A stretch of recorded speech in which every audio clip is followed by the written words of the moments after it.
live because I've got so many things to get taken care of today, but I wanted to address a few things real quick. How do I do that?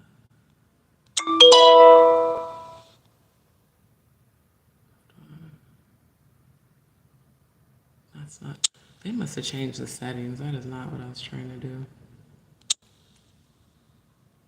How do I turn this off? I don't know how to turn. Ever since this update, I don't know how to turn this off. Hold on.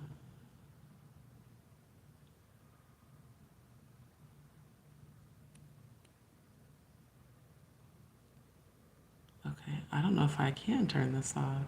That's definitely not what I was trying to do.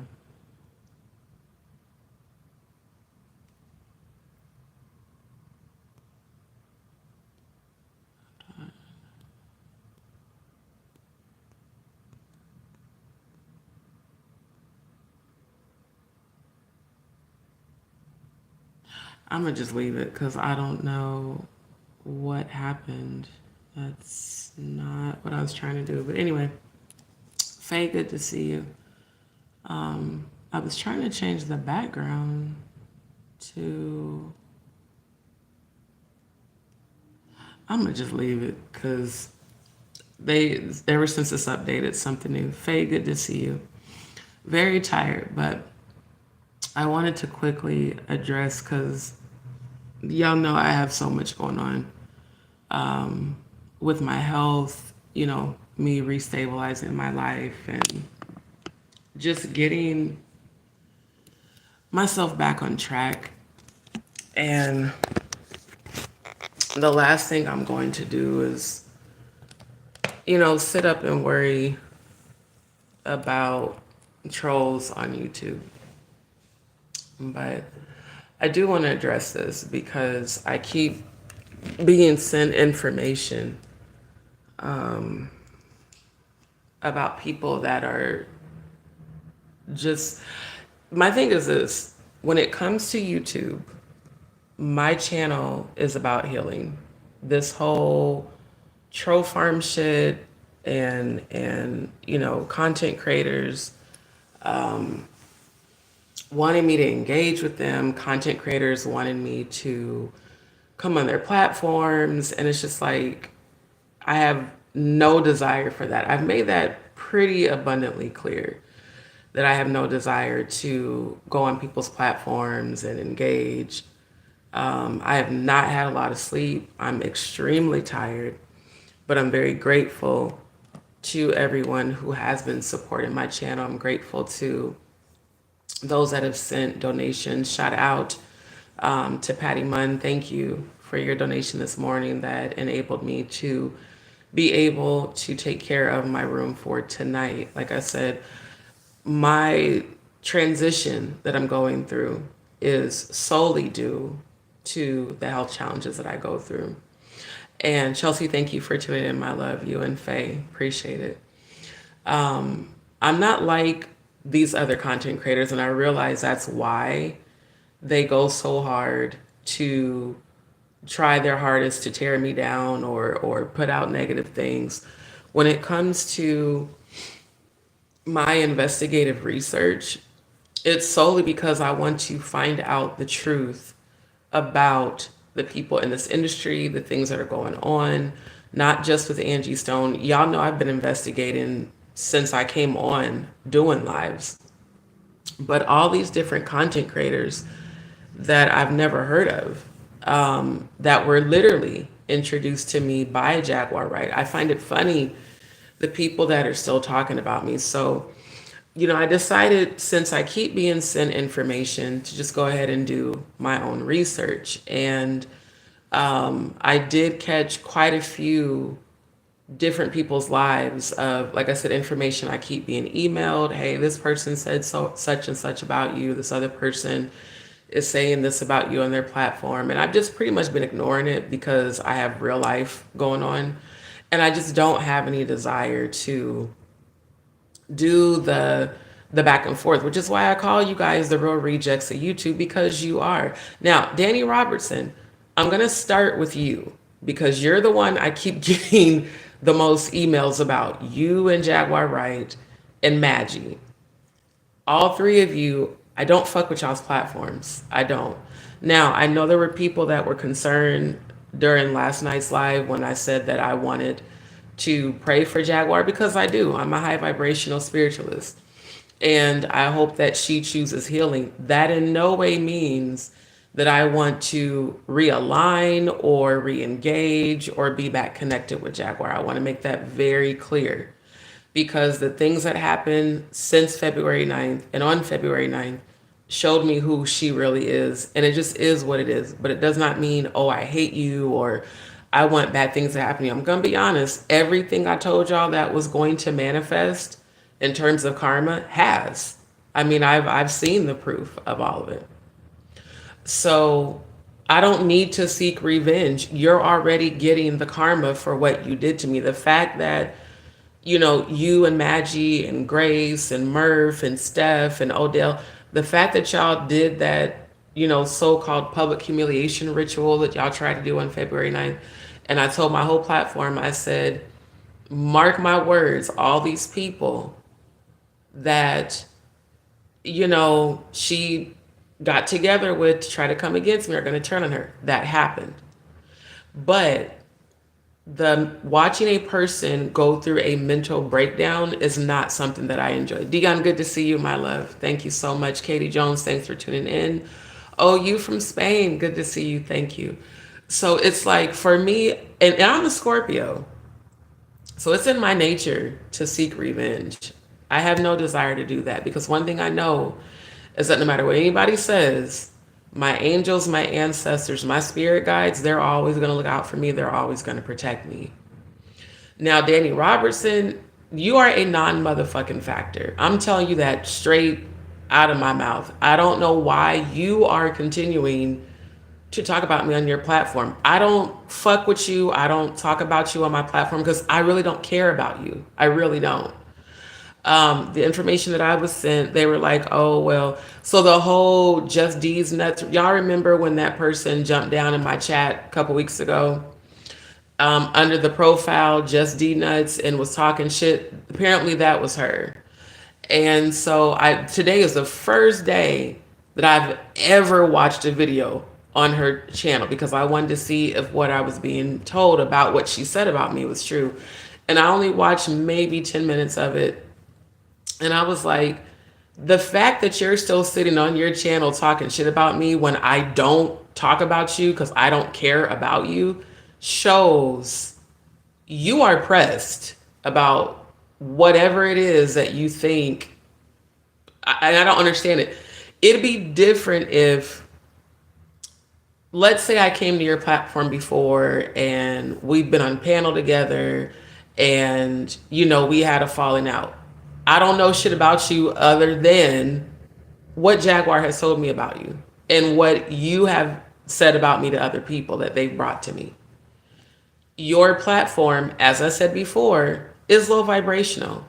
You tagged me in a post a month ago offering me $1,000 to come on your platform to explain to you and your platform how Storm Monroe AI'd Jaguar, the video where Jaguar, they put out there that she said Jay-Z essayed her.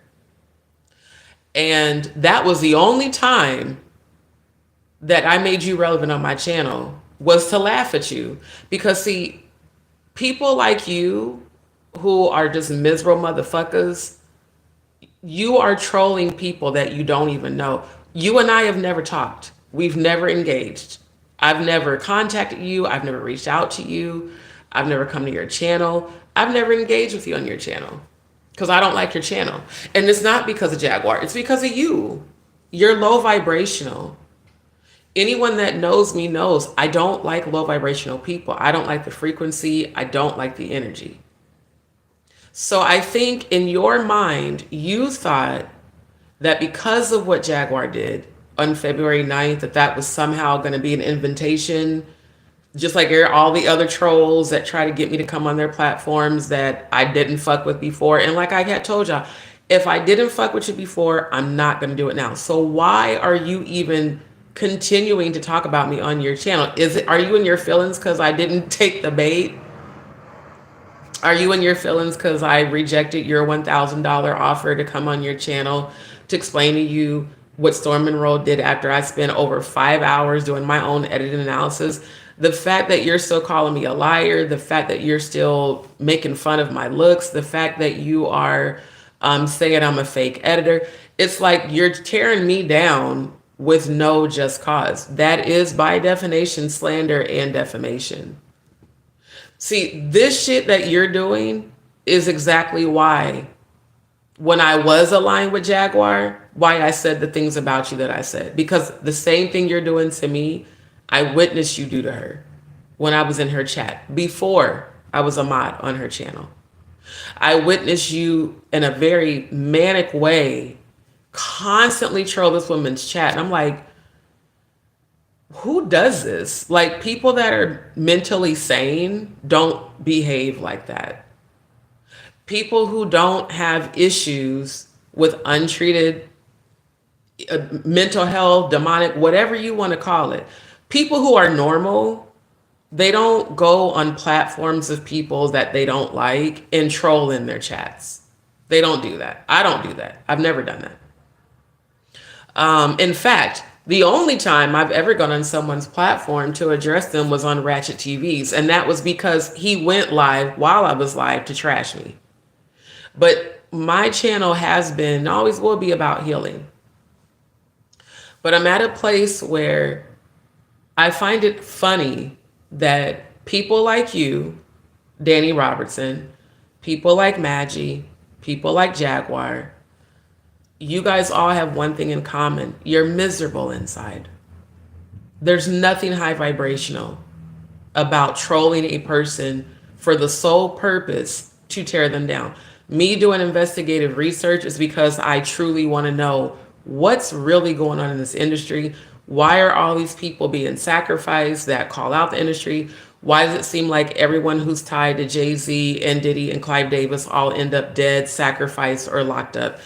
That's me doing investigative research. And yes, I am praying for Jaguar because I want to see her heal. That doesn't mean, oh, we're going to be back aligned. I'm a high vibrational, regardless of your lies and your slander, Dani Robertson. See, here's the difference. You call yourself divine, but even when I hear your voice, you sound just as demonic as Jaguar does when she's having a manic episode. And for you to keep speaking on me when you've never cammed up, and for your followers to be, posting laughing emojis, it's just like, who's really the psychopath? I mean, if you really, I said what I said about you because I feel that you are batshit crazy, and you're proving it. You're proving it. Because I don't talk about you on my channel. There is no recent live of mine where you are a subject, because you are a non-motherfucking factor. You literally don't exist in my world. I only know about you because of Jaguar Wright. If she would have never brought your name up to me when she was joining my panels, I would have no idea that you or your channel existed, because you're not even a large platform. There's no major YouTuber that knows who Dani Robertson is. Only those of us who followed and supported Jaguar Wright know who you are because she mentioned you. Now, what I had to say about me feeling that you and her are probably friends and that y'all set up this whole beef, I do still feel that way. But you guys are not a focus on my channel. And I think that's the real reason you all continue to say negative things, because you want to be. You want to have your clout. And I just think it's weird, because I've only been doing live since October. You've been on this platform a long time. Jaguar's been on this platform a long time. I don't know how long Maggie's been on here. I don't know why Madgie continues to tag me in videos. Look, I don't hate any of you, but I made it very clear that I don't want anything to do with you or your platforms. So to continue to go out your way to say negative things. And again, I'm a 2-time thyroid cancer survivor. I have Graves' disease, which I was born with, an autoimmune disease that causes hyperthyroidism. And I've got a chronic GI condition that causes me to pass a lot of blood because I've got tumors internally and externally, and my lower intestines need to be repaired. That is alone the only reason I'm going through this financial transition, because as I shared with my own subscribers, I did lose my job because of this condition. And they didn't believe I was going through what I was going through. I have been in and out the hospital. I have been back and forth to the ER. And all the negative things that, all of you say, it's a reflection of how miserable you all are. But to continue to speak negative for content, Dani Robertson, you don't know shit about me. It'd be different if, see, like Jaguar and I, we made a connection. We had a real online, familial type relationship, you know? So I can understand why I would feel the way I feel about what she did. And I can even understand her having manic episodes because she suffers from CPTSD. And I do believe she said previously she was diagnosed with bipolar disorder. I have empathy because I have a sister who suffers with bipolar schizophrenia. Now, Dani Robertson, if I found out that you had a mental illness, I wouldn't roast you so much. But I don't think you have a mental illness. I think you're just a terrible person. I think you don't have any character, and I stand by what I said. I did say that you act batshit crazy because you do. For you to keep trolling and screen recording my lives, and it's just weird how you and Jaguar had the same behavior. You guys record people and then you play it for content to bash people and tear people down. Meanwhile, I'm investigating people like Jaguar, like Paperwork Party TV. These content creators that keep up drama instead of actually investigating to find out what's really happening, especially with Angie Stone. I have never once come to your channel and watched your content, let alone recorded it or played it on my channel, because you don't fucking matter to me. But clearly I matter to you, Dani Robertson. I clearly do. Because you're still talking about me on your channel. The last time I brought you up was like last month. And that was because you tagged me. If you wouldn't have tagged me and emailed, which went straight to my spam folder. See, you got in your feelings because I ignored you. I didn't respond to your email. I blocked you from emailing me. Because all I've seen you do on Jaguar's platform and mine is troll for negative content. And my channel's not about that. My channel's not about trolling people for negative content. Even the people that support Jaguar, even after they witness what she did to me, that would come in and subscribe to troll. I was like, at the end of the day, that is signs of psychosis. Like I said, y'all need to hit that link with BetterHelp and get the help you need. A woman or man, because I don't know what your gender is, so I can't really call you he or she, because again, you've never cammed up, Dani Robertson. But for you to continue to spend so much time talking about me, what you focus on, you give your power to. So you're literally giving me your power every time you sit on your platform and you tear me down. And the negative things that you have to say about me don't affect how I feel about myself whatsoever. You can say, that's what she kept saying. Yeah, the woman that looks like the alien from American Dad. I remember when you kept coming under all those fake accounts when I was moderating for Jaguar and Odell, and you would do the same thing in their lives. You would troll their chats, and you would say, "Oh, there's the chick that looks like whatever the character name is off of American Dad, and her Jackson 5 afro." I think, Dani Robertson, that you wish you could be me. I think you wish you had natural hair. See, my hair is cornrowed right now because I have a lot of stuff that I have to get done today and I'm tired. I think you wish that you had the courage to cam up. It's my opinion that anybody who is on YouTube that never cams up has very low self-esteem.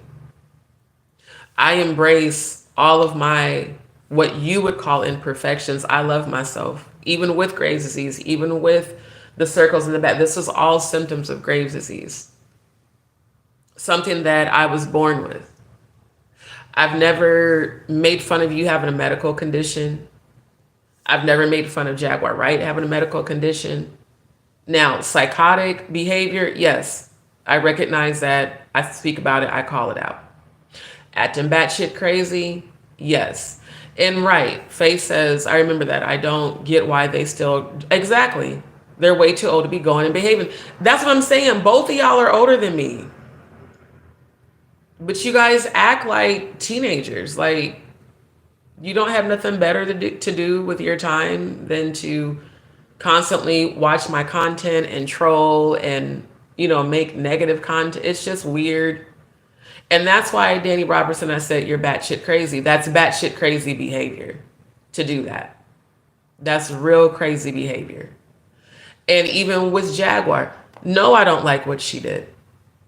But at the end of the day, I also recognize that woman is battling with demons.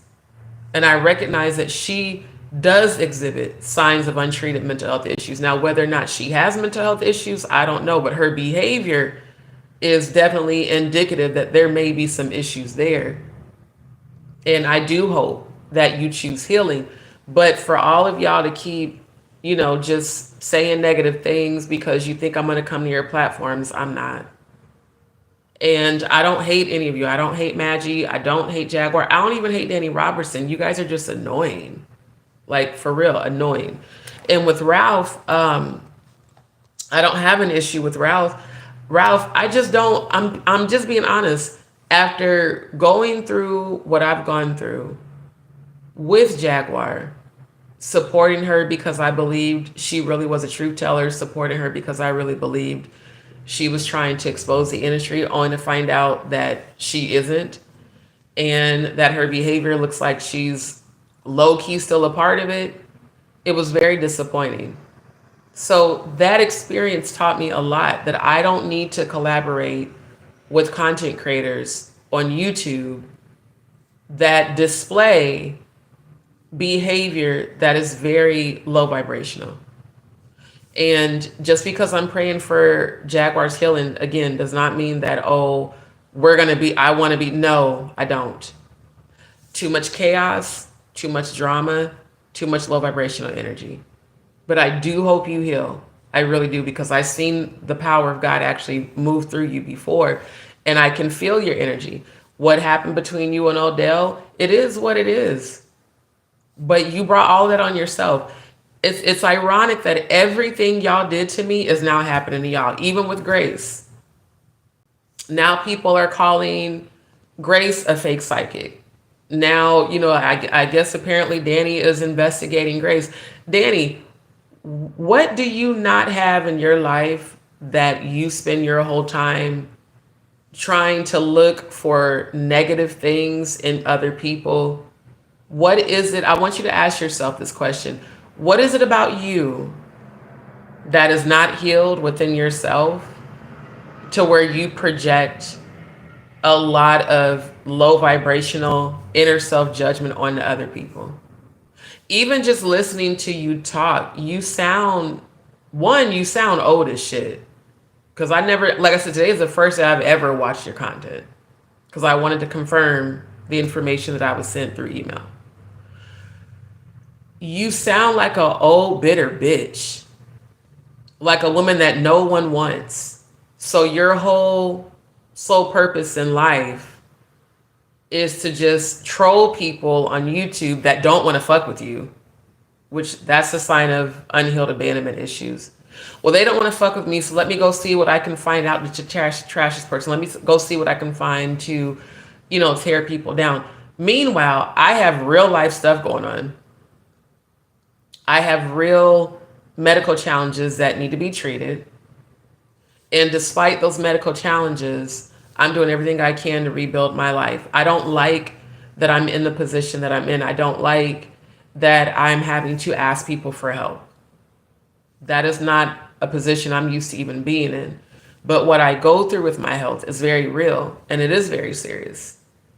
And there is a chance that it could be cancer. There's a great chance of that. So that's why I don't care about all this low vibrational shit. And if you tearing me down makes you feel better, then that is a sign that you have zero self-worth. Because people who have self-worth don't build their self-worth up off of tearing other people down. People who love themselves don't do maniacal psychotic shit like constantly watch and record, and that is psychosis, literally psychosis.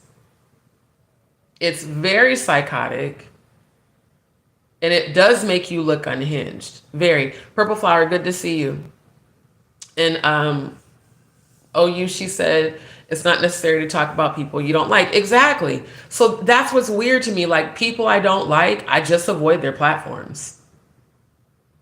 If I don't fuck with you, I don't fuck with you. It's that simple. Now, with the Paperwork Party TV, the live he did with Jaguar, yes, I plan on reviewing that later. Shout out to Stone Paxton. But I just think it's weird that because I ignored you, the matter of fact, Dani, the only time I addressed you was the day you tagged me in that post on your channel. I responded to you. I let you know that what you're doing is considered slander and defamation. And I think because I've been open and honest with my own subscribers to let y'all know what I have going on, people are now looking at, oh, she's struggling, so she needs, baby, I don't need nothing from you. Before I take money from a low vibrational person, trust me when I say I will go without. And the thing that I am grateful for is the fact that my angels, ancestors, and spirit guides have made a way for me. Now, no, I don't like living my life like this where everything's unpredictable and I have to restabilize my life. Because I'm used to having my life stable. I'm used to having my own money. I'm used to having multiple streams of income. But my reality is, until I can get this surgery done, the issues that I'm going through are my number one priority. My health is my number one priority, and me getting my life together. Y'all sitting up here still talking shit. Again, those are all reflections of the unhealed parts of you.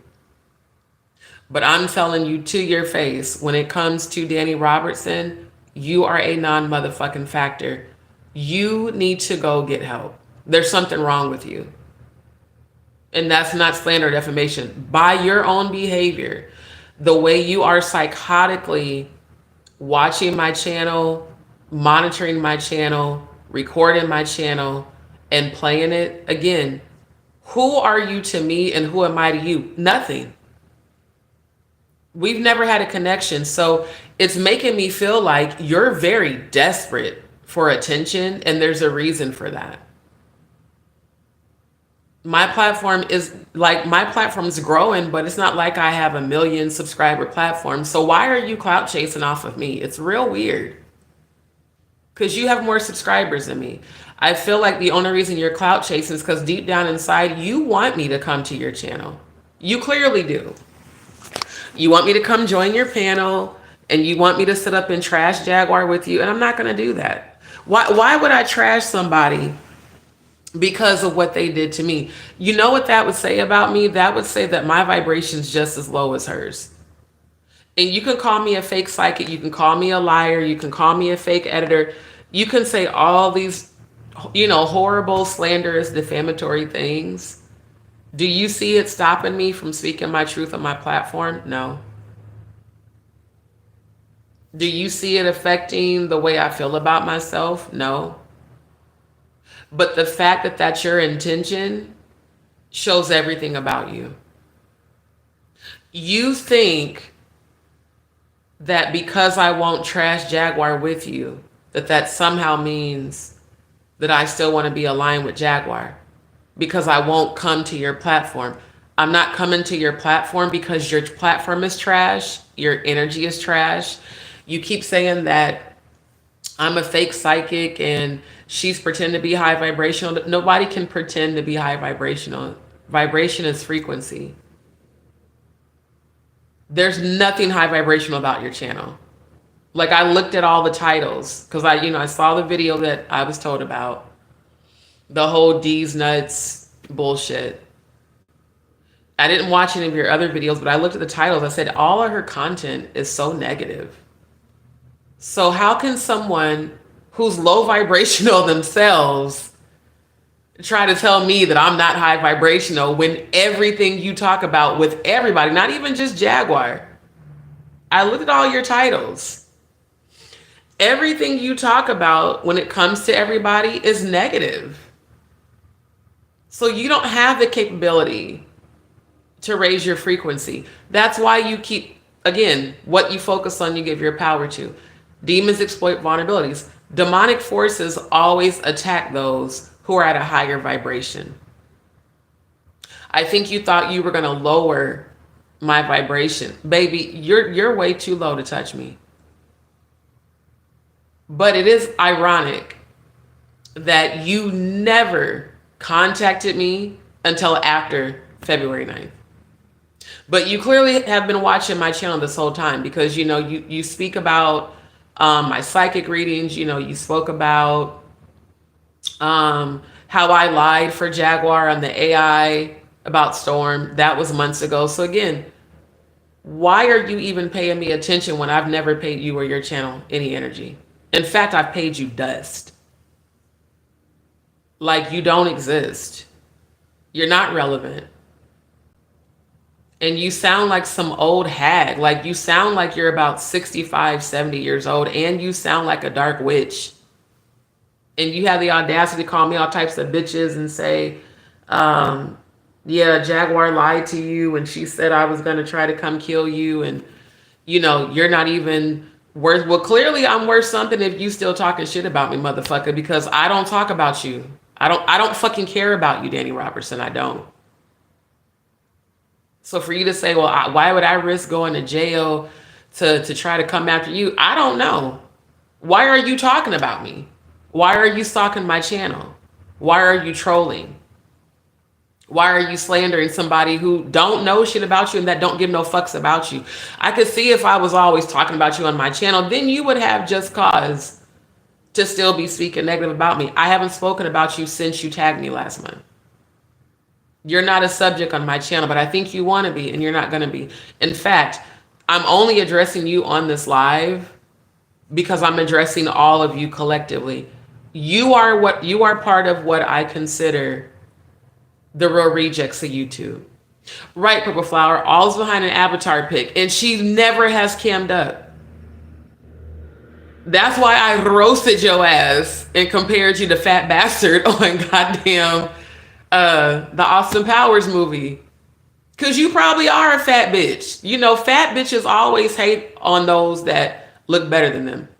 And even with me having Graves' disease, baby, I know I look better than you because I'm not one of these females that got to sit up here and tear people down. Like, I swear to God, every time I hear your name, I think of Fat Bastard. I can't stop eating. I eat because I'm unhappy. I'm unhappy because I eat. You're very unhappy. Only a miserable bitch sits up and monitors and trolls other people's channels for the sole purpose of tearing down people they don't even fucking know. You didn't come up in on my channel, honestly, until Jaguar brought you up. I was like, who the fuck is Dani Robertson? She's like, oh, she's the lady that's always talking to my channel. I was like, oh, the one that used to be in your chat threatening to kill you. Yeah, you think I forgot about that? That's why I said you was batshit crazy, because I watched you do that shit on Jaguar's channel. Way before I was a mod. You was constantly, I was like, this woman is crazy. You were constantly trolling her chat, telling her how you were going to come for her, you were going to tear down her platform, how she was going to fuck around and find out and be dead one day. And then I would watch the mods block you, and you would come in under a whole nother channel and still type in all caps threatening her. That behavior is batshit crazy. And if you don't know that you're crazy, if you don't know that that behavior is considered crazy, then you definitely need to go talk to a mental health professional. They'll tell you, yeah, that's psychotic. It's real weird. Like, I look at all of you rejects of YouTube and I compare y'all to Funky Dineva. Shout out to Funky, by the way, the godfather of YouTube. Funky don't do that shit. And Funky's platform is huge and growing. I have never seen Funky Dineva troll anybody's chat or anyone's channel that he don't like Michelle H. Alien. I used to follow her a few years back. You know what? Michelle H. Alien's on the same low frequency as you and Jaguar and Madgie. You know why? All of y'all do this trolling shit. She constantly talks shit about Funky. That's why I unfollowed her 3 years ago. All she does all day, every day is sit her fat ass on her platform and talk shit about Funky. And her platform's nowhere near as successful as his. She talks shit about when he was homeless. She talked shit about when he was evicted. She called him a drug addict. She said he had STDs. All this shit, just constantly tearing him down, tearing him down, tearing him down. And you know what Funky did? Ignored the fuck out of her and rose above the shit and bounced back even stronger. So even with what I'm going through, that's what I'm going to do. That's why I continue to stay focused on my higher vibrations, regardless of the challenges I'm going through, because this is just a temporary part of my spiritual journey. But it's ironic that someone who's in such a low frequency has the audacity to say that I'm not a high vibrational, that I'm a fake psychic, even though everything I told y'all was going to happen to Jaguar has manifested, down to Odell leaving her, down to the issue with Madgie, down to everybody that she ganged up with to come against me, turning their backs on her. I also do find it ironic, like I said, that now Grace is catching the same hell she gave me on February 9th. Everybody's now calling her a fake psychic. Everybody's now coming for her. And all I did was support y'all. So to laugh at what happened to me shows how low vibrational, unhealed, and demonic you are, Dani Robertson. I'm speaking to you specifically because you had a whole lot to say about me during your live 8 days ago, when I haven't talked about you since fucking last month. So if anybody's pressed, ma'am, it's you. If anybody's wanting attention, it's you. Dani Robertson, if you died today, I'm going to be honest, it wouldn't affect my life worth a damn. I wouldn't shed a tear. That's how much of a non-factor you are. I don't give no fucks about you. But you clearly got some sort of feelings about me to where you keep trashing and slandering and putting out negative content. And then I'm looking at your subscribers in the chat. And I always find it funny that the low vibrational people, the amount of people, the amount of low vibrational people they attract that co-sign the behavior instead of correcting the behavior. Like, why would you constantly keep trashing this person that never talks about you? Because again, I like Tickle Bitty A2 Titties, No Nuts, you know, all these different content creators that constantly talk about Jaguar. I could see, you know, why she would have something to say about them, but I don't talk about you. And I think that has to be the reason you keep being so in your feelings, because it's just weird for you to be so in your feelings about me when we don't have a connection. We never have. That's what's weird to me. Are perfect strangers being so in their feelings about me roasting you, and I roast you because you act crazy. I roast you because of the bullshit you said about me on your platform. But I don't come to your platform and watch your content. I don't jump in your chats because for what? Your frequency is so low. I mean, I ain't gonna hold you. I could barely listen to the damn near 10 minutes I listened to of your, however long. I think the live was like 6 hours or whatever. Yeah, it said Jaguar Right versus D's Nuts. I'm like, really? So what that's telling me, Dani Robertson, you have nothing going on in your life. You have no content.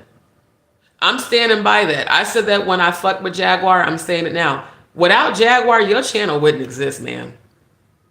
Because you don't talk about shit else. Why aren't you, Dani Robertson, talking about the Diddy case? Why aren't you talking about the accusations against Jay-Z? Why aren't you talking about survivors of sexual abuse? Why aren't you talking about the kids that are being trafficked? That's the reason I feel like you and Jaguar got to be friends, because y'all both spend so much time on this app talking about content creators, but you don't talk about what's relevant. I didn't see one post on your channel about Angie Stone.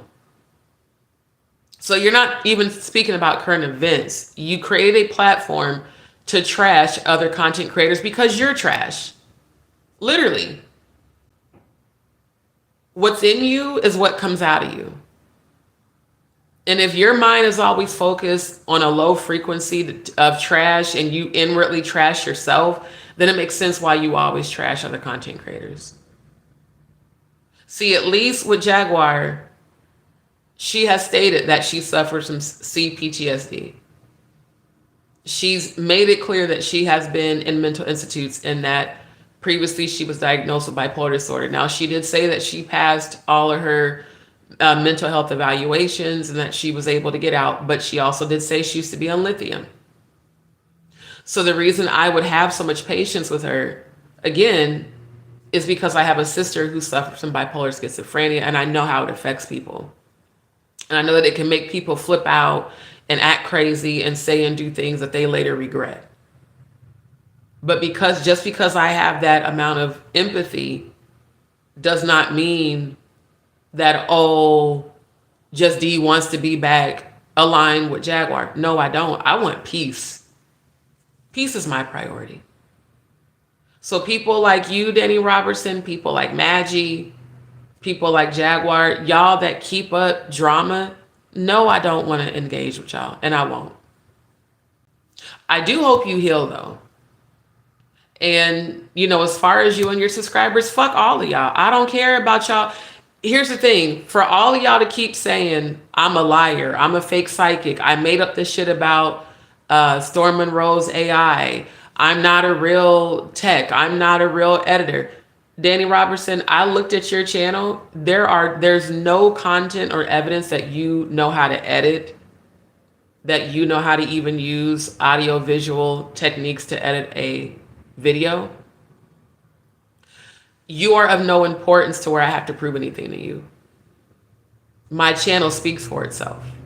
All of my content has been edited by me. All of it. You use avatars and AI. And you never show your face, which means that you don't have the courage to actually identify yourself. So how is it someone who hides behind an avatar have the audacity to speak out against me when I'm pretty much always on camera outside of when I don't feel well? And I don't feel well a lot because I do need surgery. And even with that, I still speak healing over my life. You also mentioned this. You said her with her brainwashing music. That shows pure psychosis. If you don't know the definition of psychosis, Dani Robertson, visit betterhelp.com. Click the link, pull the think tank, hit advice, scroll down and click psychosis. Delusions. High frequency music is not brainwashing music. There's something really wrong with you. Like mentally, something is off. Because common sense would tell anybody who knows anything about frequency that when you play high vibrational music, high frequency music, it aids in healing. 420, 432 hertz, 528 hertz, 741 hertz, 963 hertz. You literally said, you said this maniacally. You repeated yourself at least 6 or 7 times in a matter of 2 sentences that I play music to brainwash people. And I don't want no part of what you have, but yet you keep watching my channel. You're fucking weird. There's like, for real, that is not normal, bro. There is something real. If you can't stand me that much, and I don't know why you can't, because you don't even fucking know me. If you can't stand me that much, why are you constantly watching my lives and monitoring them? You mad because I said you act like an agent? You do act like an agent, but you act like a psychopath too. You behave like one. There's no such thing as brainwashing music. It's about elevating your frequency. And if any part of you were high vibrational, you would know that. So I feel like it's a whole lot of projection going on this app from people who are very unhealed. When I was aligned with Jaguar, I know God aligned me with her to help aid in her healing and to support what I believed was a person being a truth teller. Unfortunately, from the investigations I've been doing, it doesn't seem that she's a truth teller.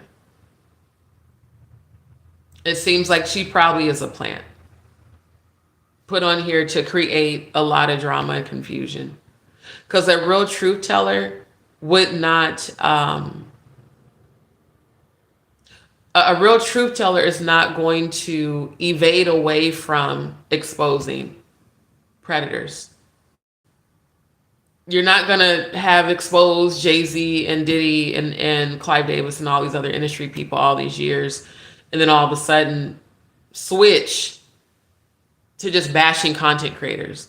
A real truth teller is going to be consistent in telling their truth, and they're going to be consistent in exposing the predators, and they're going to be consistent in being an advocate for survivors of sexual abuse. So that's why I feel the way that I feel, because now that I am researching channels that Jaguar said were trolls, I'm starting to see a different side. Does that mean I want harm to come to her? No, that's why I keep praying for her. But you are reaping what you sowed. Y'all did what y'all did against me with no cause. There was no reason for any of you that participated in the events on February 9th and the following days after that to have done what you did, because all I did was support you. I supported you, Jaguar. I supported Odell's platform. I supported Maggie's platform. I supported Natanya Rubin's platform. I supported Sean Atwood's platform. I supported Roro's platform.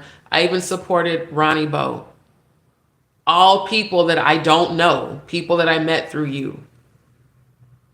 So there was nothing that I did where I deserved what happened. Of course, I've since forgiven you. And there is a part of me that low-key does feel sorry for the shit you going through, because it's fucked up. On the other hand, you brought it on yourself. And I told all of you, I told y'all what was going to happen. So if I was a fake psychic, it's funny how everything I said that was going to happen is manifested. Everything. And Dani Robertson, you are, because your heart chakra is not healed, I'm going to tell you what I saw for you. I saw you having a heart attack and dying, Dani Robertson.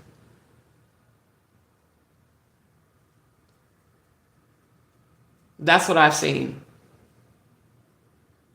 I think you need to focus on your own health and definitely your mental health before you fuck around and drop dead. You can call me a fake psychic all you want. I've had premonitions since I was a kid. Not one time, especially the ones about death, have they not come true. Now, you can hide behind that avatar, but what I can see is that your heart is very dark. There's a lot of abandonment. There's a lot of unhealed childhood trauma that causes you to troll people, monitor people, and then play the content, the negative content, for clicks and views. Again, something you and Jaguar definitely have in common, which is why I don't believe you guys are enemies. It's my opinion that Jay-Z has all of you on this platform to create distractions. And because I'm not giving into your distractionary behavior,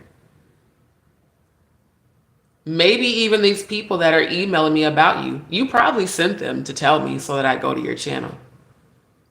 So said, you know what, let me just, instead of listening to all these people, let me just go see for myself.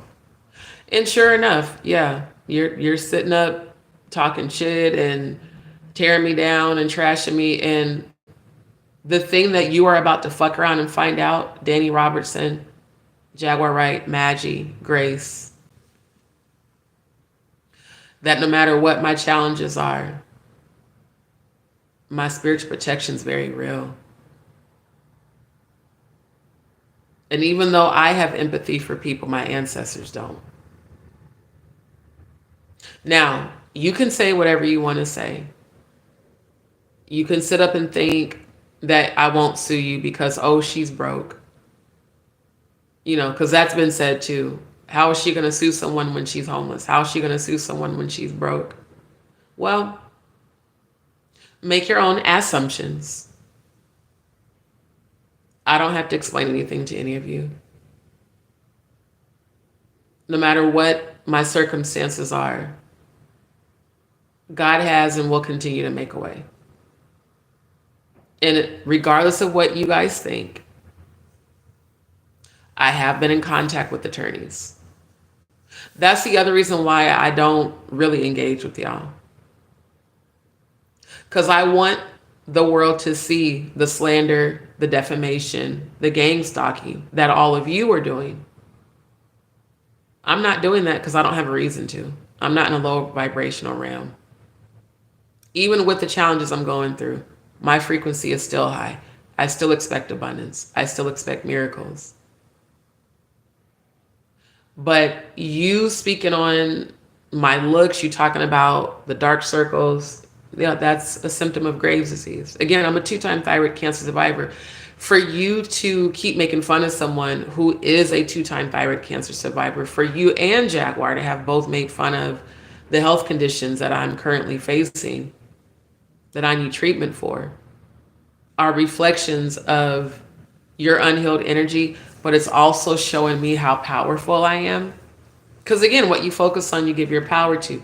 The fact that you both keep focusing on me so much in such a negative way is because you feel threatened. You know, people who have high self-esteem, people who have high self-worth, they don't need to do that. And Dani, if you're in your feelings because I've been roasting you, it was because of the things that you said, like the lie you put out about me and Jaguar and Odell having a threesome when we've never even met in person. You constantly trolling my chat, posting negative content and comments trying to, you know, distract my viewers when I am bringing high vibrational frequency. There's no such thing as a high frequency megahertz music brainwashing people. It's called elevating your frequency. And if you weren't such a fucking idiot, you'd know that. See, now I can say freely what I want to say. You're a fucking idiot, Dani Robertson. Seriously. You're a dumbass. And you need help. And maybe if you started tapping into the high frequency music, it would help you heal. But see, all the shit you spew out of your mouth comes from a very unhealed heart. Just like with Jaguar, just like with Madgie, and all the other content creators. This is why I don't focus on y'all. This is why I don't talk about y'all. Jaguar is being spoken about because I'm investigating her. I want to know who she really is. I have to know who she really is because I supported her for so many years. And I just really want to know, are you a person that was like involved in witchcraft and now you're trying to really change your ways? Or are you still definitely involved with the Baphomet agenda in the music industry? Because her behavior and her connection to a lot of these people that have come up dead or missing is real weird. I find it ironic that you recorded my live where I talked about her offering me the safe house and chose to use that as content. Now, of course, everything's fair use on YouTube. But why are you so focused on me, Dani? I'm not focused on you. You don't realize that every time you focus on me, you're giving me your power? You don't realize how powerful you make me appear to be? when you keep talking about me, clearly there's something about me that you like because you keep coming to my channel. I don't go to your channel. This is the second time. The first time I went to your channel is when you tagged me last month. Today's the first time, and this is the first time I've ever watched your content. So I could confirm what I was being told. You're a sad, pathetic loser. You really need to get a life. Get a life. And you know what? Since you want to challenge people, I challenge you to cam up, Dani Robertson. Because until you cam up, I'm not taking your ass serious worth a damn. As far as I'm concerned, you're a fucking AI. Because you're not a real person. There's a voice there. There's a voice that sounds like a bitter old bitch. But then again, you could be a man that dresses in drag. Hell, I don't know. Because we've never seen you cam up ever. So I'm going to maintain my high frequency. I'm going to keep playing my high frequency music. I'm going to continue to be a truth teller. I'm going to continue to expose liars and, people that bullshit on this app. I don't care what anybody thinks about the Storm Monroe footage. I don't care if you don't believe it. It does not affect my life in any way, shape, or form, whether or not you believe that. But no, it's not a thing of, oh, D wants to realign with Jaguar. No, I do not. Because I don't see any part of Jaguar healing. And I've got enough I'm dealing with outside of YouTube. So I will continue to pray for your healing, Jaguar. The video that I seen earlier today was quite sad. Apparently, there's other content creators that screen recorded the live that I guess you took down or made private. Because again, I haven't been watching your channel to even know. A lot of people have been talking. I guess you did like a 11 or 12 hour live about Odell. I didn't even know that had happened because I just don't care, to be honest. But I seen a couple of videos on some other content creators' channels, and it was disturbing listening to the Manic episode. See, a lot of people will be like, oh, she's batshit crazy. Again, when I was aligned with Jaguar, I would see a lot of my sister in her. And I have compassion because I know that people who suffer from CPTSD have suffered from real trauma, sustained trauma. Even when I supported her, I told you guys that. Like the video that when they recorded her not being on lithium when she was on lithium. My sister went through that. When they're prescribed a mental health medication and they skip a dosage, it makes them act out. It makes them act batshit crazy. So when people would say, well, why don't you go in on her? Because I had compassion. And I'm not a hateful kind of person. At any point, if I cared about you, I'm not going to be like, oh, well, fuck you, I hate you. Now, I'll say fuck you in terms of, the bullshit you said about me. Yeah, fuck all of that. Because, I didn't deserve that. But it's not like, oh, I hate you. I just want to see your whole world come to an end. No, I want to see you heal. Just like I want to see my sister heal. But when she acts out, I can't fuck with her. There's times my sister will go 6 to 12 months and not talk to any of us. She'll just start randomly blocking us. She'll start flipping out. And I know in those moments, it's because she's not taking her medication. And she's probably into some shit that she fucked up, that she caused to go left. So that is a pattern of behavior that I do see with Jaguar. She does sabotage all of her relationships, not just romantic, even platonic. People like me, other content creators who supported her. She sabotages it because of the unhealed parts of her, because of those demons that still have possession over her. Now, Dani Robertson, I don't know what the fuck your excuse is. Like I said, at least with Jaguar, there's a reason behind why she acts the way she acts. And I can have empathy for her and still pray for her, but not align myself with her. You, on the other hand, just act like a bitter, hateful bitch. Like, for real, you sound like one of them old bitches from the church that no nigga ever wanted. So she just ended up a spinster by herself. And because she can't get no dick, don't nobody want to talk to her, don't nobody want to fuck with her, she sits around and just gossips about everybody and tears everybody down. That's the energy you give, Dani Robertson. It's real pathetic. It's real pathetic. So all I'm saying is it's weird. The whole thing with Madgie trying to get me to come on her panel for what? You're aligning with all the low frequency people that you know none of us fucked with when we were aligned together. That says everything about you, Madgie. You haven't seen me go on Tickle Bitty A2 Titties channel. You haven't seen me go on No Nuts channel outside of the Rose's stupid ass, because apparently he has shit to say about me too. See, that's what I do. I don't go back and forth with y'all. When I find out y'all are talking shit, I just roast you and laugh and keep it pushing. High vibrational. But I think the real thing is y'all are big mad because I'm not coming on your platforms. So you're bitter, you're resentful, you're angry. Well, that's a you problem. It doesn't affect me. My focus at this present time is obtaining stability and getting my surgery done. That's my priority. Peace is my priority. That's the other reason I cannot realign with Jaguar.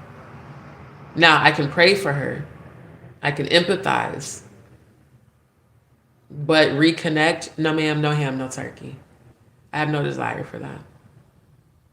Because no matter what I might be going through, my life is a lot more peaceful now that that disconnection's been made. I looked at Set in the West most recent lives. You know, the whole thing with them breaking up, but then they still moderate. I see all that chaos and confusion. I don't want no parts of that. Everybody's saying they broke up, that she put him on blast during the live, and then he posting shit that's weird about her and other women. Then they're, you know, still promoting each other's channels. That's all drama. And that is why the angels and ancestors caused this, how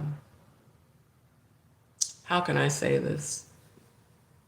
For the vibrations to just no longer align. I don't want that frequency attached to me at all. So I've said to everybody, anyone who wants to have a conversation with me, and I'm not talking about Dani Robertson and all the other real rejects of YouTube. I'm talking about the so-called previous family.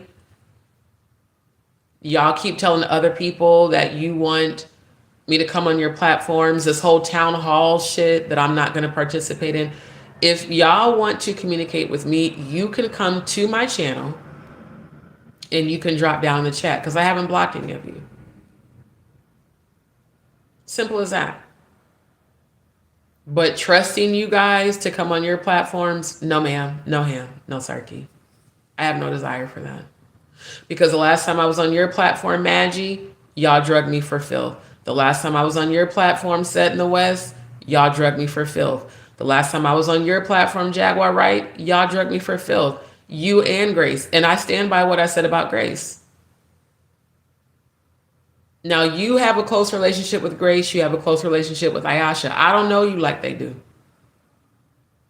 But what I do know is that you become very emotionally abusive when you're having manic episodes, and they seem to take it. I'm never going to be a person that's going to take that shit off of you. I'm never going to let you treat me like shit and then still support you. Because that would mean I don't love myself. And that's a reflection of the unhealed parts of them. It's not about, oh, they showing you loyalty. No, they're allowing you to be abusive and still supporting you because there's some part of them that's not healed. And Grace is a dark witch. That's abundantly clear. That's the other reason I'm leery about you. Because why would a woman who dabbles in the dark be your spiritual advisor? Why is that every time she's on a phone call with you or on a video with you, It's like, I don't ever hear Grace uplifting you or helping to raise your frequency. She is aiding in lowering your frequency. She aids in the drama, cussing people out, all this shit.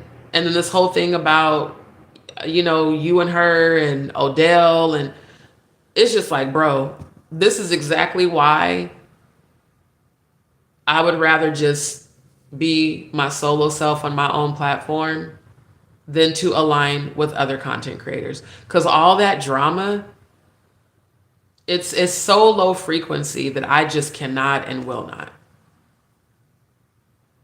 So, Madgie, you don't need to tag me in any more videos. I'm not coming to your platform.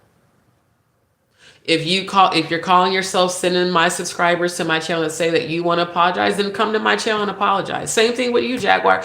If y'all want to apologize, come to my channel and do it publicly, because you bash me publicly. So you owe me an apology publicly. I'm not giving my phone number out to nobody else. I gave my number to Jaguar and Odell when we first aligned as so-called family. They know how to reach me. I haven't blocked y'all. Oh, wait, did I? No, I haven't blocked you. If you want to apologize, you can do that on my channel. But I have no desire to engage. I've got to figure my life out day to day until the doors open up for a new source of income. And that's just the truth. I have an interview tomorrow. I have another one on Thursday. And I'm hoping that one of those remote positions comes through and that they are legit. They both, from what I'm understanding, pay extremely well. They actually pay over double the amount I was being paid when I worked for Progressive. And they would be positions that I could do flexible and still get my surgery done. Because that's the reason that my condition is so severe, is because I've gone damn near 4 years without it being treated. And that was because I worked for Progressive for over 2 years. And then I lost my job with them last year. And I've been trying to restabilize my life. Not to mention people making fun of the fact I'm a survivor of Hurricane Beryl. I'm a thyroid cancer survivor, born with Graves' disease, which is an autoimmune disease that really fucks you up, plus multiple GI conditions, not just irritable bowel syndrome, but also this prolapse issue and tumors. And bowel cancer runs in my family on both sides. I'm not claiming it, but that's the biggest concern.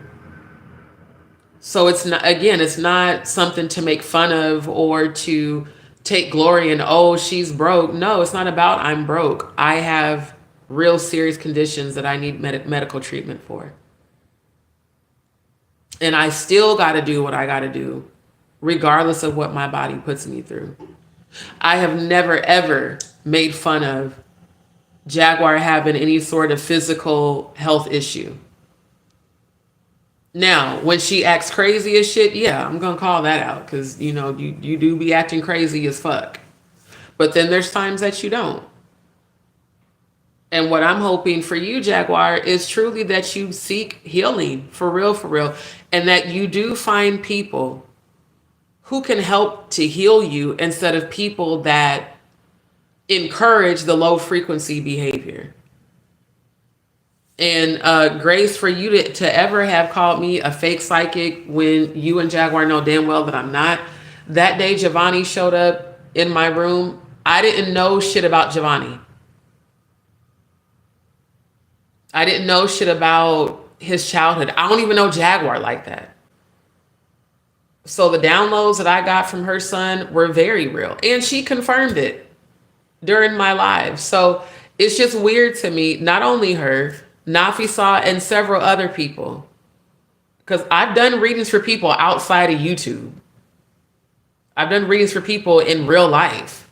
Hell, when I was still home in Nebraska, I did readings for people and didn't charge them.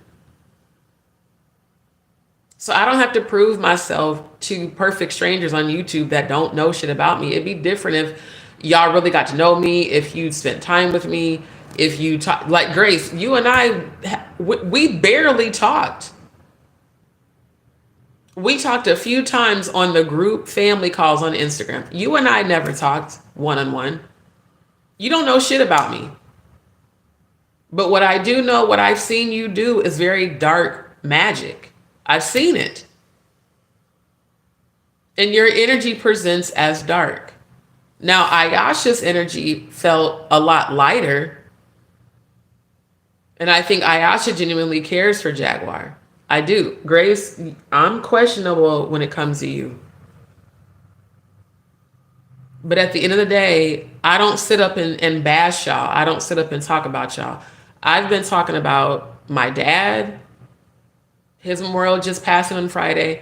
I've been talking about my healing.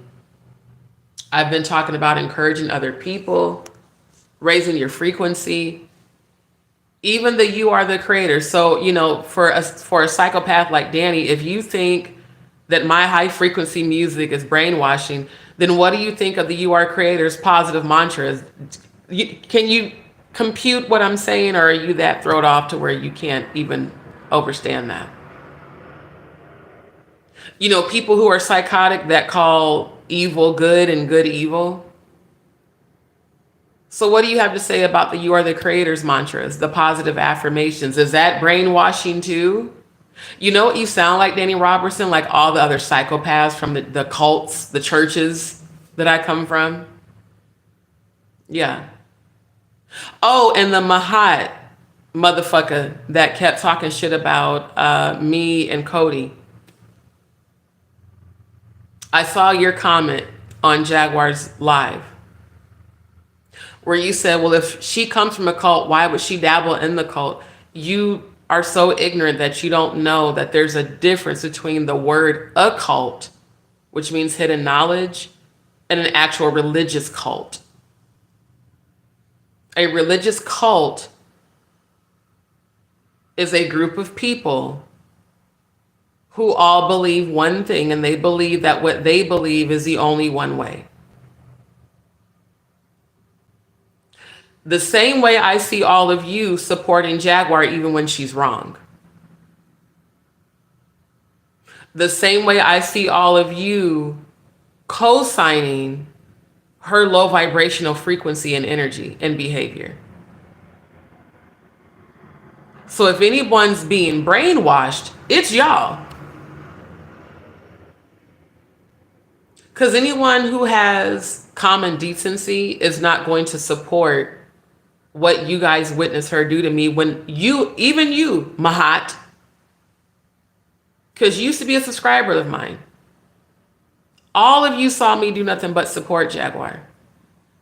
Now, the whole time Jag was constantly on Madgie's channel, Madgie was constantly posting negative titles about Jaguar, and I thought it was weird. I'm like, is she doing this for clickbait? Why does she keep posting like these negative titles if that's supposed to be her ace? Y'all never saw me do that. You always saw me posting in support of her. You always saw me promoting her channel, the Jaguar Right Show channel, Odell's channel, Maggie's, Natanya's. I stopped promoting Sean Atwood and Roro's after Shane did that bullshit on Maggie's channel. Again, in full support of the so-called family, and I promoted Ayasha's channel. So it's just real weird. You know, I've been able to let go of what happened. Did it hurt? Absolutely. Am I still healing from it? Absolutely. And that healing part of me is why I don't want to engage with y'all, because I don't trust you anymore. I don't. So Madgie, if you're so sorry about what you did, then you should be able to have the decency to come to my channel and apologize publicly. Same thing with Jaguar. If all of you guys are so sorry for what you did, come to my channel and make a public apology. But don't think that I'm coming to your channel for a town hall meeting. Don't think I'm coming to your channel to jump on panel with you, because I'm not. And Dani, you're a non-motherfucking factor. You know, I'm not, I have no desire to even be connected. Our vibrations don't match. My vibration's way up here. Y'all's is way the fuck down there. We're not in the same frequency. That's why y'all continue to do negative content to get my attention. So I mostly came on because I wanted to clear up those who were like, well, we don't want you to reconnect with Jaguar because we're afraid she's going to hurt you. She doesn't have the power to hurt me because I'll never ever let her in again. Not the way that I did before. In fact, I probably wouldn't ever connect with her. Ever. Especially after listening to that video. I don't care if it was recorded from Goomba. When that woman said out of her mouth, and I know she was having manic episodes, but when she said they don't need me for this one, that was an admission of guilt, like you confessing to be an assassin. That's also why I'm investigating you. Now, God can save anyone. The Most High God forgives us all. If you truly turn from that way, it'll show up in your behavior. But listening to that, you talking about bullets being put in the heads of children and talking about women and children being raped, I'll never look at you the same, ever. And it just really does make me wonder, what were your intentions with me? Because again, people with unhealed energy who do have issues with demons, if you don't want to call it mental illness, I'll call it demonic possession. When I'm hearing multiple demons come out of you, as we all did when I reviewed that video, that means you're capable of anything. I also was sent a link to the Trasha K interview that she did with Sam. It was a short. I had never listened to it until today. I think I'm going to go watch that interview at some point. Because the things that Sam said, honestly, it kind of confirmed some of the shit that I was shown in the 5D by Angie Stone of alleged satanic rituals that all of y'all participated in over 20 years ago, allegedly. So again, my ancestors, they needed February 9th to happen so that I wouldn't get too deeply involved with you. Because my loyal scorpionic self, I go hard for people. Once I really care about you, I'm going to support you. I'm going to protect you. I'm going to defend you. The people you don't fuck with, I don't fuck with. But now it's like, nah, I need to see all sides of everything. Because it all ties into my investigation about the industry. How far is the music industry willing to go to stop real truth tellers? Not the fakes, not the trolls, the real truth tellers, the ones who really want to get down to the bottom of it. Who's telling the truth? So that's what my live later tonight's going to be about. Between Jaguar Wright and Stone Paxton, as it pertains to Angie Stone, who's telling the truth? Who's a plant and who's a real truth teller? That's what my investigation is about now. Because I genuinely believe that Angie Stone was sacrificed. I really, really do. And that Sharon lady rubbed me the wrong way. I didn't like her energy on that interview. Then I found out that the messy sweet spot apparently is who Jaguar kept calling Ling Ling. Because see, again, I don't know any of these people. I don't know any of these content creators. The content creators I follow on YouTube, they're all spiritualists like me. They're tarot readers, they're psychics. So, I don't expect someone as fucking stupid as Dani Robertson to understand spirituality when clearly she has no spiritual gifts whatsoever. her whole entire sole existence on YouTube is just for the purposes of just bashing people. That's all she does. She or he. Because again, I don't know if you're male or female. And I found it funny. She talked about women in jail that are built like men. Well, you might be built like fat bastard. I can't stop eating. I eat because I'm unhappy. I'm unhappy because I eat. Because you won't show your face. Do you feel like you're that ugly where you can't ever cam up? Or are you some sort of agent? Secret agent, man. Are you an agent? Are you male or female? I really want to know so that I don't misgender you. Because I'm definitely a huge supporter of the LGBTQIA community. Openly bisexual. I just want to know. Why do you spend so much time bashing everybody on YouTube, but yet you won't cam up? And why are your followers that stupid where they're following someone they've never fucking seen? And they go hard for you. See how easy it is to bewitch and manipulate people on YouTube? You know why? Because birds of a feather flock together, and frequency that's familiar aligns with each other. It aligns with itself. Those that are already in a low frequency always gravitate to low frequency channels. Always. And everybody knows that on YouTube. That's why all the platforms like Trasha K, great example.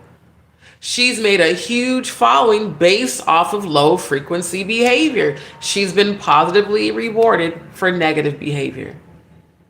And it seems like on YouTube, that's the thing. If I started doing nothing but salacious content, oh my God, my platform would blow up overnight. But my platform is about healing. And when it comes even to my YouTube channel monetization, I've got to get my PIN number mailed to me.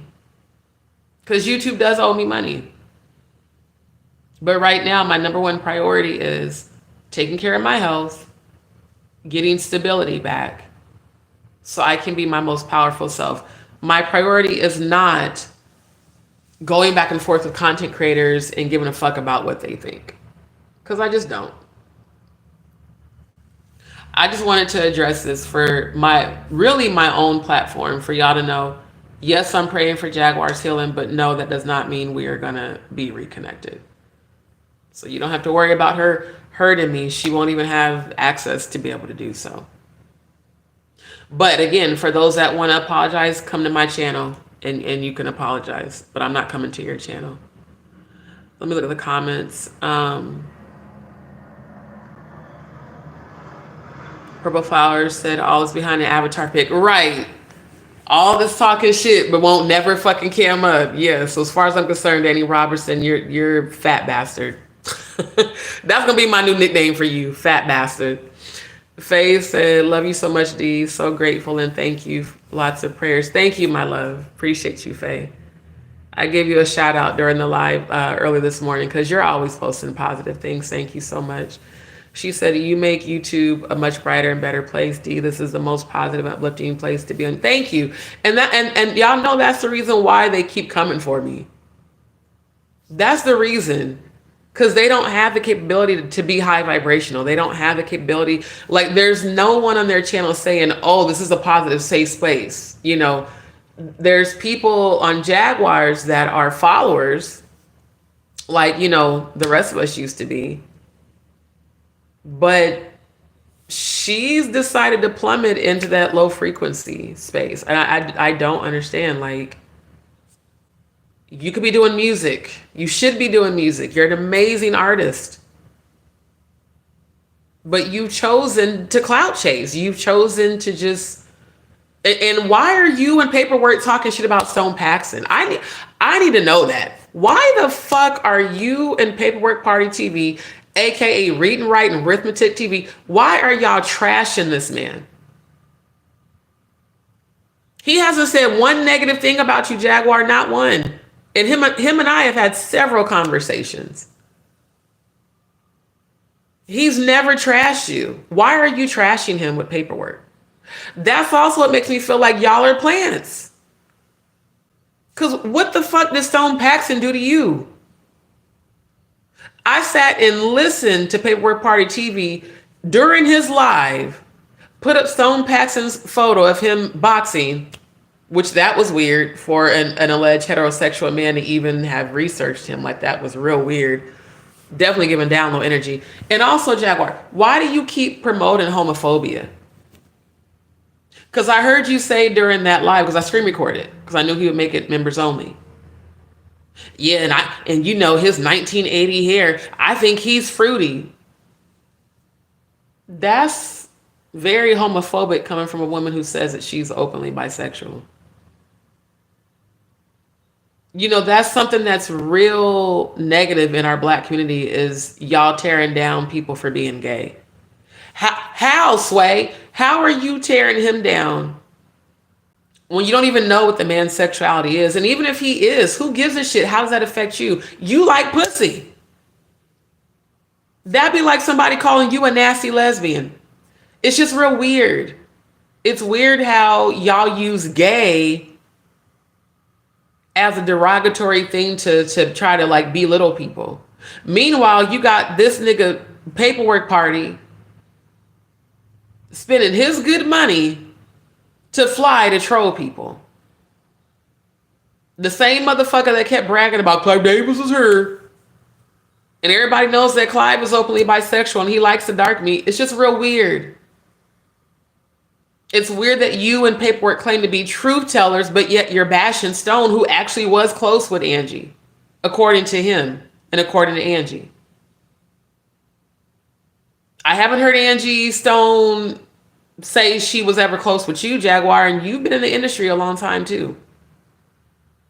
Paperwork is a non-motherfucking factor when it comes in. Don't nobody know him. Again, these people that I know about now, I only know because of you. I've never heard of him. Never heard of Odell. Never heard of Natanya Rubin, gonna be honest, until the Diddy case. Definitely never heard of Sean Atwood. Definitely never heard of Madgie. These are all people I know about because of you. So that's why I'm investigating. Who are you for real? Because you know way too many people on this app. You know way too many people in this industry, and you're not speaking out the way that you used to be. On Storm's channel, you were constantly speaking out against Jay-Z and Diddy in the industry. That was why I supported you. That was why I followed you. You were constantly speaking up for survivors of sexual abuse, as a survivor of sexual abuse as a child and adult. That was why I went so hard for you. But you really haven't been doing that. Honestly, I can't think of the last time I heard you talk about Jay-Z or even Diddy.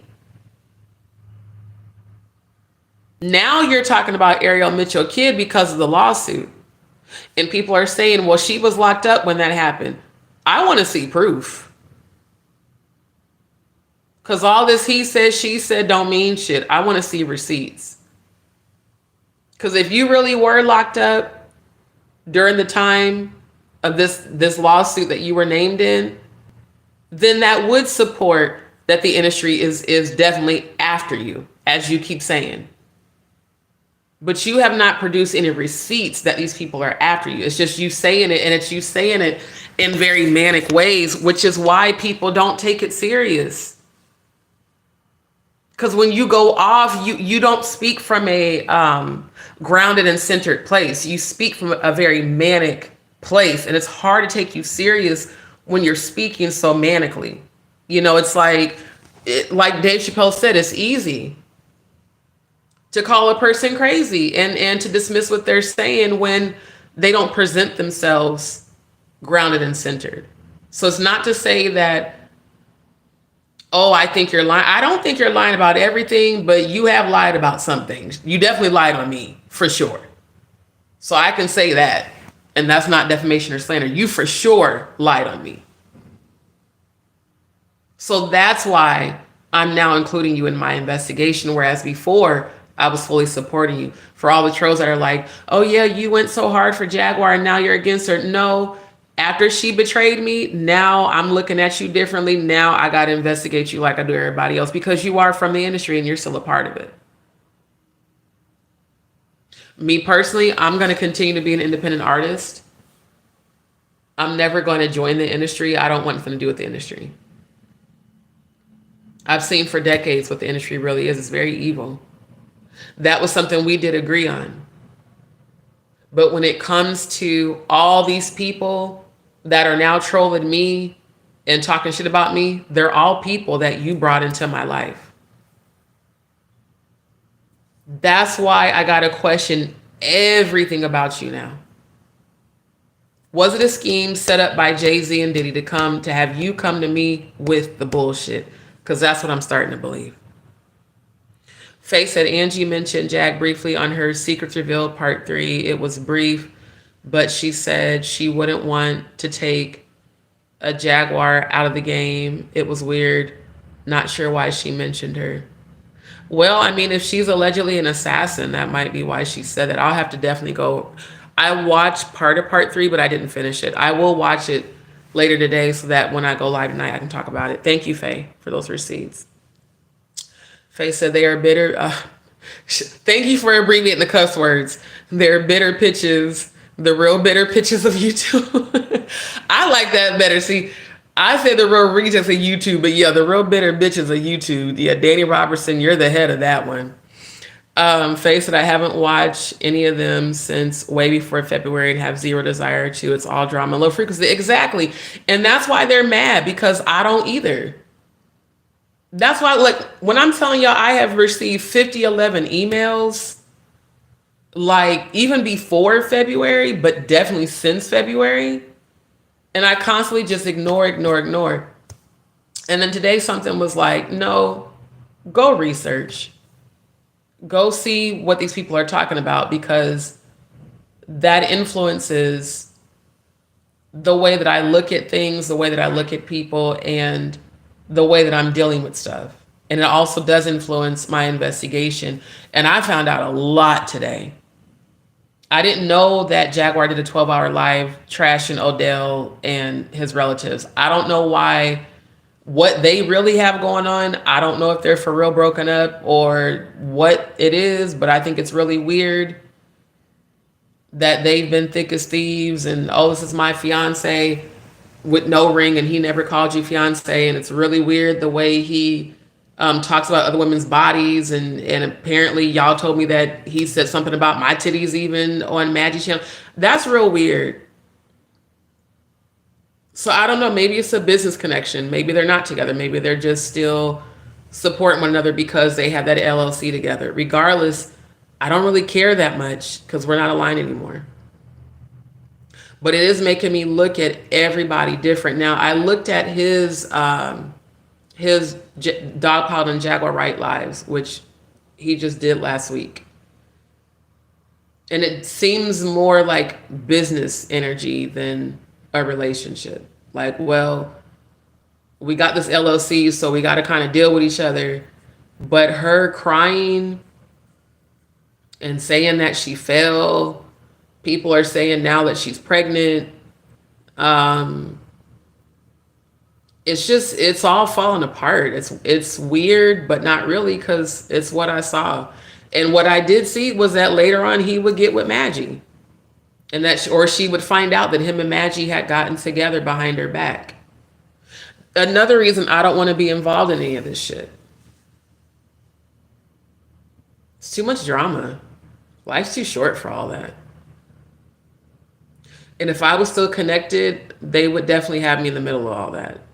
You know, the times that they would go live, and even when Odell would jump on my panel and she would jump on. There was the time where they kind of got into it and she jumped off. And then she called me because she was upset about the way he was acting, you know. And I would be supportive. But on the same hand, I low-key didn't really want to be in the middle of it. You know, Grace apparently likes to be in the middle of their shit. I don't. I'm just like, I'm the kind of friend that, like, you can call me for advice. But here's the thing. If I know you're not finna leave that nigga, I don't want to hear it. I'm serious. And my sister's a Taurus too. My oldest sister, I was the same way with her. Love her to life. She would call me, complain about her husband all the time. I don't want to hear that shit because I know you finna take your ass right back home. You finna come to my apartment. You finna stay the night. Then you're gonna go run right back and go right back to the toxic relationship. I'm gonna be real. Her and Odell are toxic because she's not healed. Neither of them are healed. How do you go from a marriage directly into a relationship and you didn't take any time to heal? It's weird. Y'all too old for that shit. Both of you niggas is older than me. Y'all too old for that shit. So if a relationship starts off in toxicity, it can only end in toxicity. I mean, so it's like, I don't want nothing to do with that. All that drama, that low frequency bullshit, no, I don't want no parts of that. Faye, it will happen for you, D. I know. I thank you for that, and I receive that, my love. Dee Dee said, hey, fam, just saw this. Love to you, D and B. Thank you, my love. Oh, you said my condolences to you. Sorry about your loss. Thank you. Thank you. That's what I wish people would focus on. Now, emotionally today, yes, I feel stronger about my dad. But going through this period of uncertainty day to day, I don't like it. But this is a part of my spiritual journey. And this is the test leading to my testimony. That's why no matter who comes against me, any energy rising up against me shall fall immediately and be destroyed. Destroyed. That's what's happening to y'all. And chaos and confusion will come about your lives, which is what's happening to y'all. And death and hell will follow your evil intentions back to you. That's what's happening to y'all. It ain't got nothing to do with me. I have told people over and over, you can look at my life and think, oh, she's temporarily struggling. She doesn't have no power. I'm very powerful. And I can manifest anything. Even if I temporarily am in a position where I need help. I'm coming out of all this victorious because I'm speaking it into existence. And you're never prepared to deal with the spiritual protection that I have. So keep talking about me, keep trying to come against me when I tell you some of y'all are literally going to drop dead and not at my hands. I've seen a lot of y'all's deaths. I've seen a lot of y'all's funerals. That's why I don't have to go back and forth with you. My ancestors will always protect me. And no matter what anybody says, I am high vibrational. I am a real psychic medium. I'm a real empath. I'm a real clairvoyant. In this part of my journey, my ancestors have told me we are intentionally withholding, showing you how you're going to get through this because we need you to take this faith walk. So that's what I'm doing. So y'all coming against me, you see it's not stopping me. It's only going to make things continue to be worse in your life. So, thank you for the condolences because this has not been easy for me to go through. And this is so uncomfortable. That's why I keep shifting. But I kind of don't want to position myself over there either. I'm going to just keep dealing with it. I'm not going to stay on here too much longer. But I appreciate that. I appreciate all of you that do support. Faye said they're all non-factors and are going to become totally irrelevant soon when they get served. Exactly. That's also why I don't give this too much energy. The fact that my ancestors continue to show me where my life is going, I'm about to come into wealth. How? I can't tell you that. All I can tell you is what I see. I see myself at this new house. I see myself working with people that I've met in real life here in Houston, producing content for them, editing for them, contracts with them. I saw myself having an assistant. So once y'all get served with these lawsuits and your platforms are taken down, who are your followers going to follow? Think about that. Whose platform are they going to run to when all of y'all's platforms get taken down? It's going to be interesting to see. Because a lot of them are already coming back to my platform trying to apologize. D, I'm so sorry for what I said when Jaguar did what she did. Now I see her for who she... Yeah, okay. Forgiven, but I'm not going to trust you again. And I meant what I said. I was like, anyone that can support her after witnessing what she did to me, I'm not fucking with y'all. It really just is that simple. And there are subscribers that I didn't like y'all's energy in my chats, and I addressed it. Cause some of y'all that were in my chats even talking shit about her, I've been told that y'all have been on her platform supporting her, talking shit about me. That's why I didn't care if you left. Because if you're not a genuine supporter, I don't want you on my channel anyway. Because you're just being fake. Diddy said, I'm so glad you came on this morning, D. I was a tad bit concerned last night. I know you got this. Thank you, my love.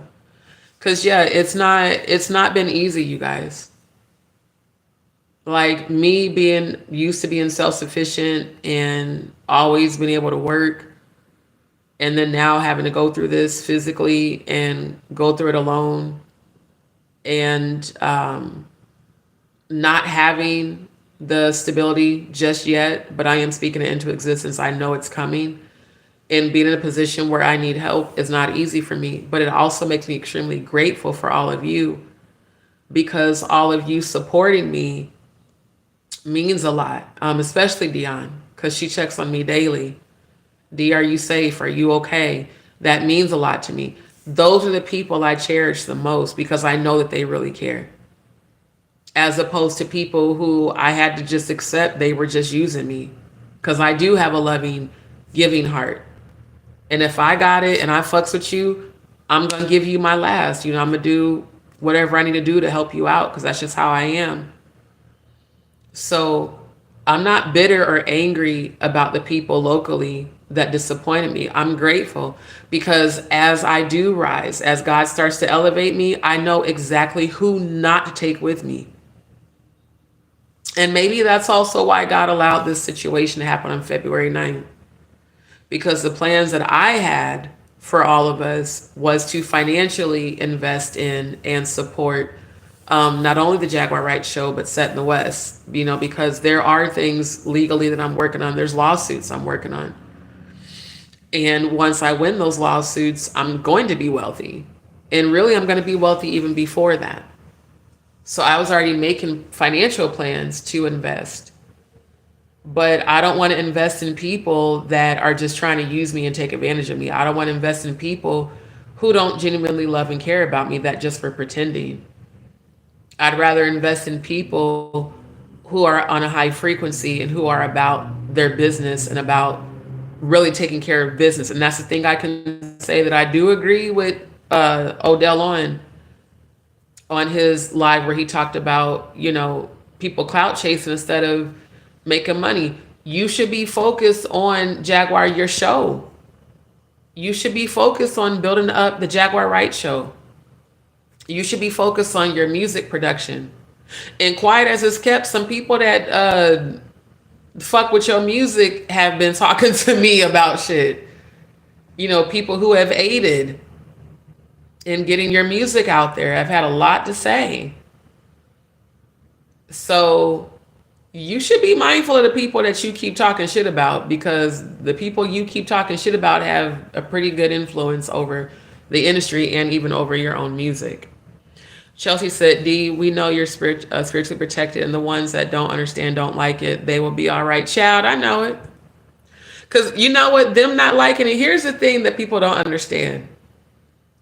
You not liking me, that's a you problem. You know why that's a you problem? Because you got to deal with your own negative feelings. It don't affect me. I'll address it. I'll roast you. I'll laugh about it. But it's not like, oh my God, they don't like me. Oh my God, Dani Robertson's talking shit about me, a whole avatar. I'm supposed to give a fuck about an avatar on YouTube? Really? I can't stop eating. Oh, fat bastard looking ass. I eat because I'm unhappy. I'm unhappy because I eat. It's a vicious cycle. Bitch, you'll get over yourself at some point. Hopefully, if you decide to heal. Faye said, I'm investigating Jaguar as well because I want to know who she is for real. Exactly. That's all it is for me. Since I did go so hard for you, and not only her, Claudia too. Because I heard she has some things to say. about, see, she turned on D. Bitch, you turned on everybody. The fuck you mean? You turned on Funky, you turned on Al, you turned on Kathy White, you turned on goddamn Armand, you turned on Foxo, you turned on every nigga that tried to be with you. You are just like Jaguar. And y'all are both from the industry and y'all have both rocked in the same fucking circles. So miss me with that bullshit too, Claudia, because I know you're still watching my channel. And so is Tisa Can't Speak and Spell. Dolly said it's a saddening reality. Being easy to love becomes a fast target on your back. Exactly. Because it's like, okay, well, Dee supported me, so let me just shit on her. Oh, we see Dee supporting Jaguar. Now she's not supporting Jaguar. Let's all go to her channel and see if we can get her to engage. Fuck no. Like I said, if I didn't fuck with y'all before, I'm not doing it now. Your vibrations are too low. No, I have no desire. Dolly said, they see your beautiful spirit. No need to explain. Exactly. Thank you. Miss Williams, good to see you. No worries. You're never late. Purple Flowers said, when you feel alone, Dee, go live. We'll be... And that's what I do, y'all. When I start feeling like when I was feeling some type of way about my dad, I was so depressed and grieving and sad. And I was like, you know what?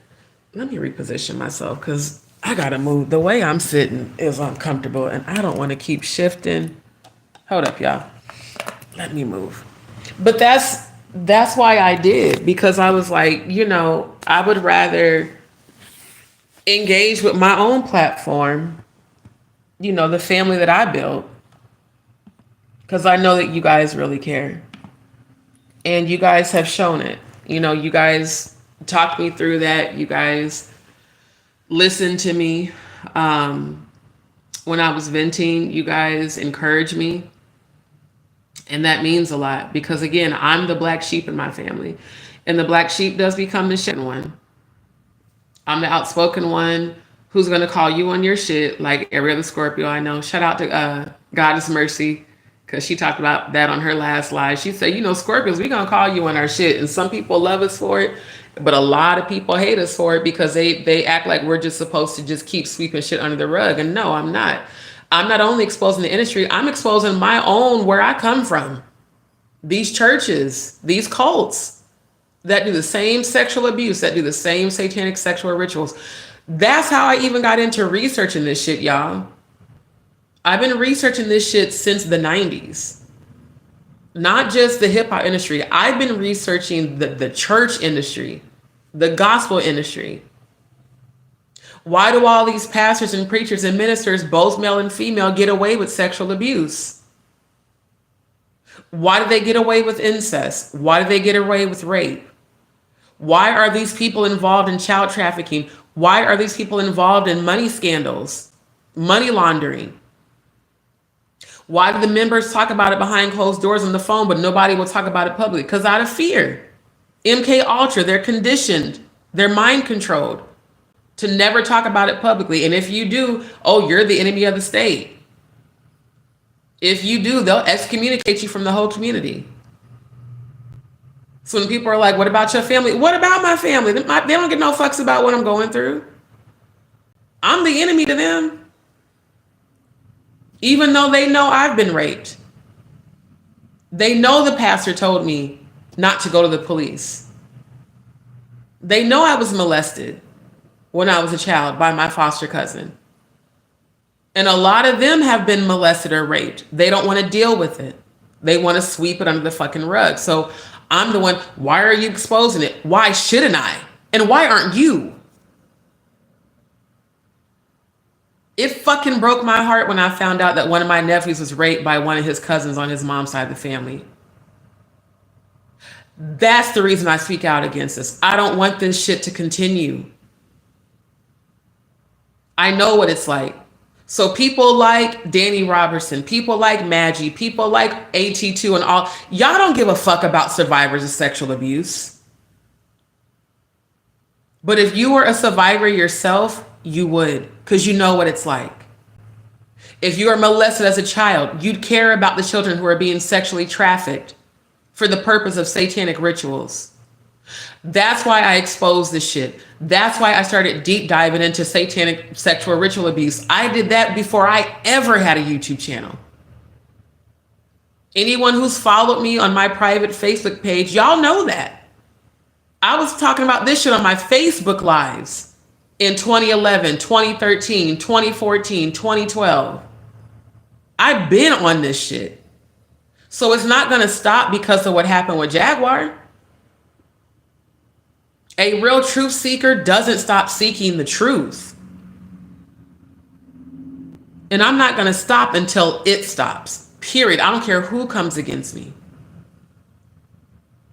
Talking about me is not going to stop me. It's only going to bring more and more hell and death and hell to your own lives. Like, for real.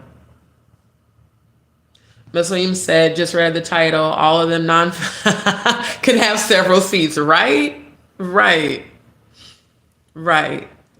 So I appreciate all of y'all, like, for real, because, yeah, Dolly said they gladly accepted the playbook. Exactly.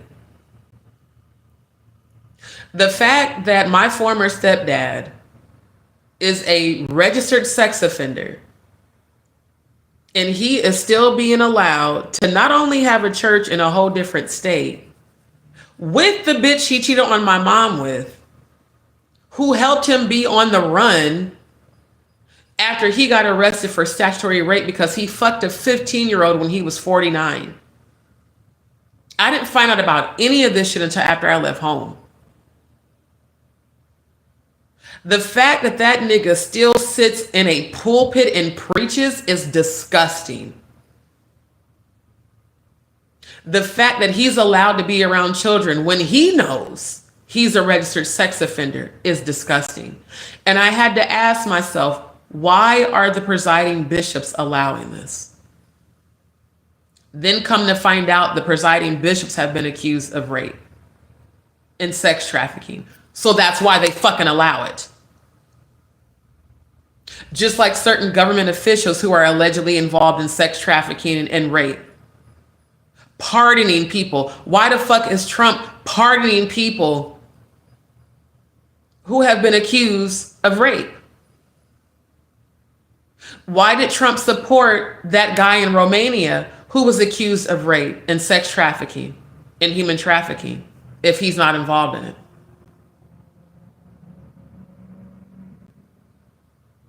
Why in the entire fuck did Jaguar Wright start cooning for his ass? Knowing his long history with Epstein. The two don't go together. You can't be a defender of freedom and an advocate for victims and say that you allegedly rescued women from Epstein Island, but then you dick riding for the motherfucker who's Epstein's bestie. Them two don't go together, my nigga. They don't go together. Not at all. And I'm going to stand 10 toes down on that, no matter what I'm going through. That don't look good at all. Trump literally publicly said, grab him by the pussy. You can just grab a woman by the pussy. His own wife don't even want to hold his fucking hand. So it ain't about, oh, D's hating on her getting an award. Fuck that award and fuck Trump. I said what I said.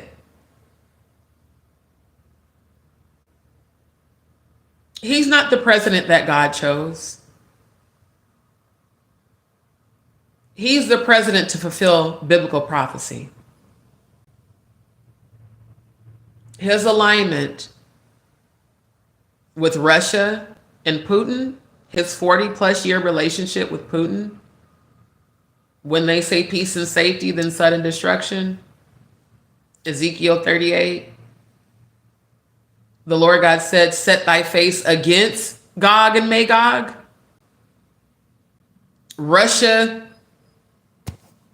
being at the top of Gog, me having that vision of Gog versus Magog in heaven with all the religious symbols. I didn't know what that meant before I died and went to heaven and had that vision. I did not know. I had never seen that scripture in the Bible.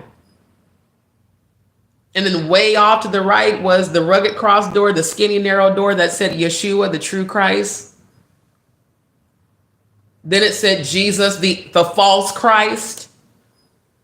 See, real spiritualists, we know what's up. We know what's coming. We're not fearing any of it. We're preparing, just like Ezekiel 38:7 said. Prepare and be thou prepared. The more I pulled up that satanic ritual calendar, the more Jaguar started acting real fucked up on my lives. Y'all pointed out to me. Now I saw it. I just never said anything. Every time you pull up that satanic ritual calendar, she jumps off the live every time. Odell didn't. She did. So if there's no truth to the possibility that she could still be a plant from the industry, that she could still be in alignment with Baphomet after making that blood oath, that calendar should not have ever made you uncomfortable, Jaguar.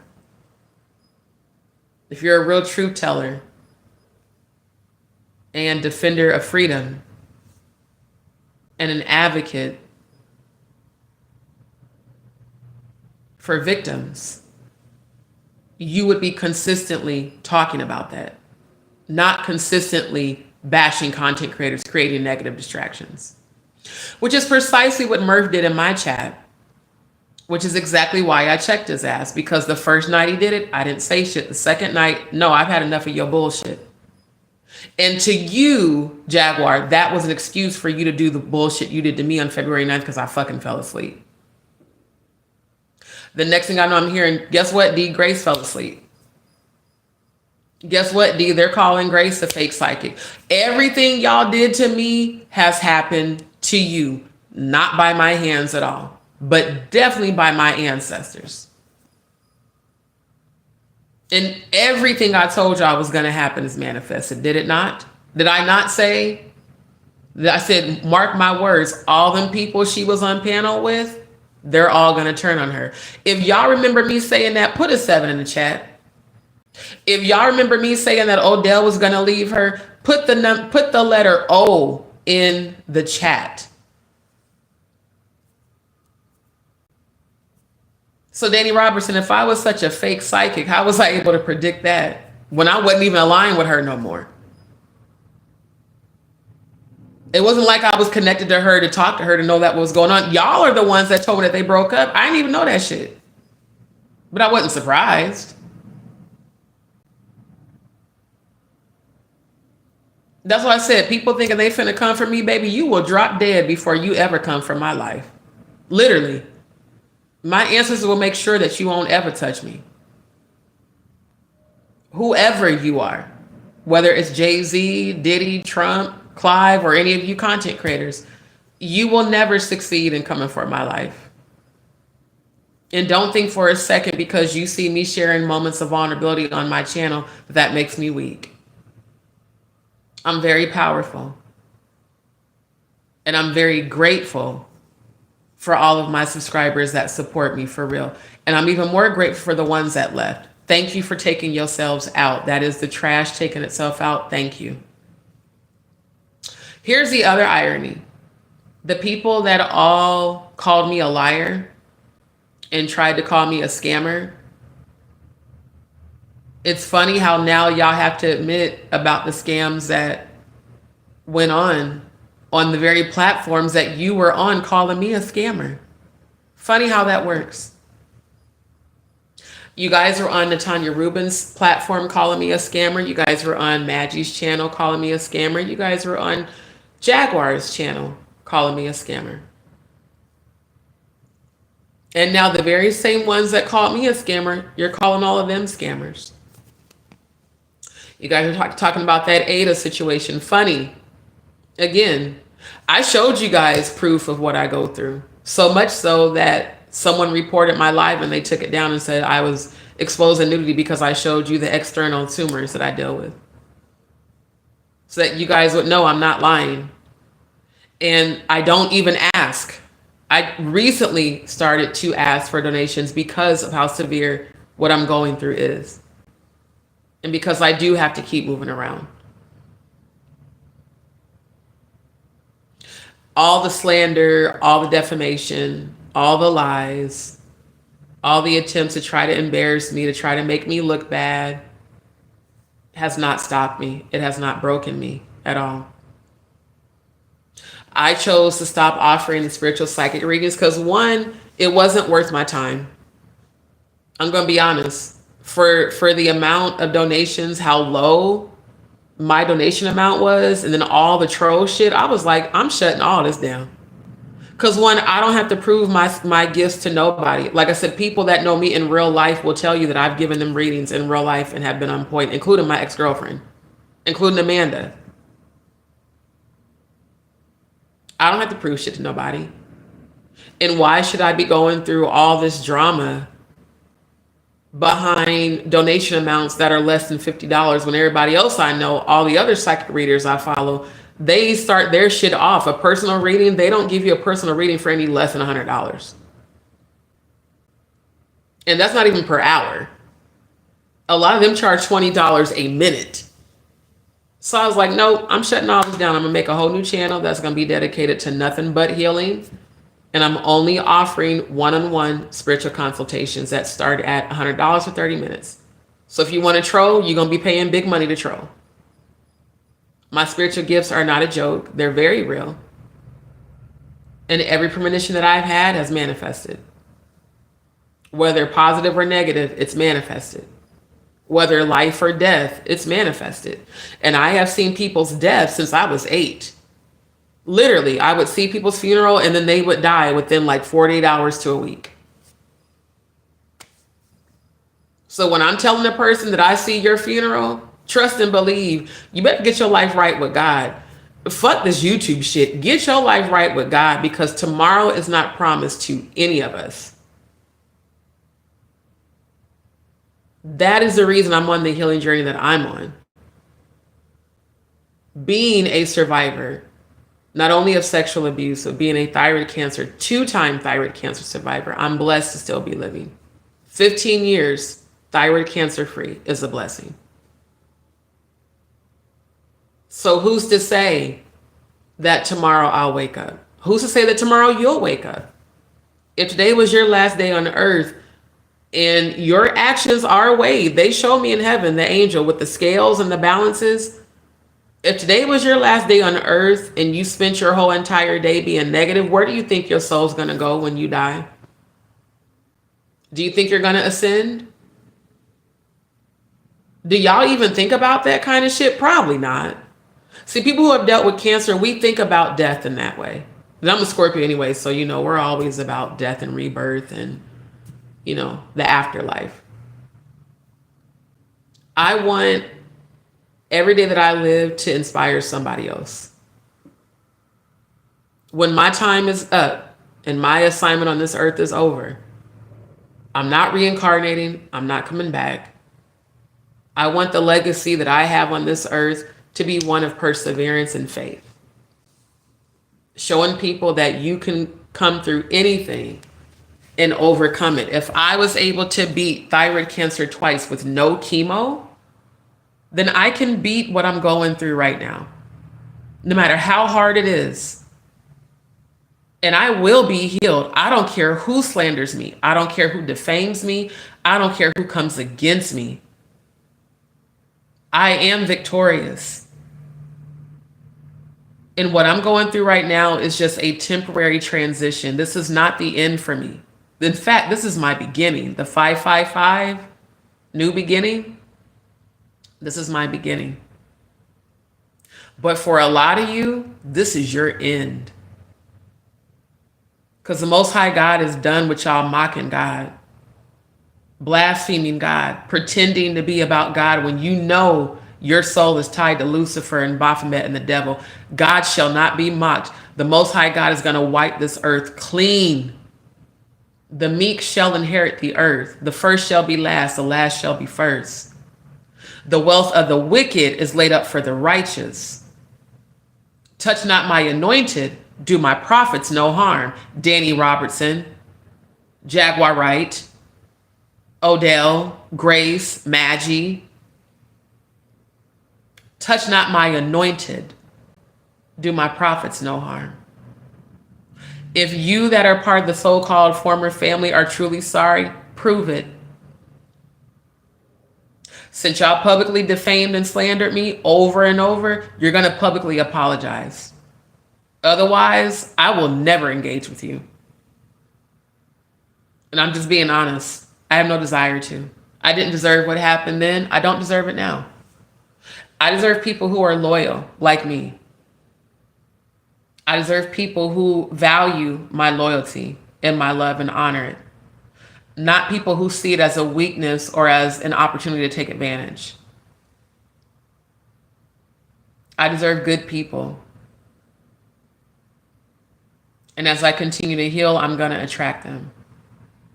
And I've learned so much from this experience. I need to get some water.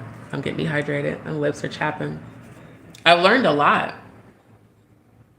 I've learned that everybody that pretends to love and care about you doesn't come with good intentions. Some people really do come with negative intentions. I've learned that I really can't trust anybody in the industry for real. That it seems like everybody has something to hide. Purple Flower said that sounds reasonable. Yeah, I'm serious when it comes to, let me get some water because I'm getting dehydrated. When it comes to my spiritual gifts. Like, I'm not finna sit up and spend my time with my spiritual gifts helping people just so that they can try to troll and be negative.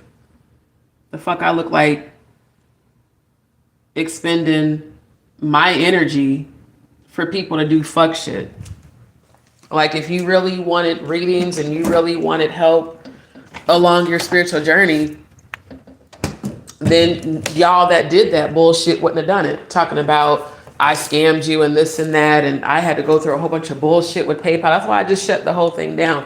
Even after PayPal ruled in my favor, I was like, I'm just done with this. Because these motherfuckers you're not taking me serious. You think I'm going to spend my time tapping into your frequency, feeling your low vibrational frequency to help you heal so that you can be on some bullshit and try to prove loyalty to a motherfucker that wasn't even loyal to y'all? Nick, Mountain Goat Productions, especially your bitch ass. You did all of that to prove loyalty to Jaguar, and now look. When's the last time she supported you, Nick? Murph? Madgie? Or did she turn on you just like I said she would? Ralph RC117. Did them motherfuckers turn on you just how I told you they were going to? Yes, they did.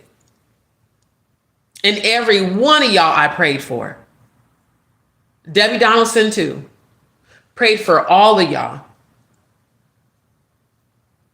Never had malicious intent towards anybody. That's why I couldn't understand, like, why the fuck are all these people grouping together to come against me who I supported? Who I prayed for, prayed with,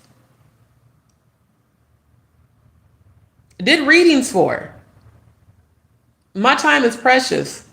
So going forward, you want my time, you're going to pay for it. You're going to pay top dollar for it. You want spiritual advice, you're going to be paying at least $100 for 30 minutes. Period. Because I got too much shit I'm working on that I'm building outside of YouTube. This platform is not the only thing I'm working on. I'm literally editing right now tutorials to teach people how to cook, to prepare people for their ServSafe exams, to teach people about sanitation, teaching people about simple tech stuff. You know, like I said, like what I showed y'all before, you know, how to report pages, how to clear your cache, how to free up memory space, stuff like that. And I'm putting together my new healing channel.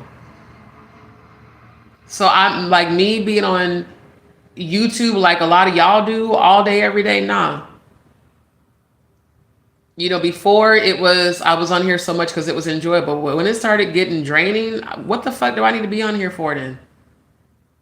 If I'm gonna be drained and it's gonna feel negative, I don't need to be spending my energy on this shit.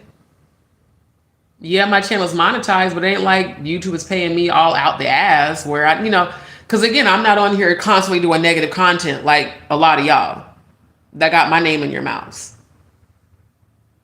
Because y'all don't have a skill set. You don't know, you don't have any skills. You don't know how to edit outside of using, and even with Nick, her videos were dope, but she uses AI. That doesn't require skills. You type in a code and a computer generates a video for you. I have over 20 years experience doing actual audio visual editing using software such as Adobe Suite, the entire Adobe Suite, Final Cut Pro, Figma, actual non-linear software editing apps and programs, not AI where you type in a code and it generates for you. That's not a skill set. That's not, it requires no skill to do that. Hell, my fucking 8-year-old niece could do that shit. So again, yes, I'm going through a transition, but doors are opening for me based off of my skills. Every one of these emails I got is because they saw my work and they saw my resume with all of my experience. So what do I look like proving myself to a non-motherfucking factor avatar that never comes up when companies are pursuing me for actual opportunities? So if I didn't have a skill set, they wouldn't be pursuing me, fucking idiot. What are you doing outside of YouTube, Dani Robertson? Nothing, but probably eating your fat ass to death. Probably one goddamn hoagie sandwich away from a goddamn stroke or a heart attack. Same thing with no nuts. Same thing with Tiggo Bitty A2 titties. All motherfuckers that ain't doing shit with their lives. That don't have skills. But always got some shit to say about me.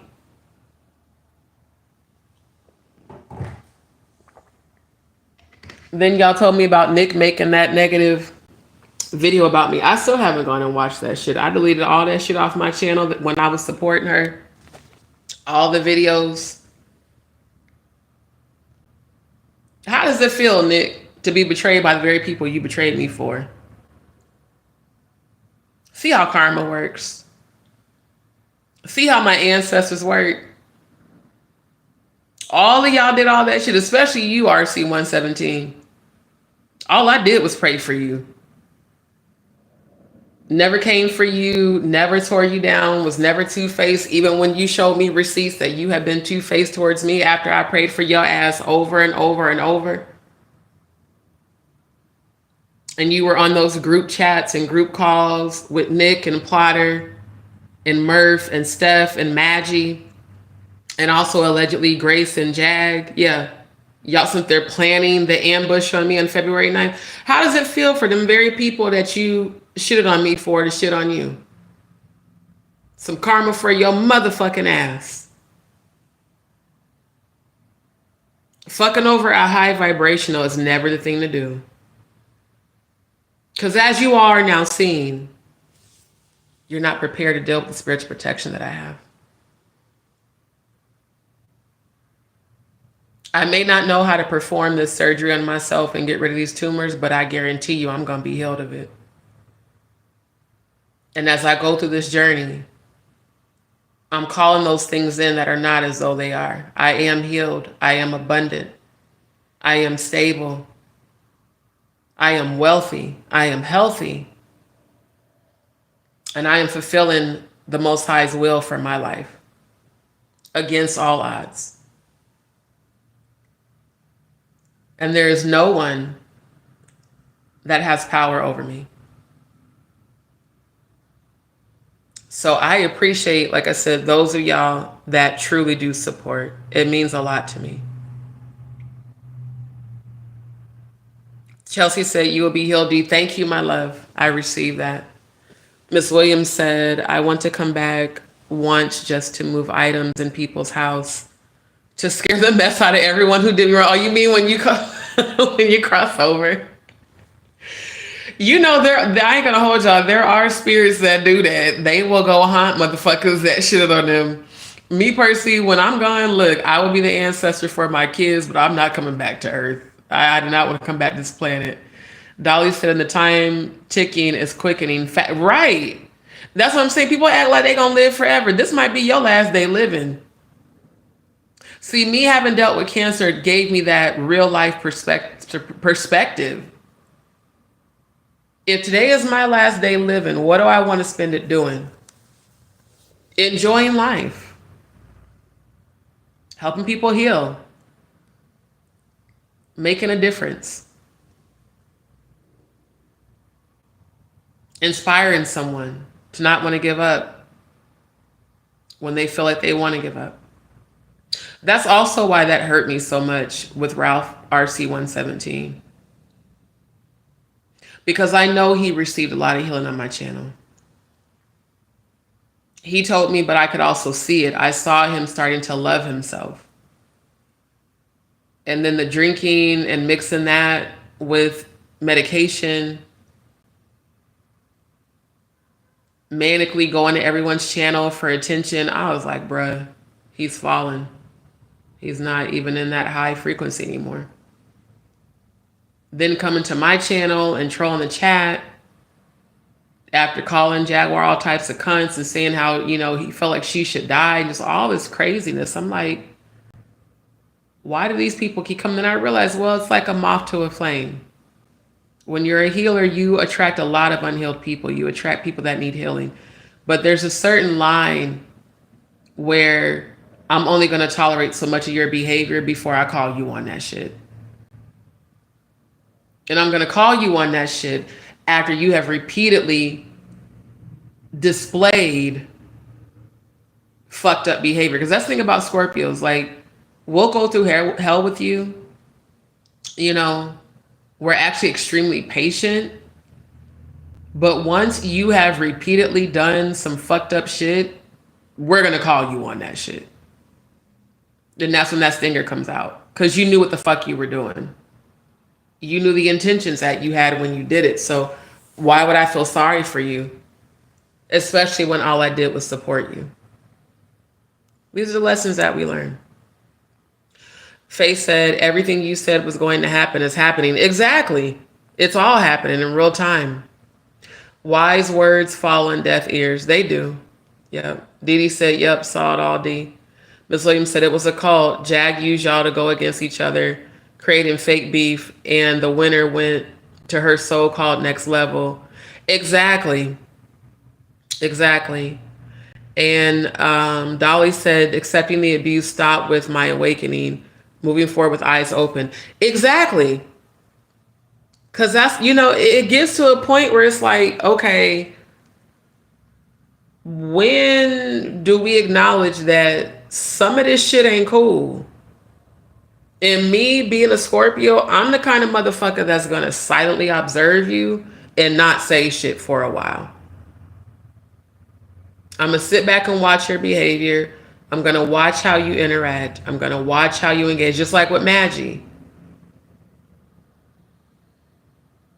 Now, they wanted to call me a troll. Have y'all seen me have tickle bitty A2 titties on my channel?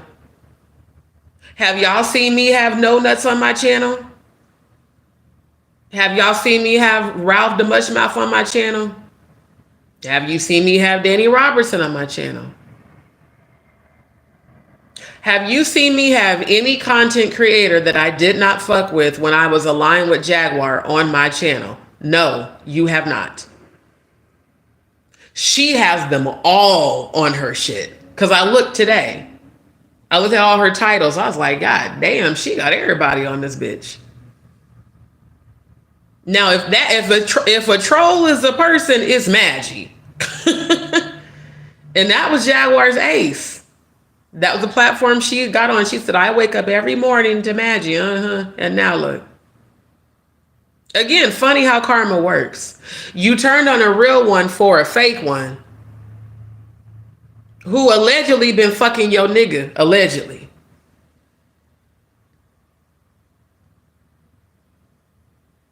I'm saying allegedly because that's a rumor, but it's a rumor I've been hearing for quite some time. And quiet as it's kept, I heard that it was allegedly going on when we were all family. Do I know if it's true? No. But that's an alleged rumor that I've been hearing. And his focus on Madgie inappropriately is weird. Using the thumbnail, showing her in her bra. I mean, that's weird, bruh. That's real weird for a man that was supposed to be engaged to you. So when I seen that video on the other content creators channel, apparently something happened about Odell being called a womanizer or some shit. I was confused. I was really confused about it. But what I do know is that even on my platform, he was talking about Trashy K's titties and Cum Jones's titties because I'm bisexual. So we was talking about women and shit. He was like, "You don't think I said hell nah?" Trashy K, her energy makes her unattractive to me. Plus, she's just not, in my opinion, attractive. She's not the type of woman I would be attracted to. Neither is Cum Jones. But him talking about their titties publicly was weird to do multiple times on live when your woman is right there. So if you did that shit publicly, I can only imagine what you do behind closed doors. So maybe he is a womanizer. Maybe that's why he's been divorced twice. Who knows? All I know is it seemed like he really loved and cared about Jaguar. And then I think shit just got real. Because I used to be like, that's it, her divine masculine. Because he played that role very well. He played the knight in shining armor. He loves her. He's patient with her. On the same hand, though, she does have a lot of issues. She has a lot of trauma. So unlike her, no, I'm not going to make fun of you the way you made fun of me. I really hope you heal, Jaguar, because I know you've been through a lot. Just like my sister. I don't talk to my sister, but I pray for her every day. Every day. I pray that she gets her mind right. I pray that we hear from her. I pray that she's safe.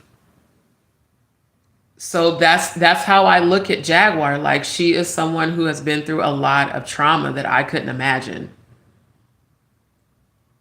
So there's going to be a level of empathy there. But a reconnection? Fuck no. Because I do love myself. I'm not like these other people where I'm going to accept abuse. No, you don't get to publicly do that shit to me and then think, oh, it's just all cool. Oh, fuck no, it's not. That's why I don't understand how her and Odell supposedly broke up, but y'all are supporting each other on each other's platform. It's real weird. It's real weird. And it says a lot about him if you will allow a woman to drag your family and then still be with her. That means a part of you is not healed. Either that or you're both using each other. Either way, I don't want no parts of any of that shit. I don't want to reconnect with any of that shit. 22222. Thank you for that sign. The time on the live. Another angel number. That's where my frequency is. Raising the vibration, teaching people about, the signs from the ancestors and angels, persevering through this shit. And like I said, every one of you that send prayers, every one of you that are supportive, thank you. Everyone who has sent donations, thank you. And thank you, Patty Munn, for this morning, because I would not have been able to extend my reservation without what you sent. And for those who can, please send donations. They are needed right now, family. Because I'm trying really hard to stay put in one place so that I can start this process with my surgery. I did find out there is a company that will help me transportation wise. They said it depends on the distance though. They can help, but only like within a certain mile radius. So if I can hopefully, be consistent in one place and not to keep moving around, then hopefully I can get the process started. And I did reach out to some more agencies as far as the medical help. Unfortunately, with the funding being cut, there's just nothing available. So I'm going to keep pushing. Like my dad told me, pray until something happens. And I'm hoping that maybe I can find a colorectal surgeon that'll just work with me on the out-of-pocket costs and not make me have to pay everything up front. No matter what challenges I'm facing, I still believe that God's going to open up a door. I will get my surgery done. I will be working again. I will have stability again. And in the meantime, for those who can donate, please do, because it is needed. It is. But I wanted to address all of this because I don't want you guys to feel like, Dee, why would you let her back in? It's not that. It's just that I empathize with when I see her going through a manic breakdown because of what I witnessed with my sister.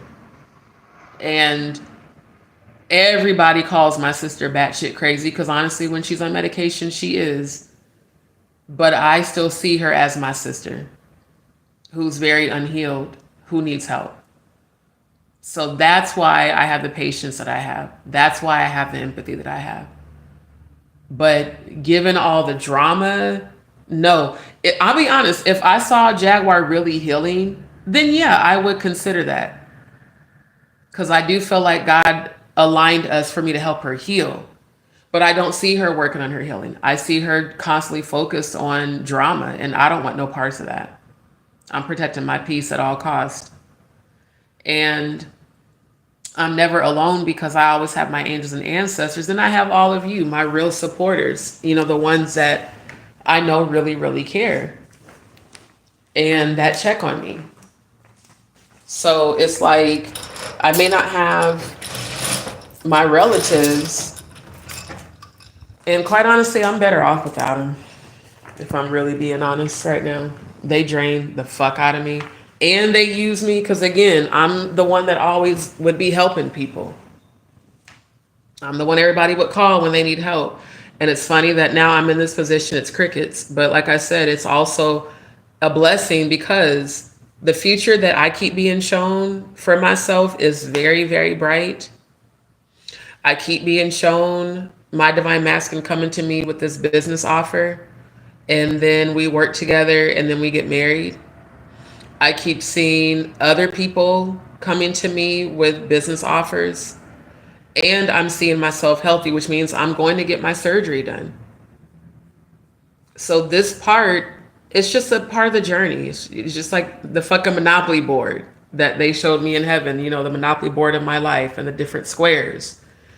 And they showed me how along a lot of the squares, it was going to be real rough. They said, and there's going to be moments where I'm saying this, not the angels. I'm saying moments where it's going to be real fucked up. They showed me that actual like sepia Monopoly board. It was like over half the board was just challenge after challenge. And I was like, God damn. I was like, why do I have to go through all this? This is so unfair. They said, because there's going to be people watching you. And they showed me all the people from the churches, y'all, that I come from, not just people on YouTube, all the people from these cult ass churches. They showed me them watching me. And they showed me them watching me and not engaging, but still watching. And they said, you need to be the example that you can come out of these cult ass churches and break your conditioning and heal. You don't have to stay in abuse. If I've learned anything, I would rather walk alone. I'd rather be the black sheep. I'd rather be the outcast and be authentic and real and true to myself than staying in a community that is full of abuse. In Maurice's book, Divorce in a Cult, there's hundreds of people that I know in real life that wrote letters in that book about the abuse that they endured. And not even just sexual abuse, physical abuse from preachers, parents, husbands, wives, siblings, incest, financial abuse, the money laundering that I know for a fact was going on, but that I couldn't prove at the time that I was a member there because they would only allow me so much access. But I was on the board and I was a part of meetings where I was like, okay, why is nobody at this table pointing out that this is wrong? That this church is getting all these government grants and they don't actually provide any of these programs. And when I try to talk about it with my closest friend, oh my God, they went and snitched on me to the pastor, and the pastor approached me over the pulpit. I was like, so we just supposed to sit here and act like this shit ain't happening? I found out after I left the church, the reason that was happening is because the board members that were being silent were fucking getting paid, y'all. Their rent was being paid by the grants. Their salaries. Y'all was getting salaries when they had the rest of us working for free to give back to God. So understand, when I see corruption like this shit, oh, I'm calling it the fuck out. Because I have been a part of shit that I didn't even know what was going on until I left. Like, I knew some shit wasn't right, and I'm seeing this shit, but ain't nobody else saying nothing. So I don't know. Maybe I'm crazy. Maybe I'm not supposed to say nothing. And that's what the main person would tell me. She was like, oh yeah, you're not supposed to say nothing. She's like, we're just supposed to just follow the leader. Following the leader can have you following a leader to fucking hell, okay? Especially when the leader was accused of money laundering, was being investigated by Polk County, and was accused of raping people. And when I was a member, I didn't know that my former pastor had been accused of raping people. It broke my heart to find that out. I said, but now it explains why he told me to be silent when my ex raped me. And we were engaged to be married. So it's like, you know, these fucking pastors, y'all, be more corrupt than these people in the fucking music industry. And because they're pastors and they're situated inside of churches, it's okay. Like I said, when I found out all that disgusting shit my former stepdad did, oh my God, I went in on that nigga on Facebook. Oh, I went the fuck in. Because how the hell you had a whole sex offender and pedophile raising us? Thank God he never tried to touch me, because he already knew, you try to touch me, nigga, I'm telling all of it. That nigga fucked a 15-year-old when he was 49 in his mama's bed while being married to my mother. And he still has a church. A whole registered sex offender. And he went on the run. He went and turned himself in because I guess the girl threatened him. They was involved in some sort of drug shit. Also that going on while he's a whole entire pastor. Would preach drunk and shit. And the main chick, he cheated on my mom with a lot of the women in our little bitty church, but the main side bitch, she was a sheriff. She gave him her husband's identity and helped him hide from the fucking police, y'all. Like, it sounds like some Lifetime shit, but this is like really the shit I was like grew up in. And I'm like, Mom, why you didn't tell us all this was going on when we was home? Because I didn't want y'all to worry. I knew that nigga was cheating on my mom because my mom would take me and my sister with her in the middle of the night to go find her husband, bro. I'm 16. I'm working at McDonald's and in school and in band. I had to be at band practice at fucking 5:30. My mom would wake us up in the middle of the night. Come on, I got to go find Marlon. The fuck you mean? He didn't come home. Where is he at? Now, of course, I didn't say that to my mom because I didn't cuss around my mom. I still don't. But in my mind, why the hell we got to go look for my stepdad? Why the fuck he ain't bringing his ass home and he the pastor? Because he was fucking all them bitches. So y'all think I'm finna be silent now? Oh, she's exposing the family. No, I'm exposing corruption in these so-called churches where y'all are collecting all this government money and grants and you're not providing the programs that you're collecting government grants for. And you're sexually abusing people and you're manipulating people and taking advantage of their belief in God.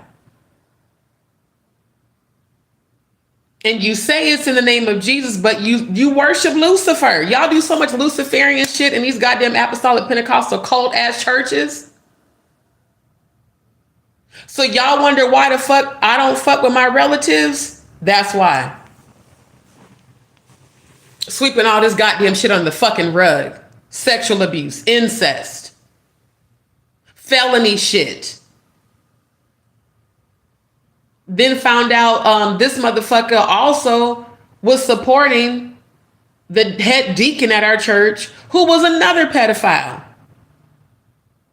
His kids grew up and told me how he used to be molesting them and making them do kitty corn. Our head deacon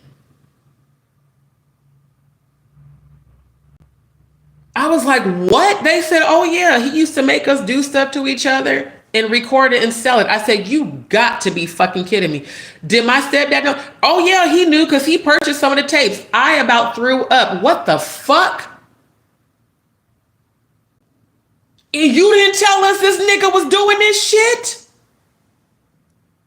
What the fuck? And y'all wonder why them kids are fucked up to this day as adults? I don't play about this shit. I swear to God, when my daughter and son are born, they probably won't ever meet I'm serious. They probably won't ever meet my relatives. I'm just being honest. Because the amount of shit I found out after I left home is still disturbing. I'm still finding shit out. So I'm a real advocate for this shit. Because it just goes on too fucking much. And then people are afraid to come out and speak out against it because they're afraid of people coming against them. Do y'all know that the same way people are afraid of Diddy and Clive and Jay-Z, they're afraid of these pastors in these fucking churches that I come from? Dwight Reed, the son of the pastor I was under at Christ Apostolic Temple, who's the pastor right now, one of his nieces has sent me so much information because she's afraid he's going to kill her. What? That's your uncle. That nigga 65 goddamn years old. He old as hell. But that's how brainwashed and mentally conditioned they have these people. That if you go against the pastor, we're going to kill you.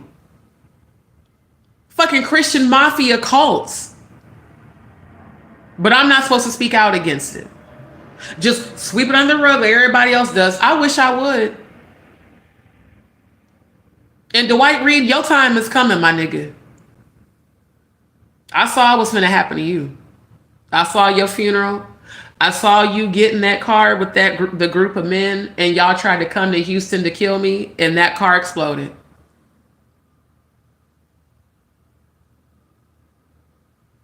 I saw you survive with a shit ton of injuries and then get locked up and die in prison. I saw the chains on the door of that fucking cult where my mom's a member right now get shut down. Y'all are not of God. I love my mom to life. And she does not know that she's being brainwashed, just like I didn't when I was a member. I know it now. And I'm still breaking that conditioning. But sir, you're going to have your day. And you can't say we're defaming you. Because you and Jordan Goodlet's father publicly bragged about how he allowed you to go on supervised dates with that girl when she was 15 and your ass was 60. He allowed you to go on supervised dates with his daughter from the age of 15 until you married her at 63 and she was 18.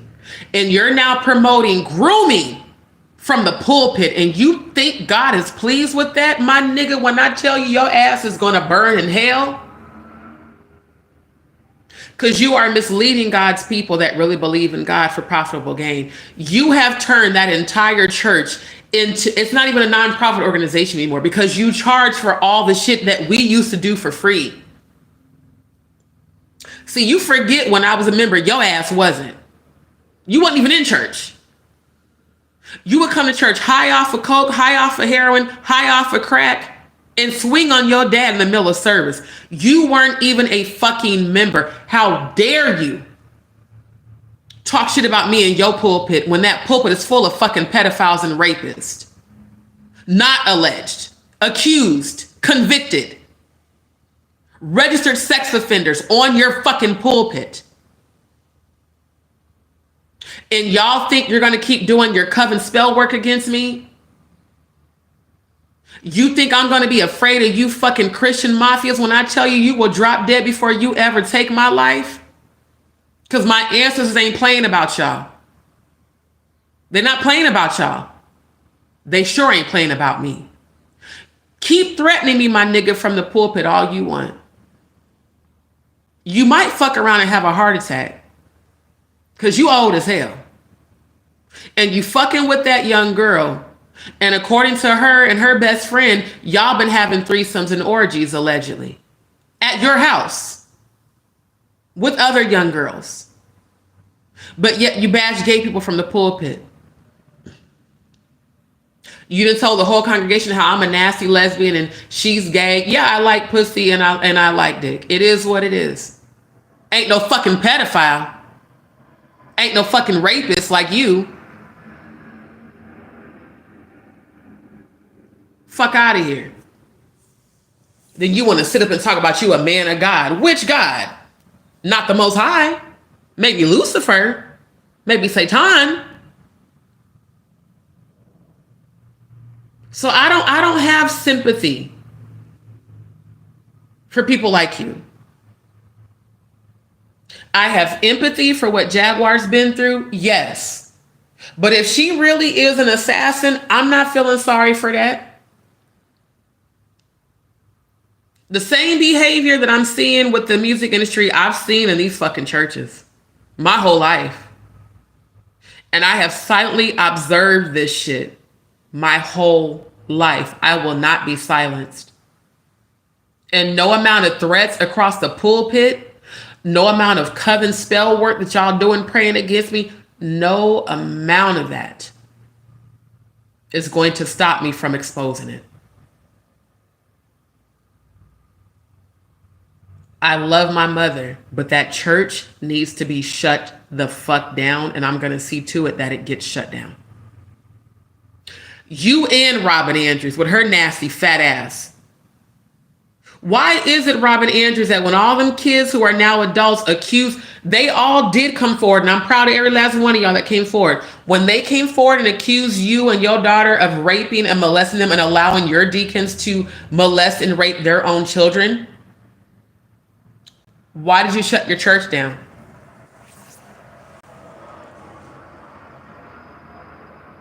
But you're not guilty, right? Your daughter Michelle's not guilty, right? But you shut the whole church down, right? In the middle of the investigations. Then you ran your ass back to Des Moines from Missouri. But we're all lying on you. I told Bishop Reed what them kids told me when I would go pray them demons out of your church. He said the kids were lying on you. Now the kids are adults, still suffering from PTSD from what they went through by their pastor. Why are pastors allowed to sexually abuse members and children and still profit? Why are gospel artists accused of the same thing as Kirk Franklin?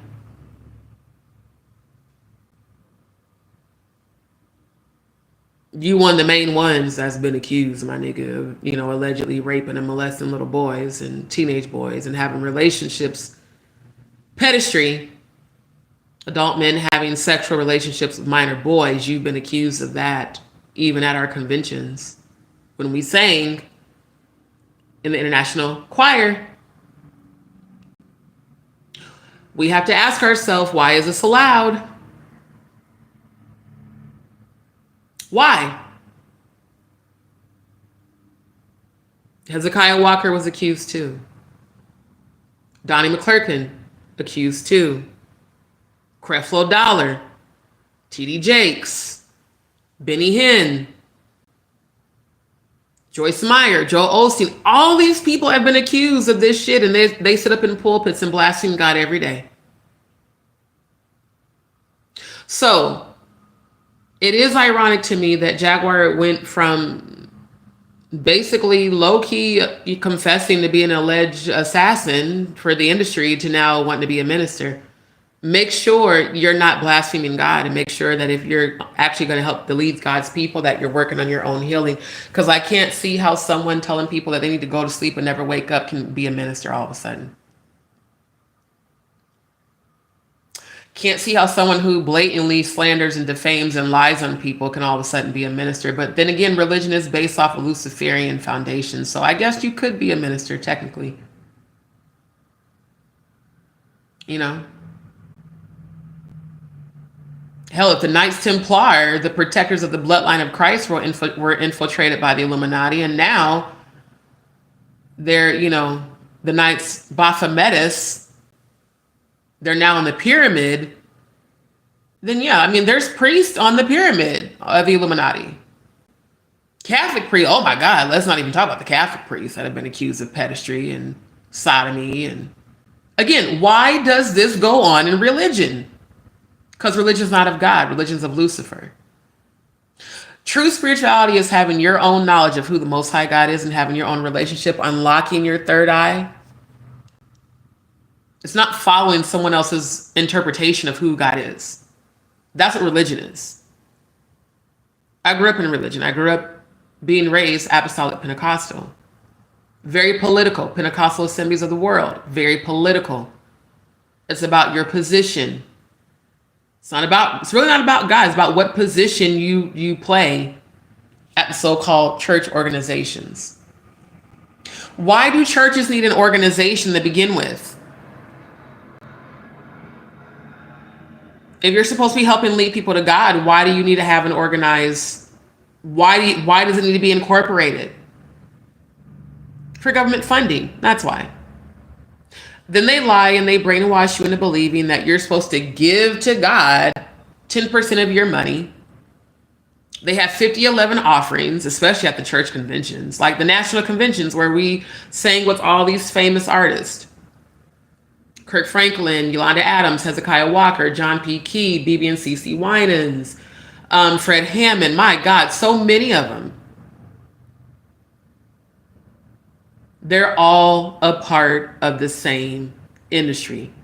Gospel, hip hop, R&B, rock and roll, Hollywood, entertainment, military, government, it's all connected.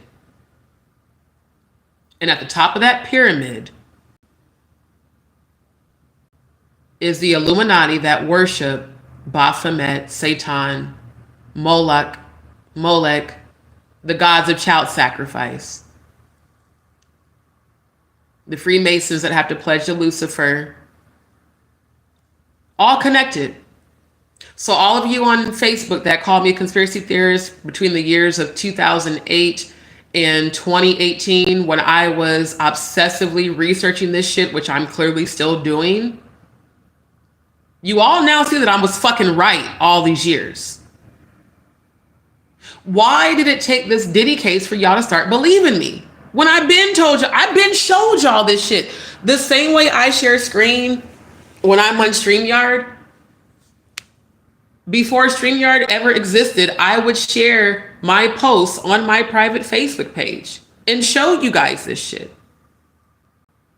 And you guys all said I was a conspiracy theorist. The very same people are now DMing me. D, what's going to happen next? You tried to warn us, we didn't listen. Well, maybe go back and look at those posts from way back when and line it up with today's current events, and you'll see I was right. That's why people like Dani Robertson is a non-motherfucking factor. I've been a psychic.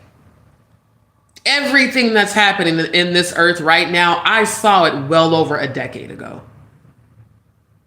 Just like Russia invading the US.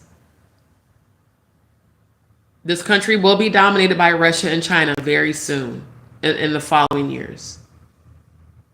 The European Union, watch out for that. The peace treaty between Trump and Putin, watch out for that. When they say peace and safety, then sudden destruction. Ezekiel 38, Son of man, turn thy face against Magog. The Lord God said, Meshach and Tubal, go. These are all places that are now Iran, Iraq, Persia, Armenia, Libya. I showed you guys that. Been talking about this shit. Not so crazy now that it's manifesting, right? Facebook followers, because I know y'all be watching. Ezekiel 38 says, turn thy face against Gog and Magog. And that is who Trump is aligning with. The very geographical regions that God said to turn your face against. Prepare and be thou prepared. This is not a game. Fuck YouTube. This is a spiritual warfare. Fuck these real rejects of YouTube. Get ready for what's coming. Prepare yourselves. It's time to live off the land. It's time to get off the fucking grid. And if you believe in God, align with the Most High God's frequency. Stop blindly following other people. Open your third eye. Know who the fuck God is for you. God dwells within you. If you truly align with Christ's frequency, not hey Zeus, the false Christ, Yeshua, the true Christ, is a frequency. And when you align with that frequency, you can do all things. I can do all things through Christ that strengthens me. Christ is within me. Therefore, I become Christ. Christ was afflicted too. And even though Christ was afflicted, Christ healed. Me needing this surgery, this is a temporary affliction. There's a scripture in the Bible that says, so that I would not sin against thee, thou hast put a thorn in my flesh. Me needing this surgery is a thorn. To keep me humble. To keep me focused on my spiritual journey. To not get too caught up in this world. Romans 12, 1 and 2. I beseech you, therefore, brethren, by the mercies of God, that you present your bodies a living sacrifice, holy and acceptable unto God, which is your reasonable service. And be not conformed to this world, but be ye transformed by the renewing of your mind. I'm going through a renewal transition. This is not an ending point. This is not, oh, woe is me. Yeah, shit is fucked up, but they showed me it was going to be fucked up. I did sign up for this, even though I be getting mad sometimes. They showed me in heaven. The angels showed me that Monopoly board. It was going to be fucked up for a while. They said, but if you keep pushing through, they showed me my victory. Oh my God, that just gave me chills. Because once they showed me my victory, it was nothing but victory from then on. It wasn't no more struggle. That shit was behind me. I pressed towards the mark. There's a scripture. I pressed towards the mark, leaving those things behind and looking unto Jesus. I press towards the mark for the high calling of God. I press forward. I press through this shit. So a real reject of YouTube, you think you got some power? Shit. I've literally beat death multiple times. Who the fuck do you think you are? I don't know too many people that could say that they survived cancer twice without no chemo. I did that. With the help of the Most High God, my angels and ancestors and spirit guides. So the very people talking shit about me, you're talking shit about me because you know how powerful I am and you know how powerless you are. And anytime a group of people come together to align or malign against people, it's because that person's very powerful. That's why these covens that I come from keep praying against me. They know how powerful my voice is. And I'm not going to stop. I'm going to pray for my mom every day.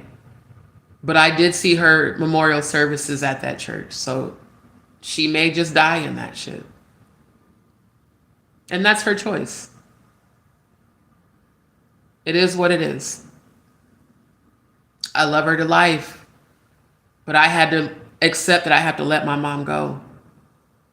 I can't save her. She has to save herself.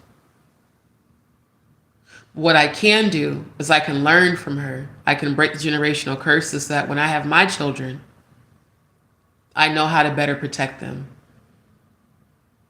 I know what to teach them. and I know what to keep them from. And I will never, ever leave my children alone where they can become prey to sexual predators. And I'm going to teach them about God, the God that's within them. God's within you.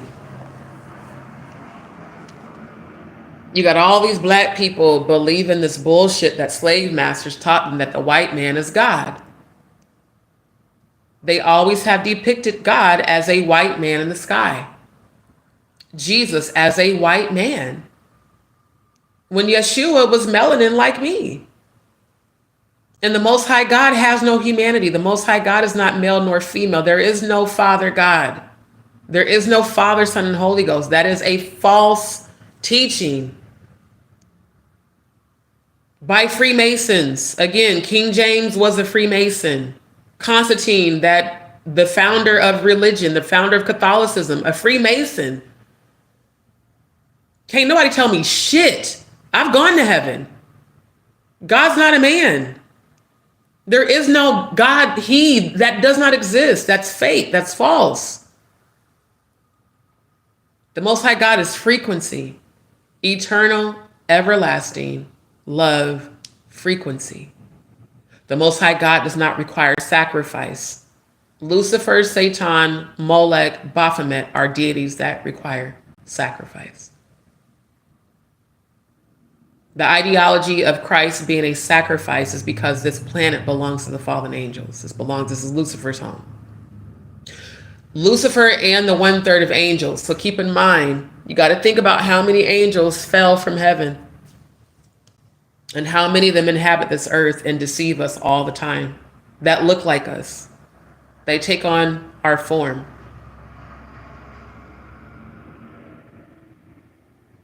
What I have experienced today, what I have experienced in life, is deeper than what most people have. That is what makes me different. But I was raised in religion to believe that God is a man.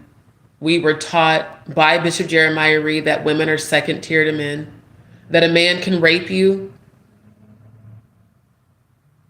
During his marriage classes, he would teach that if you're married and your husband wants some, it doesn't matter how you feel, you better give it up, because if not, he can just take it from you. And we would all, behind closed doors, be like, isn't that rape? And then to find out later that he was accused of raping members, yeah, that explains why the fuck you would teach that disgusting shit from the goddamn pulpit. And wondering why so many women are walking around the church traumatized with mental illnesses and shit. But when you're brainwashed and you don't know you're in a cult, you will sit there and say, amen. You right, Bishop. If you don't give up no head, he'll go get some head from somebody else. And now you're teaching women that their husbands can cheat. My mom was a pastor's wife. That culture of cheating is normal. It's not just rappers that do it. Preachers act just like rappers. I can just go get any bitch I want. I can just treat you any type of way.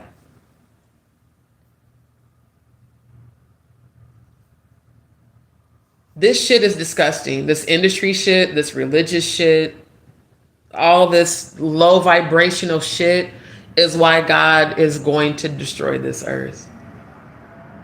Not by flood, this time by fire. Wars and rumors of wars, explosions, bombs, death, and rebirth. The meek shall inherit the earth. The wealth of the wicked is laid up for the righteous. The last shall be first, the first shall be last. Diddy is not the first music mogul that's going down. Jay-Z and Beyonce, your time is coming. Oh, and I will celebrate in your downfall. Because that dark witch and that dark warlock, you've deceived so many people. You've hurt so many people. Clive Davis too. I don't care when nobody tries to say to justify Clive. Clive has been linked to damn near every damn sacrifice in the industry. I have so much respect for Stone, but my position, in my opinion, of Clive remains the same. That's not going to change. And if he never comes on my platform, that's fine with me. But I've been researching Clive for decades as well. Although I will say this, a lot of nefarious things that go on in the Black sector of the music industry do happen at the hands of Black men. And allegedly those Black men are Jay-Z and Diddy. And Drake now. But the classic ones since the 90s, Jay-Z and Diddy, allegedly. I'd say allegedly for the sake of YouTube. And all my commentary is alleged outside of my real life experience, just to protect myself. The same way I'm investigating these music industry people, I've been investigating the church people. So no, I'm the black sheep for a reason. I'm the outcast for a reason. I'm meant to expose it, and I'm meant to stop it. Every generational curse stops with me. It won't continue in my lineage. It won't continue in my children. I'm fighting for them. For my baby girl I keep seeing in the 5D, and for my son. I want them to live in a world where they don't have to worry about being sexually abused. Where sex trafficking no longer exists. Where rape and incest and molestation no longer exists. Where abuse doesn't exist. That is what I'm fighting for. And for all of my nieces and nephews in their next generation. My nephew that's about to be a dad in a few months. His babies. So that they may never know the pain that I knew as a child. Molested from 8 to 11. Raped in my early 20s by a man I've known my whole life that I was going to marry. Then date raped a couple of years later by another man I was dating. I can't say I know what it's like to be trafficked. I can say I know about the horrible stories that my foster cousins told us about. And my adopted cousin. Because they were all from CPS. My uncle rescued every last one of them and helped to rehabilitate their lives. My uncle was the only pastor I've ever known that wasn't a piece of shit. Literally the only one I knew. Faithful, loyal to his wife, never abusive, never touching on kids. He rescued all of us. He took care of all of us in that little bitty duplex, in that little bitty church. And he was low-key the outcast in the organization too, because my uncle didn't stand for a lot of the bullshit they was doing. But when my uncle died, I saw thousands of people. I mean, people I didn't even know whose lives he influenced speak about how much he helped them. That's the legacy I want to leave when my assignment on earth is over. That Dee made a difference. She fearlessly spoke out and really did help people. Not alleged to help people to get for scams and shit. If I could create a world where abuse didn't exist, I would. If I were God, I would create a world where there is no abuse. But this world belongs to Lucifer. So when people say things like, well, why did God allow this to happen? Make sure you know which God you're referring to. Because the Most High God is nothing but love. But the God of this world, the prince and power of this world, is a fallen angel. Angelic being cast to the earth that transformed into an angel of light, of deception. Oh my God, there's so many comments that I just realized I missed. Dolly said, accepting the abuse stopped with my awakening, moving forward with eyes open. Absolutely. Miss Williams said, Madgie is about drama. She don't care who was on her channel as long as it brings her clicks and views. That's what I realized, and that's why I'm not going to ever go on her platform again. I'm never going to align with her again because I'm not about that. May, thank you so much for tuning in. I don't know if you are a subscriber, if you just subscribed. If you did, thank you and welcome to Dee's World. I just understand now she was your copycat. Yeah, apparently, because she keeps copying my content and then going on other people's platforms acting like she discovered shit. Just like when I broke the case about Angie Stone on the 2nd of March, and then she went and claimed that she discovered. You didn't discover shit. You just watched my lives and regurgitated the actual work I put into researching about it. On the same hand, though, I'm kind of flattered because to have someone who's allegedly a celebrity constantly keep copying off my channel is, says a lot about me and a lot about them.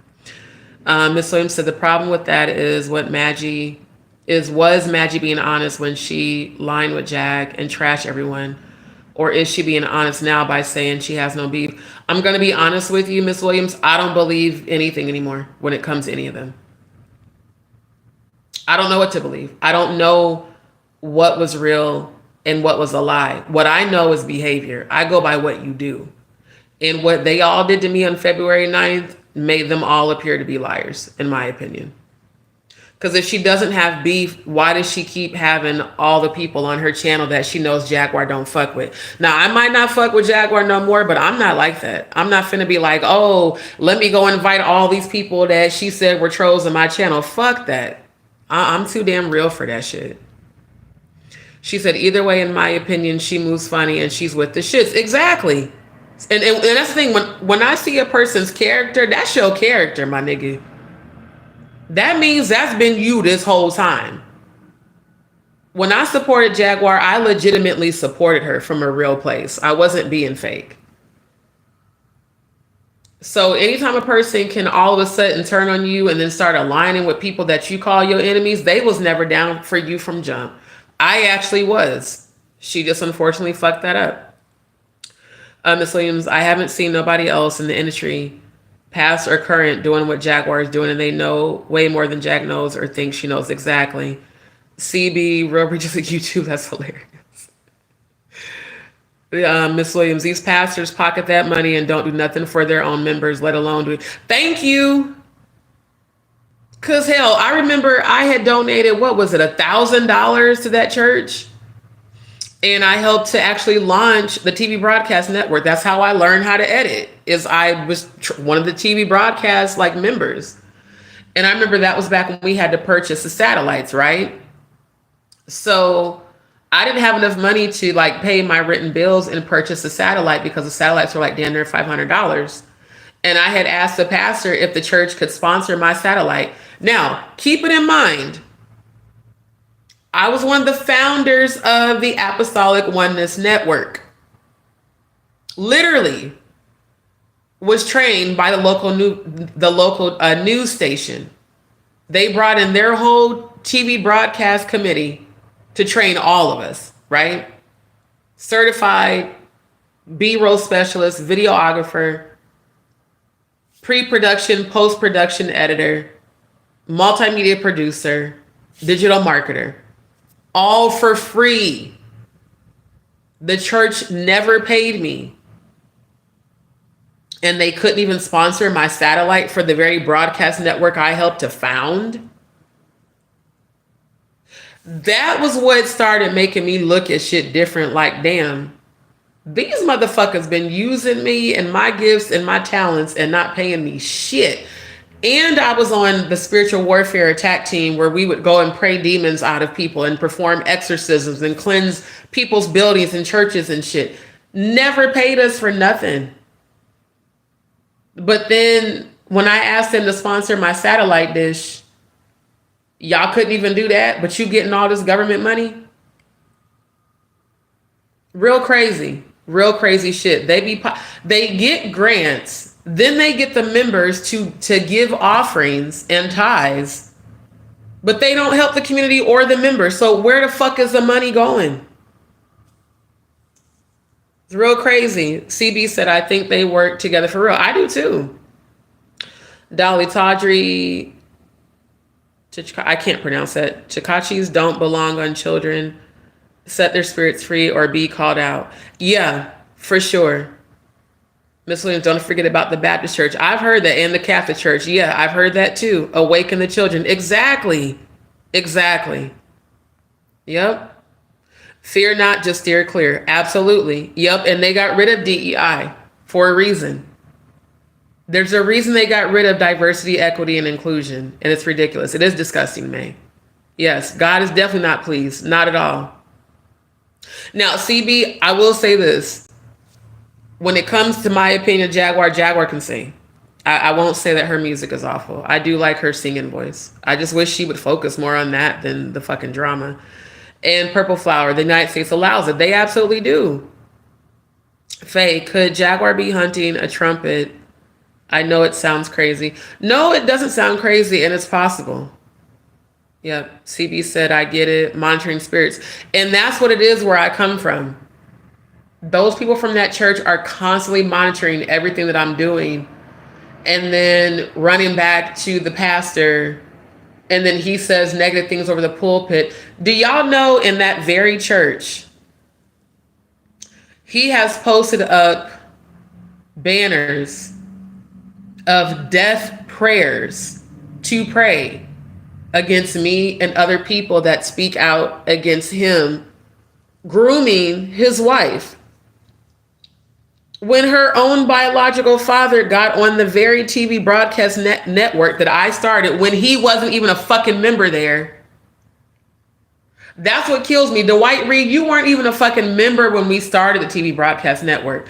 And yet you funded James Goodlet's failing music studio so that he could pimp his daughter out to you. And you both bragged on the TV broadcast network about how he allows you to go on supervised dates with her when she was 15 and you were 60. On what planet is that considered normal for a 60-year-old to be dating openly and publicly a 15-year-old girl who was a member at the school, the actual Christian academy that we started decades ago? But yet you have your members, and I call them coven members now, praying prayers of death against me for speaking out against that shit. You groomed that girl. You targeted her when her parents were divorcing. And you made sure that her mom, who had a mental illness because of the abuse she went through with her father, you made sure to ban her and that whole side of the family from the wedding that occurred on a Monday afternoon because she was allegedly pregnant with your child, a fucking 18-year-old girl, and you expect everybody to believe that y'all wasn't fucking from the first time you was dating her at 15? You got grandkids her age. The fuck you mean? Like, I don't understand this shit. I don't understand how y'all can sit in this congregation and amen and applaud this shit. Well, she's grown. She wasn't when they first started dating. She was a minor. Her father got up and said it. This is not alleged. He bragged about it during the service on the TV broadcast network. My daughter's going to marry a presiding bishop because all they fucking care about are titles. They don't care about people's souls.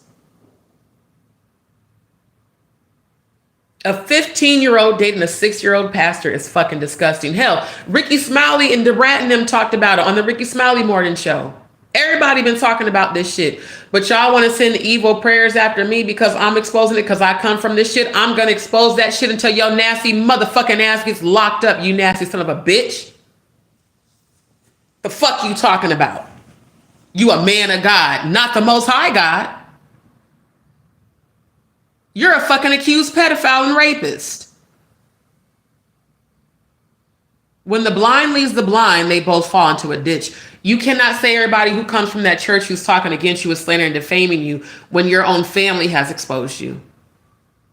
Your ex-wives, your former stepchildren, your nieces, your relatives have exposed you. Your own father told us to pray for you because you had an affinity for young blonde-haired boys with blue eyes. Your father told us that.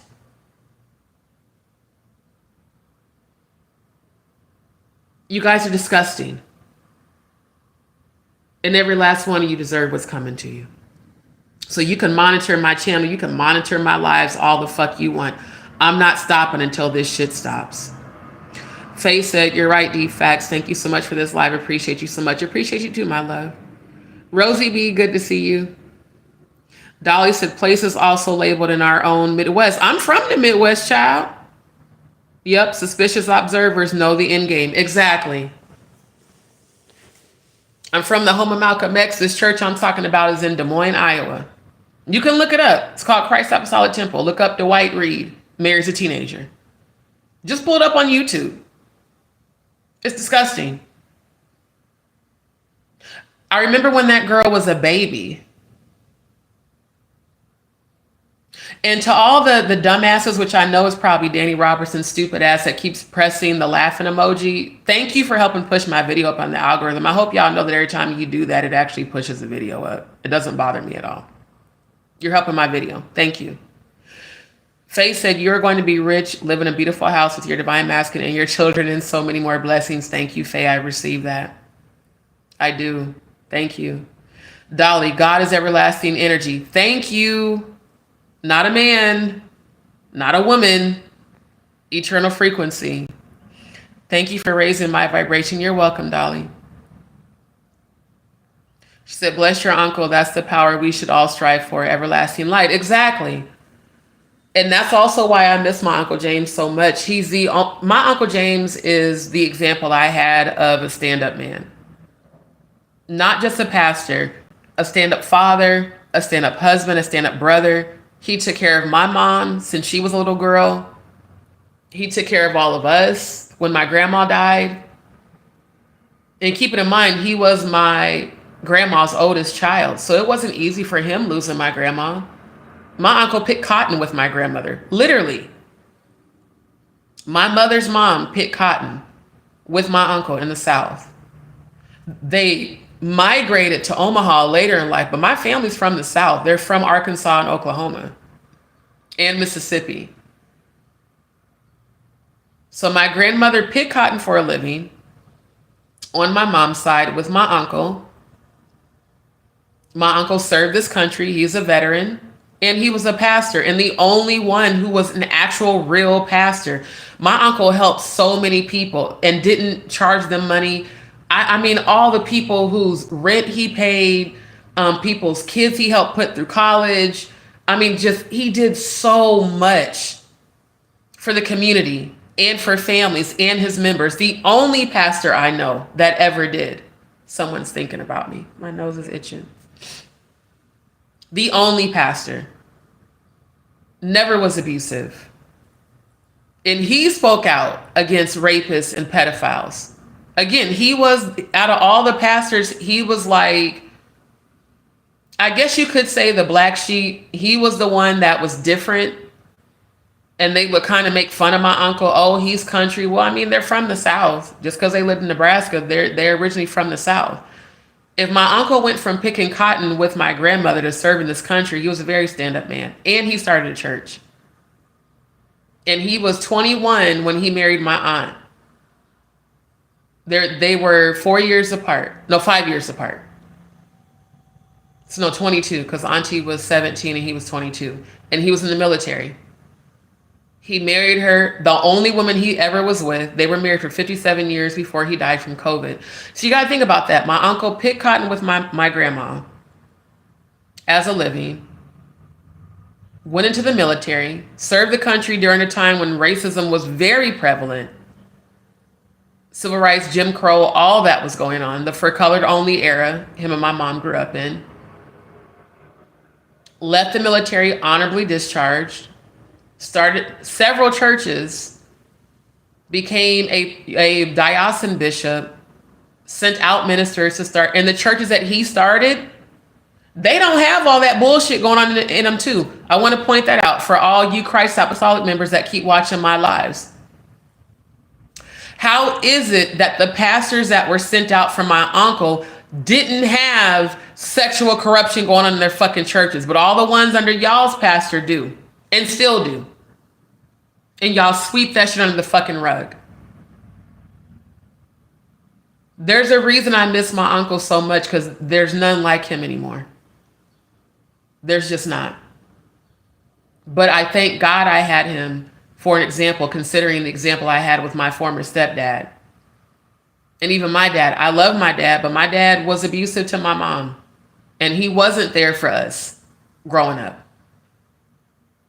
He was there the last 5 years of his life, but he wasn't there growing up. So I didn't have a good example of how a man's supposed to treat a woman. I had examples of abuse and cheating and, abandonment.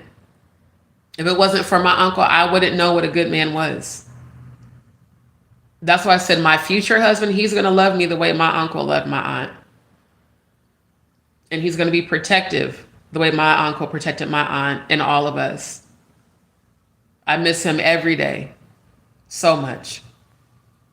Rosie B said church doesn't even do back because of greed. Exactly. Yes.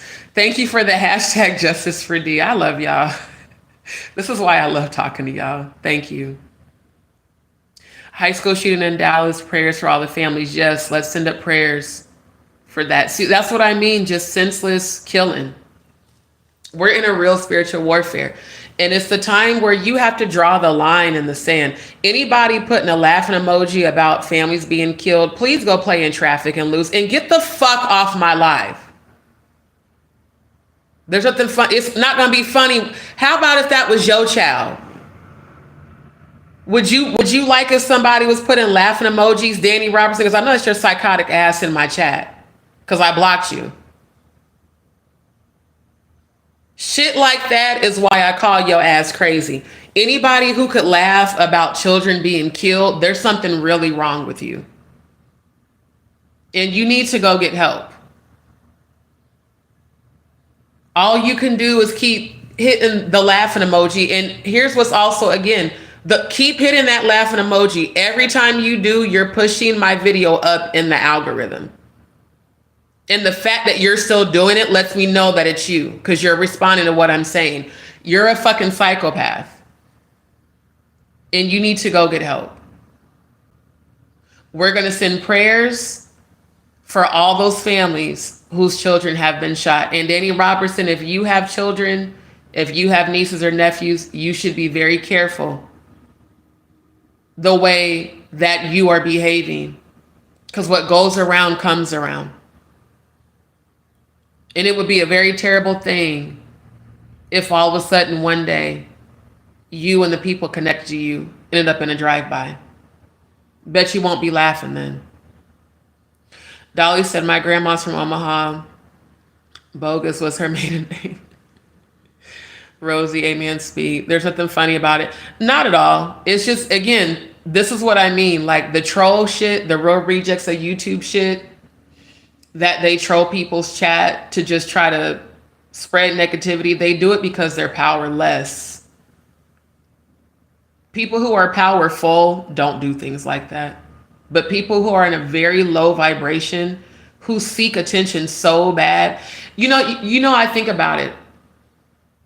Think about like when you turn on the porch light and how all the annoying bugs fly towards the light.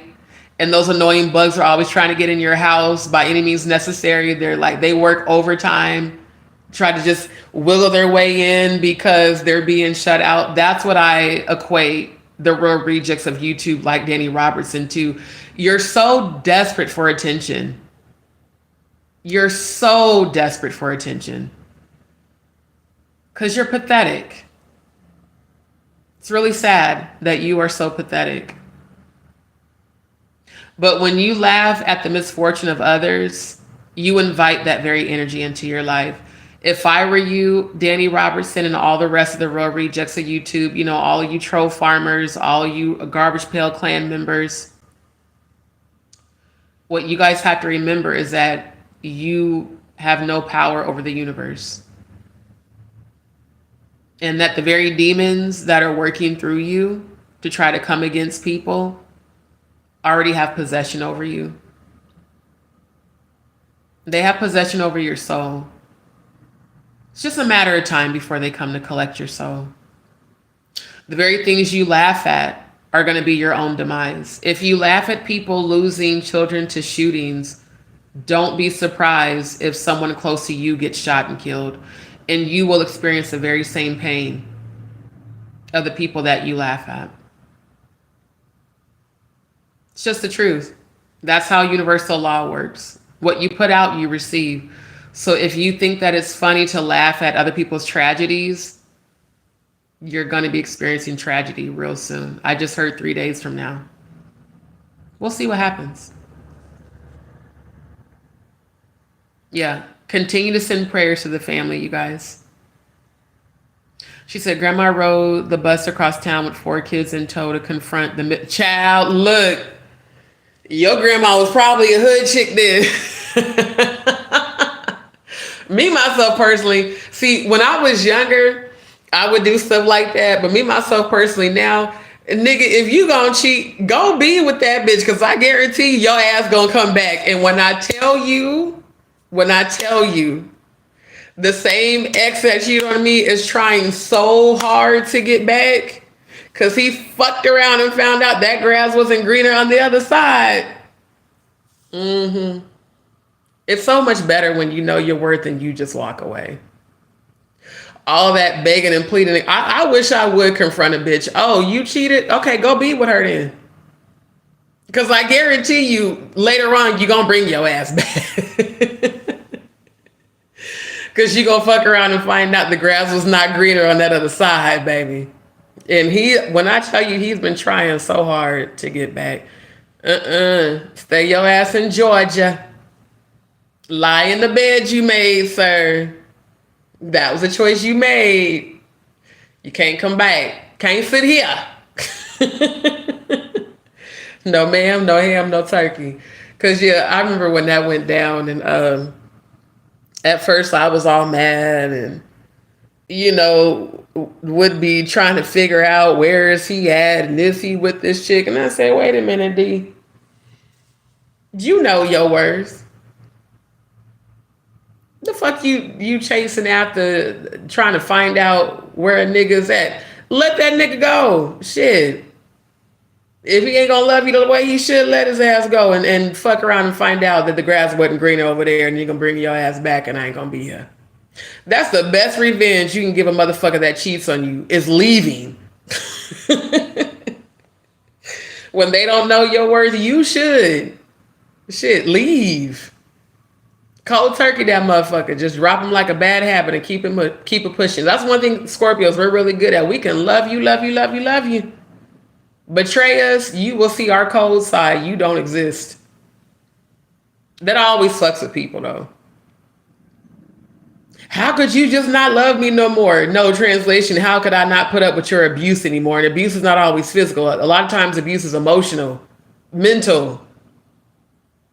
You know, people will do things and then think that they have some sort of power. And then when you take your power back and you walk away and you leave, they see how powerful you really are. Then they fuck around and be like, damn, she didn't love me the way you did. I know she don't. I told you that. Everything I told you I saw happen and has happened. I told you that woman was going to set you up. I told you she was fucking your homeboy. Everything I told you fucked around and happened. That's so ladies, look, don't confront a bitch.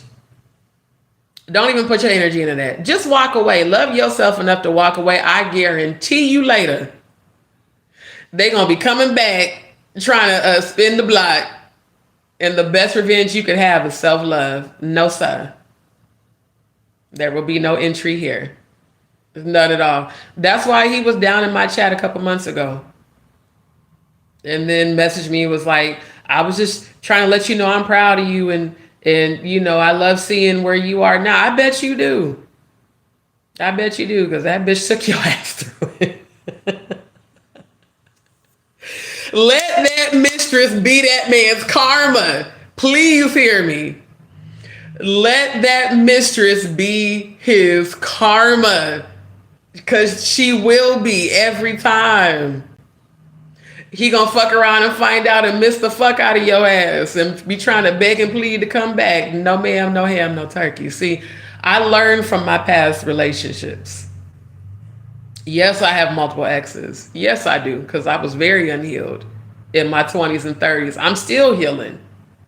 But one thing I learned when I did that jumping from person to person, like I witnessed Jaguar and Odell do with each other, when you don't take time to heal from your last relationship, you do carry that unhealed energy into your next one. I know I did it too. It was not just my exes, it was me.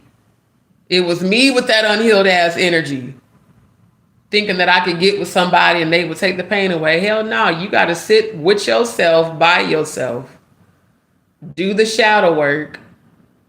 Ask yourself, what was it about me that I kept attracting this person, and what was it about me that I kept letting them come back? Because empaths, we're suckers for that. So I'm like, I could love and care about a person, but betray me, I'm not ever letting you back in, ever. I can forgive you, I can be civil with you, but the love that you experience with me, you'll never experience it again, ever. Because you didn't value it when you had it. That's something I'm very proud of that I learned. Especially, with therapy and life coaches and just my own self-help. Like, when I decided to be celibate, I was just like, I need this. It's not about religion or any of that. I didn't want a soul tie anymore. Because me having the gifts that I have, when I have sexual contact with somebody, I feel all of them. I feel their soul, I feel their spirit, I feel everything. And I feel all their trauma. So it's like, I don't want a soul tie. I don't want to be taking on other people's unhealed energy. I would rather just work on me. And the 2 times I broke my celibacy since 2021 was 2 moments when I was very vulnerable, and they both involved my dad and Elissa, because the first time was around my dad's birthday. The second time was her birthday. So it's like, if you take the time to heal, then you can go into your next relationship healed instead of carrying baggage. Like, I looked at my own history. What was the common denominator when it didn't work out? I would stay too long. I would let people back in when they hadn't changed, when they hadn't healed. And I would try to rescue people. That's a form of codependency. I found that out in therapy. Always wanting to help people, always wanting to rescue people comes from abandonment issues of not having proper love and support from your own parents. So your soul's mission is to help everybody else when you should be putting yourself first. Learning to love myself by myself, not attached, not connected, just literally being alone. I was like, and if I decide to be celibate, then I don't have the distractions of someone else's frequency and energy that I have to feel all the time. Like, ladies, you do realize that when you have sex with a man or a woman, depending on your sexuality, but especially when you have sex with a man, whether he uses a condom or not, the minute he ejaculates, he's pouring all of his energy into you. He's literally dumping his soul into you. And if he's not healed, then all of his traumas, like, have you ever wondered why after having sex with a person, you might feel depressed or feel drained or feel really sad? It's because you took on all that person's baggage. Soul ties, sex, sacred exchange of energy. So if that person's not healed and you're constantly tying your soul to them, that's why you feel the way that you feel. Because you've taken on all their energy. And the best thing you can do for yourself and others, I had to plug up my charger, hold on, is to take time. Work on you by yourself. It's okay to be single. It really is. It's okay. It's okay to work on self-love. It's okay to work on you. And then as you healed, you'll stop attracting people that are not healed. Now, high vibrationals, yeah, we're always going to attract people that need healing. That's why y'all see all these psychopaths and rejects all the time in my chats. Because deep down inside, they know that they need healing. They know this is where it's at. But when it comes to relationships, one should never end a relationship and then immediately jump into another one. It's always doomed for failure. And thinking that you can change a cheater ain't gonna happen. If that man or woman wants to cheat, they're gonna do it. Hell, I know women that are like that, serial cheaters. And they wonder why I don't want to be friends with them. You've cheated on every motherfucker you've been with. You've had abortions while you were married. Like, come on, bruh. And then you got the nerve to judge somebody else. And you've never taken the time to just be single and be just you. How can you love someone if you don't know how to love you? You can't. That means your love is codependent on someone else. Your love is dependent on how somebody else makes you feel as opposed to you loving you.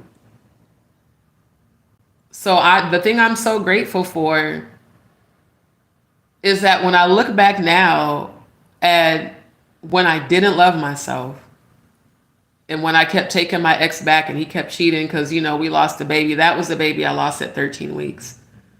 And I didn't know I was pregnant.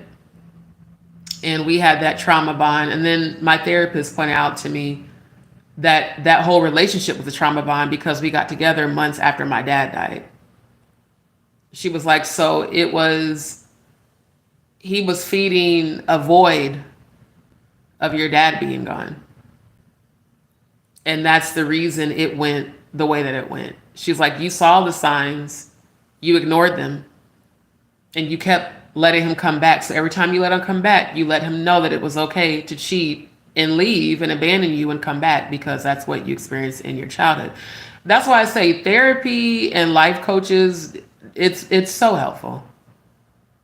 I know that y'all be thinking I be being funny when I be telling people to hit the link, pull a little ting tang. I be laughing, but I'm serious as fuck.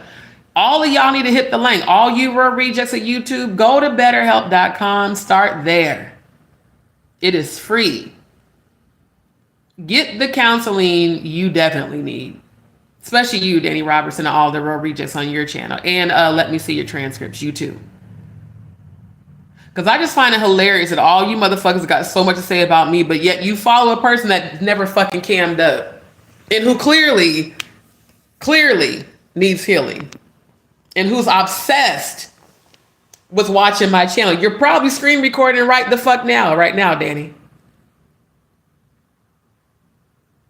I'd be almost willing to bet you're recording my life right now. You are obsessed with me, and it's really weird to be obsessed with a whole entire stranger. You're weird. You need help. Start with betterhelp.com. Start there. Go get the healing that you need. For real. Dolly said, my mama said, had I known you'd be just like her when I gave you her name, then I stopped yapping. Rosie B, I love being single. I chose it. I can't do the drama. Thank you. It's so much more peaceful. I'm like, the next relationship I'm going to be in is because I want to be in it. Because we're both working on our healing. Because we both genuinely have learned from our past relationships. And now we know how to have a healthy relationship. We know how to have healthy communication. We know how to disagree healthy. It's not explosive. It's not the end of the world. It's not a constant revolving cycle of bullshit and drama. It's just two healed people that just genuinely want to love each other. That's what happens when you take time to be happily single and you actually work on your healing. You avoid toxic relationships. But when you don't, you have a bunch of, like, one thing I heard Jaguar say on that video that I watched on that one guy's channel, I can't remember the name of his channel, but he had recorded, I guess, part of the live that she took down. She said to Odell, she's like, you're starting to remind me of all the other relationships that were toxic where I was gaslit. And the first thing I thought was, if she had taken time to work on self-love, that wouldn't have happened. Because the universe always presents us with the same scenario until we learn the lesson. It doesn't matter who it is. It'll be the same person, different face, same scenario, different person. And that's what made me kind of be like, damn, that's sad. Because what that means is that there is something about you that you're attracting that. That means you need to work on healing that. If you're attracting narcissists, I'm telling you from experience, my own. When we attract narcissists, it's because there's an unhealed part of us that attracts them, especially being an empath. Empaths always attract narcissists because we're so loving until we're not. Like Scorpios, we're loving until we're not. But when you have a pattern of attracting narcissists, it's because at some point, there goes a protector. They say cats are protectors. I've noticed that. I keep seeing random cats always coming around me. They're always attracted to my frequency.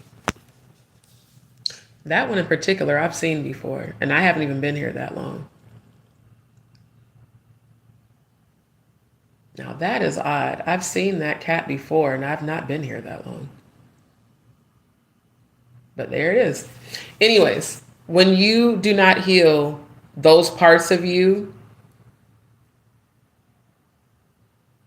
you will keep attracting people that treat you the way you treat yourself. We show each other how to treat us by the way we treat ourselves. So if you treat yourself poorly inwardly, then you're going to keep attracting people that treat you poor inwardly.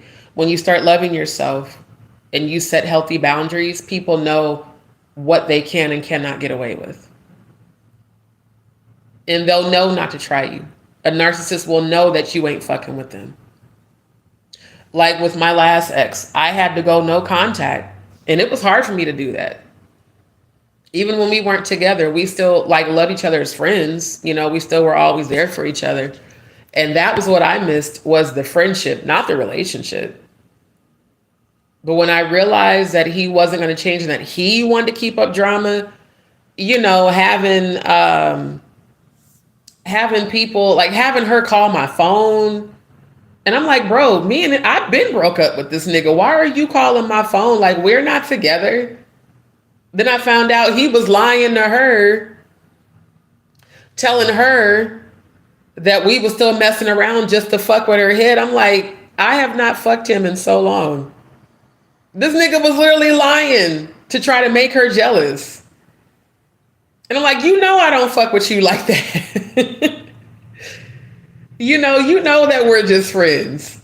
So that's what I mean. Like, narcissists will seek attention. It's called narcissistic supply. Why do y'all think people like Dani and Jaguar, why do y'all think they keep trolling my chats? They want attention. It's literally called narcissistic supply. And they crave it by any means necessary. Even if it's negative attention, it's still supply to them. That's why the best way to starve a narcissist is to just not play their game, just no contact.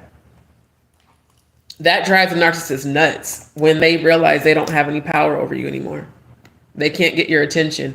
Then what they do is they resort to, when they can no longer control you, they try to control the way everybody views you, right? So that's when the smear campaigns and the slander and all that shit starts.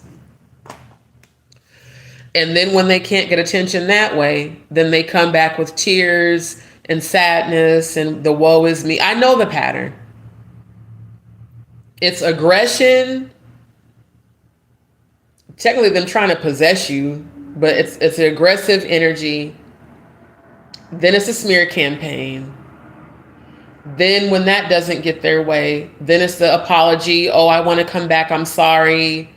Let me cry. Let me try to play off of your emotion. And then when that doesn't work, then it goes back to the aggression and the anger. Then when that doesn't work, then they just obsessively watch you 24/7. As y'all see these motherfuckers doing now. In the chat, pushing the damn laughing emoji, pushing my video up in the algorithm. See, even that, People do dumb shit trying to be funny, thinking that it's gonna affect me. You just helped push my video up. It just got even more views by you doing that. So the best way for narcissists, don't give them attention. Move on. And never confront a mistress. Let that hoe be his goddamn karma. That's my advice. Let that hoe be his karma. For real. Didi said, it's funny because it's true. Please hit the link. I'm so serious. Hit the link. Po little tink tanks. Y'all know I'm going to be the advocate for betterhelp.com later this evening. For real, for real. Dolly said, and y'all shit, betterhelp.com need to sponsor my damn channel. Dolly said, flip side, Hello Dolly was a big hit. Satchma was close with her dad, a jazz drummer, aka Doc. My claim to fame. That's what's up. Faye, cats are always coming around me too. Yeah, they're actually protectors in the spiritual realm. They are. They're protective beings.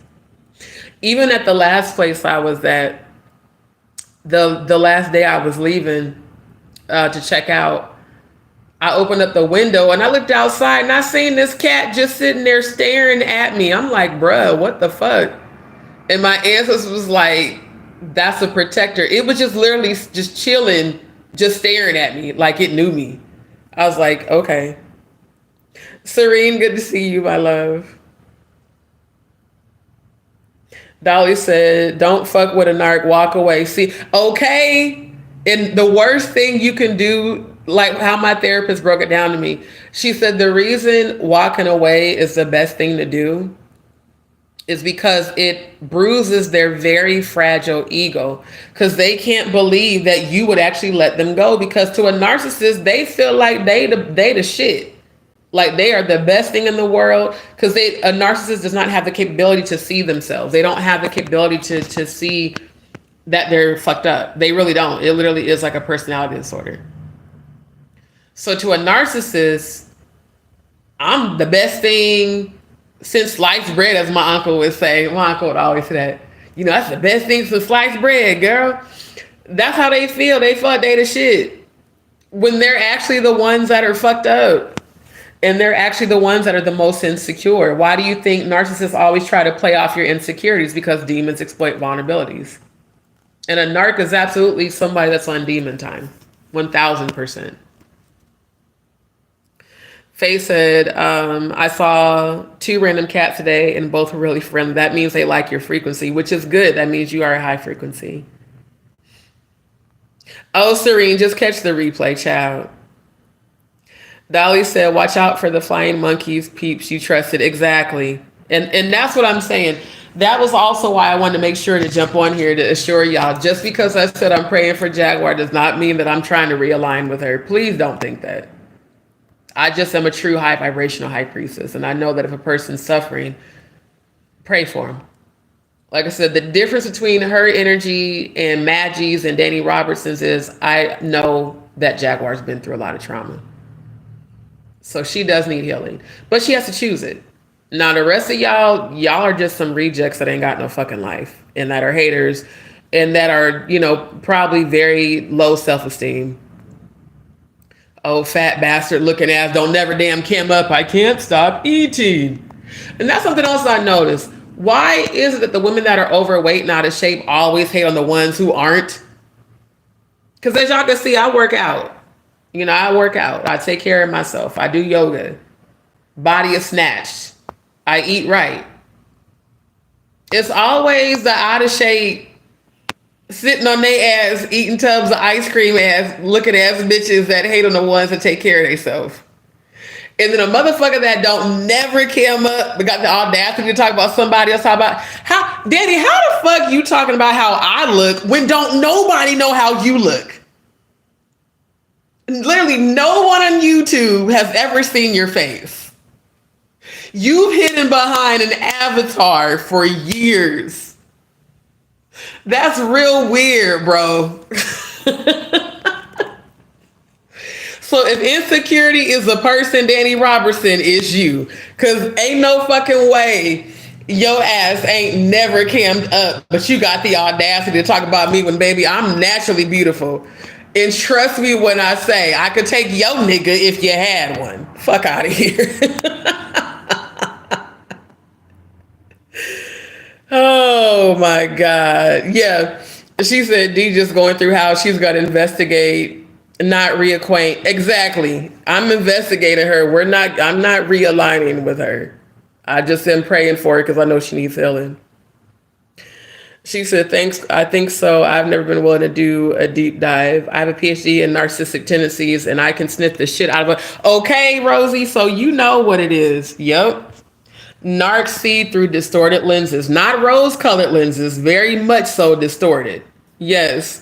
Purple Flower said, looking like a cartoon character. That's what I'm saying. Every time I hear Dani Robertson's name, I think of fat bastard immediately. I can't stop eating. I eat because I'm unhappy. I'm unhappy because I eat. It's a vicious cycle. You gotta be 1,000 pounds, bro. Cause I just have never seen you never cammed up, and you've been on here longer than me. Shit, I've only been going live since October. You ain't never cammed up, but you have the audacity to talk about me. And the funny thing is, it's the childish, comparisons to say that I look like the character from American Dad. Well, I would expect that from a low vibrational, low self-esteem, fat ass that probably is sitting on your ass right now recording me saying this shit. You're obsessed with me because you wish you could be me. Low key. People are only obsessed with motherfuckers that they wish they could be like. There's no one I want to be like but me. Now, there's people that inspire me. But I can't say, oh, I want to be like this person. Nah, I want to be like me. I'm serious. She got to be 1,000 pounds, bruh. Because your ass ain't never cammed up. But you talk, and not just me, you talk shit about everybody. You talk shit about Madgie. You talk shit about Jaguar. You talk shit about No Nut. You talk shit about everybody, but ain't no one ever seen your face. Secret agent man. Are you a man? Do you dress in drag? Because I heard that. I heard that you dress in drag and that you're ashamed allegedly to come out. Is that why you won't come up? Baby, live in your truth. If you dress in drag, be fabulous like RuPaul and live in your truth. If you are a drag queen, just live in your truth. Ain't nothing wrong with that. Shit. Me and my girlfriend used to go to drag shows all the time. I love drags, personally. I love people that are not afraid to live in their truth. Dani Robertson, you're clearly afraid to live in your truth because you won't cam up. You want to challenge a motherfucker. I challenge your ass to get on camera publicly and leave the live up. Don't make it private. I challenge you, since you got so much to say about me, I'm challenging your motherfucking ass to cam the fuck up on live so that we can see whether or not you're an AI bot. Cam up. Cam up. Because ain't nothing you say about me affecting me, my love. I'm gorgeous. And you wish you could, but you could never. Because your punk ass won't even cam up, but you stay talking shit. Okay. So cam up so I can see if I'm right if you do weigh 1,000 pounds. Cam up so I can see if I'm right if you are a fat bastard looking motherfucker. Because that voice is giving an old church lady a bitter bitch syndrome. Y'all remember that old school commercial about the bitter beer? Remember that old school commercial? Bitter beer syndrome, and they face was suck in behind the bitter beer. You got bitter bitch syndrome. I'm gonna need your ass to cam up before you talk shit about me again. If you don't cam up, all I'm gonna keep doing is roasting your ass. Every time you talk shit, I'm gonna roast the fuck out of you. I'm gonna play that goddamn fat bastard clip from Austin Powers. And be like, I know a 1,000 pound looking ass motherfucker that won't cam up ain't talking shit about me. You know what? I feel like you must be 1,000 pounds because let me see your transcripts. It's real comfortable being on your platform, and she's morbidly obese. And this is not about fat shaming. It's about calling out motherfuckers talking shit about me when y'all are very unhealthy. Very. And if you are rocking and rolling when you walk, if you start sweating after walking 5 steps, you shouldn't have shit to say about my ass. Let me see your transcripts. Or you, Mr. or Mrs. Robertson, whatever you are, whoever you are, because you won't come up. So, you know, they say birds of a feather flock together. So do fat bitches. I noticed that too. Fat bitches only hang out with other fat bitches. They don't never hang out with women that are actually fit. They always surround themselves with women that are just as big as them so they can feel comfortable. So secret agent, man or woman, cam up. Cam up. Let's see what you really look like. I'm not ashamed to cam up. I'm tired of shit. Yeah, I got my dark circles. I got Graves' disease. I ain't had a whole lot of sleep. But when I look at myself, I'm very beautiful. Like your little petty high school shit. I was like, ain't she older than me? Like you doing high school shit. It's really pathetic. So before you talk shit about anybody else, Dani Robertson, whatever your gender is, I'm gonna need you to cam up, my nigga. Or bitch, whatever you are, man or woman, whatever. Show the world who you are. Let your soul glow. Do you have natural hair or is you bald headed? Is that why you was talking about my natural afro, which y'all will see tonight? Because I'm going to pick out my afro for the live tonight. I think low-key you wish you had an afro. I think low-key you wish you had natural hair. You probably, you know what? I'm going to show them tonight who you are. You probably look like that chick, the short. Y'all know the short that I edited, the It Don't Move, where she bald-headed, but she glued the little piece of bang, you know, the little piece of bang and the little part in the bike in my Funky Dineva voice shop, the Funky Dineva. That's probably what you look like in real life. And that's a heavy set chick that actually was funny and cute. She was like, shit, I'm going to embrace my bald-headedness. It don't move. Just go on and embrace yourself. Let your bald-headed, fat bastard looking ass soul glow. Go on and live in your truth. And cam the fuck up. Cam on up. Let me look at these comments. Oh my God. Didi said 1,000-pound child. Look, she gotta be. He or she. Like I said, the voice be given feminine, but the voice could also be given, you know, drag. There are people that dress in drag that are men that can sound like a female, you know. I'm just saying. My body's natural, baby. I got it from my mama and my grandma. Got my titties from my grandma on my dad's side. Got my ass and my shape from my mama. Natural, baby. Faye, you can't compete where you don't compare. I'm so glad y'all remembering my sayings. I've been saying that you can't compete where you don't compare. That's why the fuck your ass is obsessed with watching me all the time, because you wish you could be me. You and Jaguar, because Jaguar be copying the fuck off my channel. Y'all, when I went and looked at that video that I was emailed about, why the fuck Jaguar playing the same background music now? Y'all know how I do my relaxing birds background? She went and found the same video that I be playing and the high vibrational music, and now she playing that during her. Ma'am, if copycat was a person, it's you and Dani Robertson. That shit is weird, bruh. You supposed to be a whole celebrity and you keep copying off of everything I do on my channel. It's actually kind of flattering, but also kind of weird. The obsession is real. And got the audacity to have your subscribers talking about me. Fuck all of them damn people that's talking shit about me, especially y'all that used to be subscribers. Because guess what? You see her copying me. What did Kevin Hart said? I saw you see me see you. In the goddamn trunk. Oh my God. Y'all remember that shit from the Kevin Hart stand-up when he was talking about the crazy bitch he was with that was hiding in the trunk?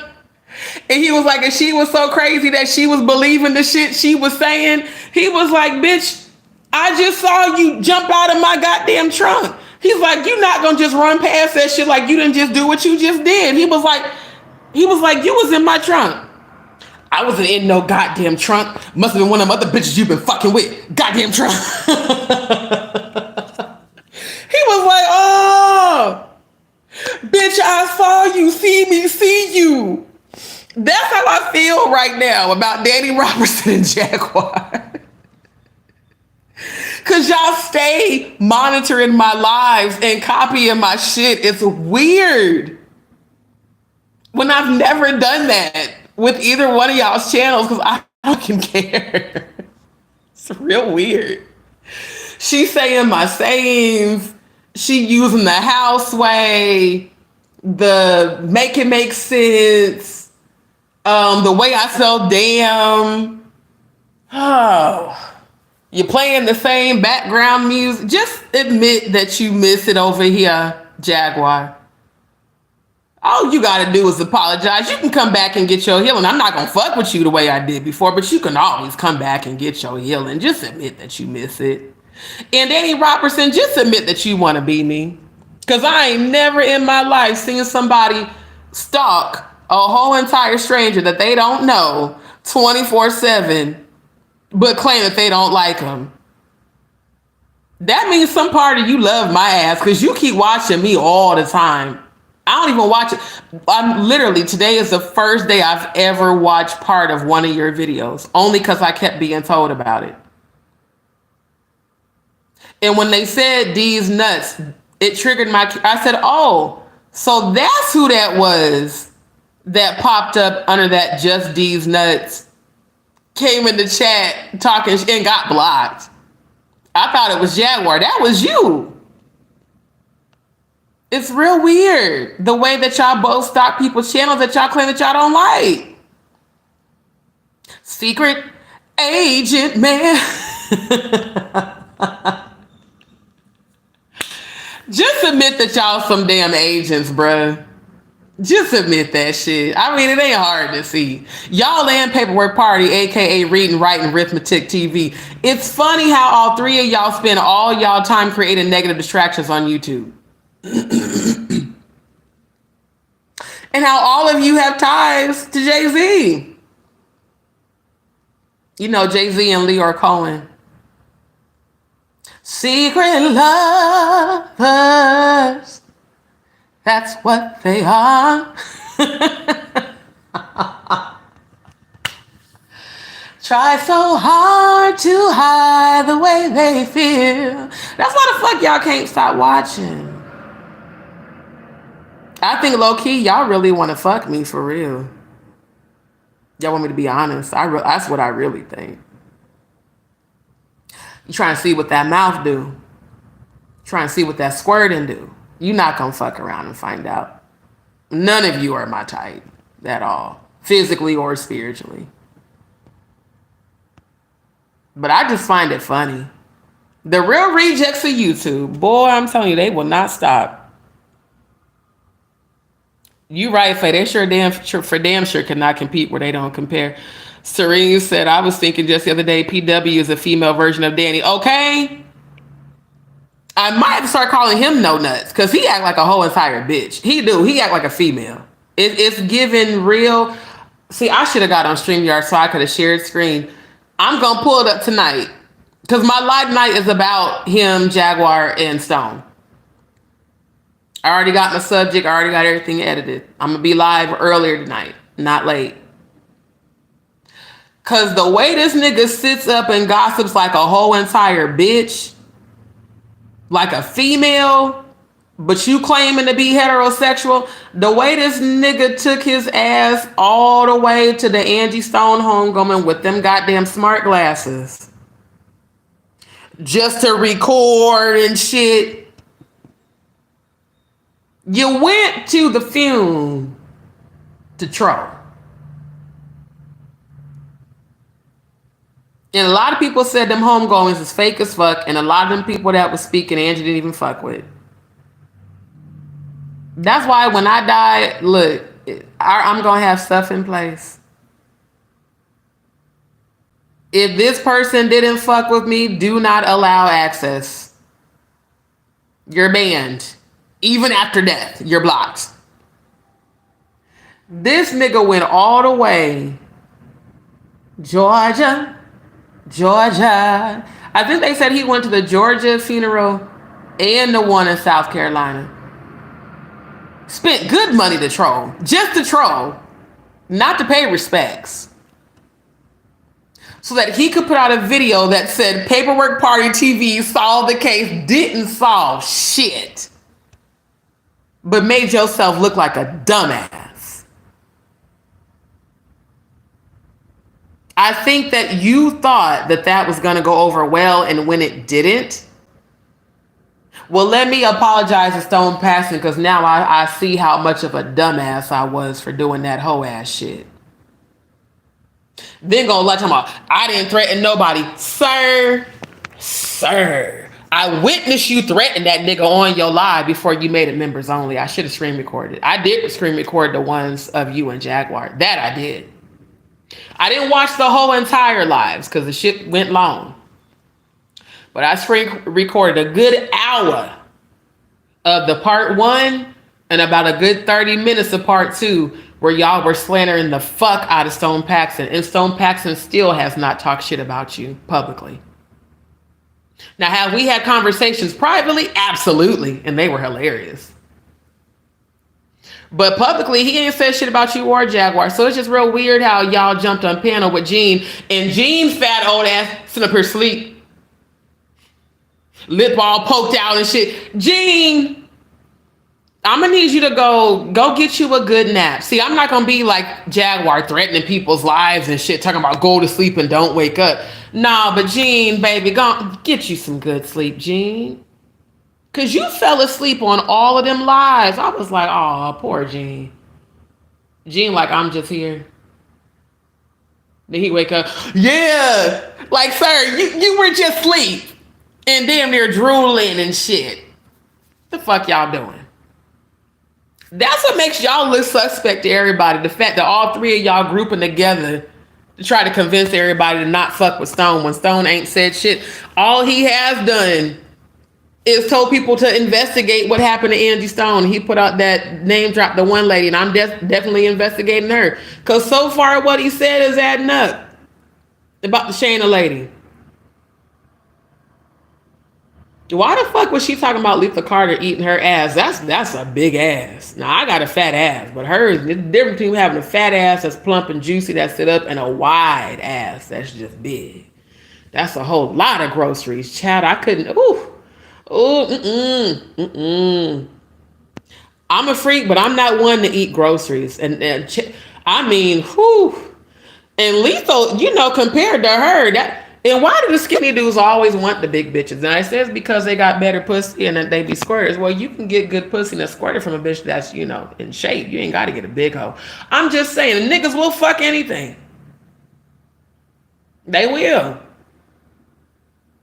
But I don't see how Letha could have ate her groceries because the one ass cheek would suffocate him, let alone both. How can you even fit your nose? Ooh, I don't even want to, now that I don't even want to picture that for real. That's because he got that long beard, Why would you tell people that nigga was talking about eating your ass though? That's real weird. And why did you put Angie Stone's obituary on that AuntieAngie.com website, ma'am? See, I thought it was Tyler Perry, but nah, they said it was you. Now, if you was her assistant, and that was your girl, that was your ace boon coon, why is you selling her obituary? That's real weird. They say you was the one behind the selling of the t-shirts at the homegoing too. And that you was allegedly, all this is alleged, and that you allegedly also was behind the selling of all the merch and the whole making people register for the funeral so that you would have the information of every person that attended, because allegedly you were trying to set people up at the funeral, including Stone, allegedly. Now, let me tell you something. Stone ain't the one that told me that. Just putting that out there. He's not the one that told me that. I heard that in these YouTube and Instagram streets. So I think maybe, just maybe her and Letha were in on it together. That's what I'm going to find out. A lot of investigation going on. Call me what you want. Angie Stone gave me a lot of messages in the 5D. So did Kim Porter, by the way. But an ass that wide, see, again, I love a fat ass on a female when it's plump. Especially Texas women got nice asses. But when it's just wide and coming out all sides, no ma'am, no ham, no turkey. That's too much. Because it's not fit, it's not plump, it just sags and it's wide. There's nothing worse than having a wide ass with no shape.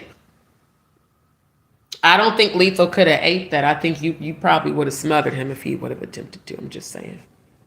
And Paperwork Party, your days are numbered, sir. You going to jail in my funky Dineva voice. Yeah, your ass going to jail. That fake ass apology, I called it, family, I called it. Did I not call it when I said that apology was fake as fuck? If y'all remember that, just put PW in the goddamn chat. I called it. I said, oh, this is fake. He's trying to prevent getting sued. He doesn't really mean this shit. And not even, 2 days later, you was on live with Jaguar tearing him the fuck down. Sir, fuck out of here. Ms. Williams said they never came on camera, laugh out loud, and Madge never changed her wig. That's a never ever fail. PW and Robot, match made in hell, yeah. Cam up, exactly. She ain't gonna never cam up. She just gonna keep talking shit about everybody because she hates how she looks. He or she, because again, I don't know if it's male or female. Never ever fam is hilarious. Diddy said, oh, I love it when the fro is froing. Oh, it's gonna be froing tonight. It's braided up right now. I had to cut a patch of hair off my dog this morning, and that's the first thing I thought of and cracked a laugh. Dolly, if you love fashion, high-end drag is the bomb. It sure is. That's why I said, look, if you drag, just live in your truths. If you are a man that dresses in drag, because Odell's the one that said that about you. He's the one that said you was a Mr. and Mrs. because you allegedly are a man that dresses in drag. Live in your truths. Live in your truths. But until you came up, ma'am or sir, don't nobody give a fuck what you got to say about me. I'm going to keep roasting your ass, and I'm going to keep laughing at your stupid ass.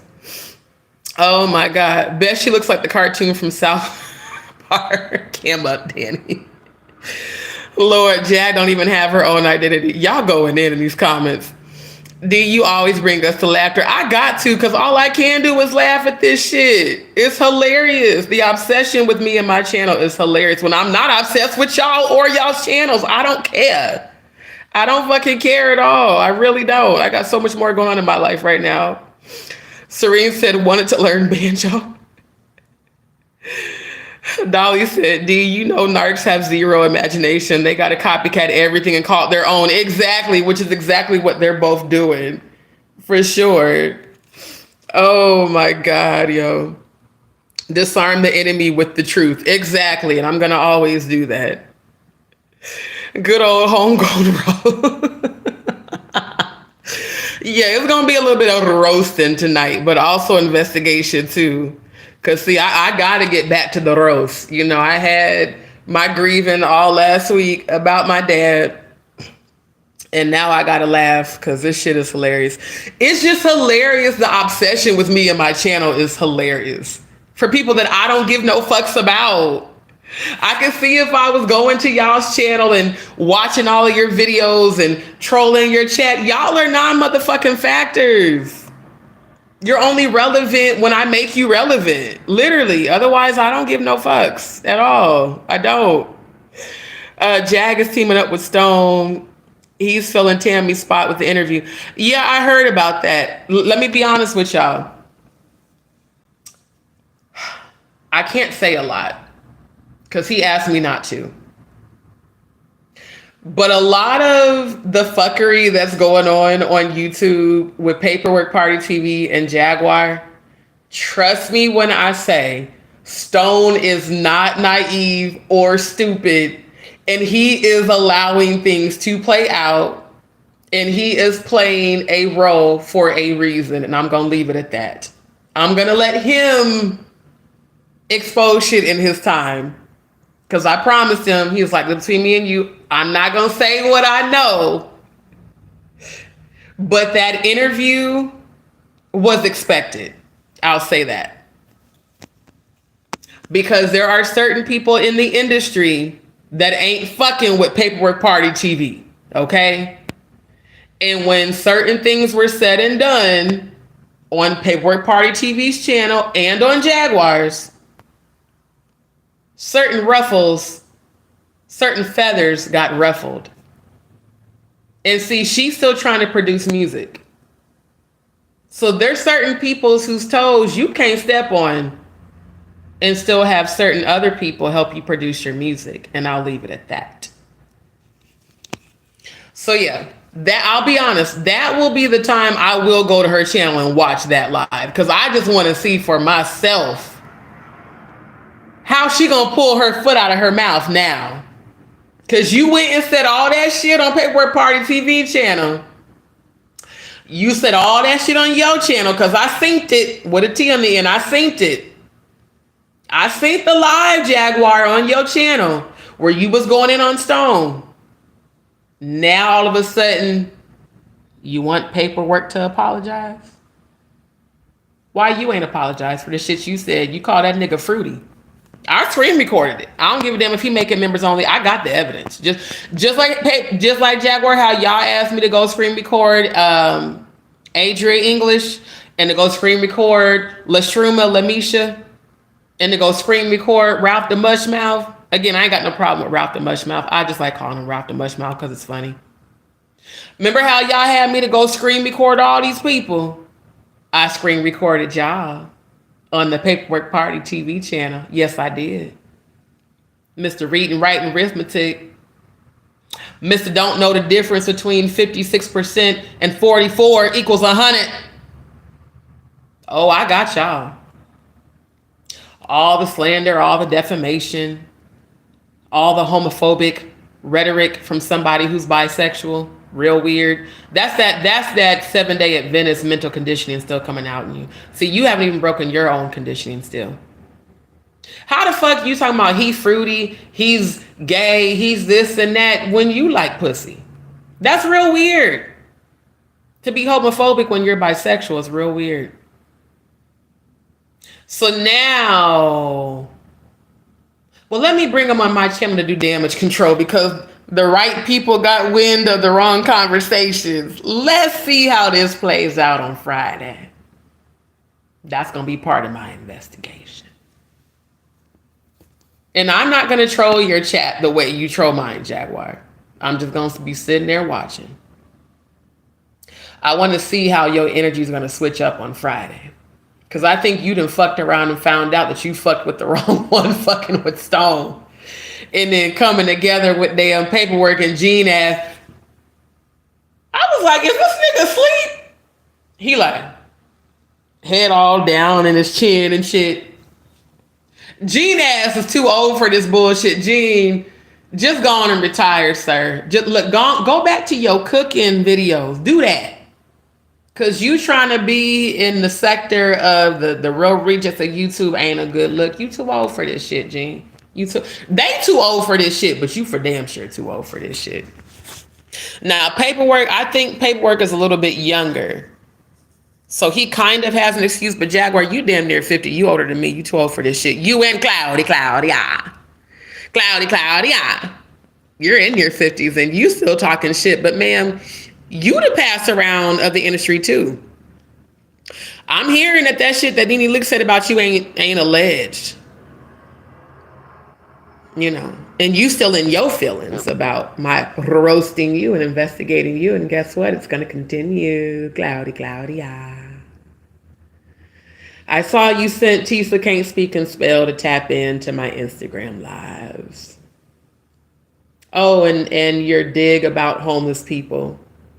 Cloudy, Claudia, did you forget that you've been homeless 3 times? Did you forget that? I didn't. You do know that the Most High can take, the Lord gives, the Lord takes away. You should never, ever, because of wealth that you allegedly ascertained by laying on your bike, wealth that you allegedly ascertained by being paid off by Jay-Z to be silent, allegedly, that you allegedly was fucking that ugly ass Joe Camel meets Donkey Kong looking motherfucker, that you allegedly were paid to be silent about Kathy White's alleged sacrifice. Ma'am, if I were you, Cloudy, I'd be silent right now.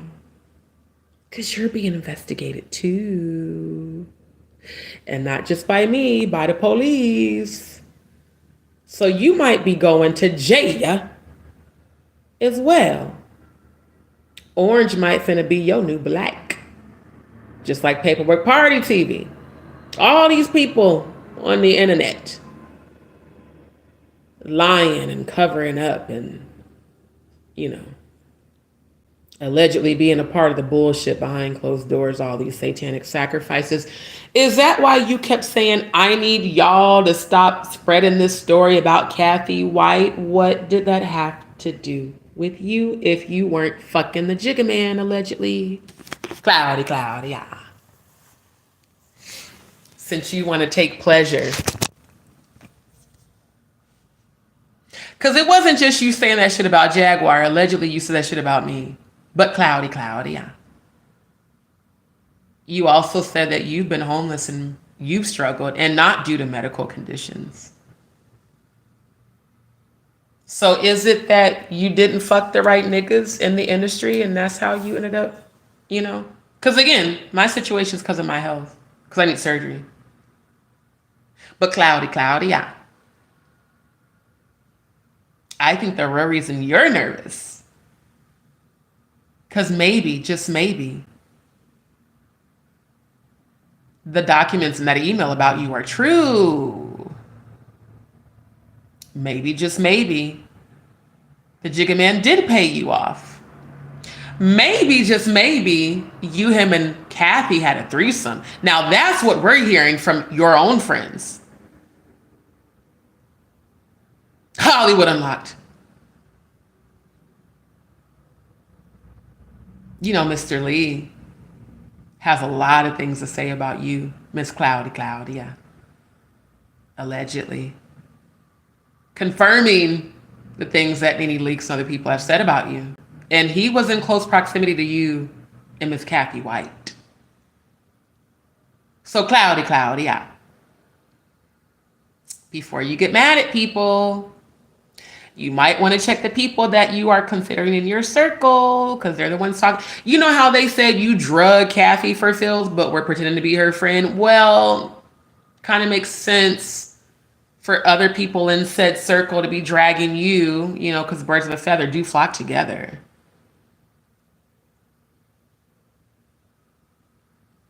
It's funny. People think because you're going through a temporary transition that they're somehow better than you, but they forget where they came from. I saw the old pictures of you before your face surgeries. And babe, my natural beauty is way better than your plastic surgery. I didn't have to go lay on a surgeon's table to get my body, to get my lips, to get my skin. Natural. But cloudy, yeah. Maybe the reason you look all of 65 is because of the deep-seated guilt. Maybe the reason you drink so much is because of the deep-seated guilt about your alleged involvement in Kathy White's sacrifice and about your alleged involvement with Beyonce's husband and the Ditla, allegedly. For all we know, shit, y'all probably had your own private freak-offs. Maybe it was you, Bae, Diddy, and Jay.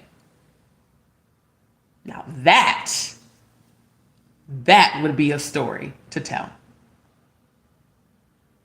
Because you're being awfully quiet about all this stuff.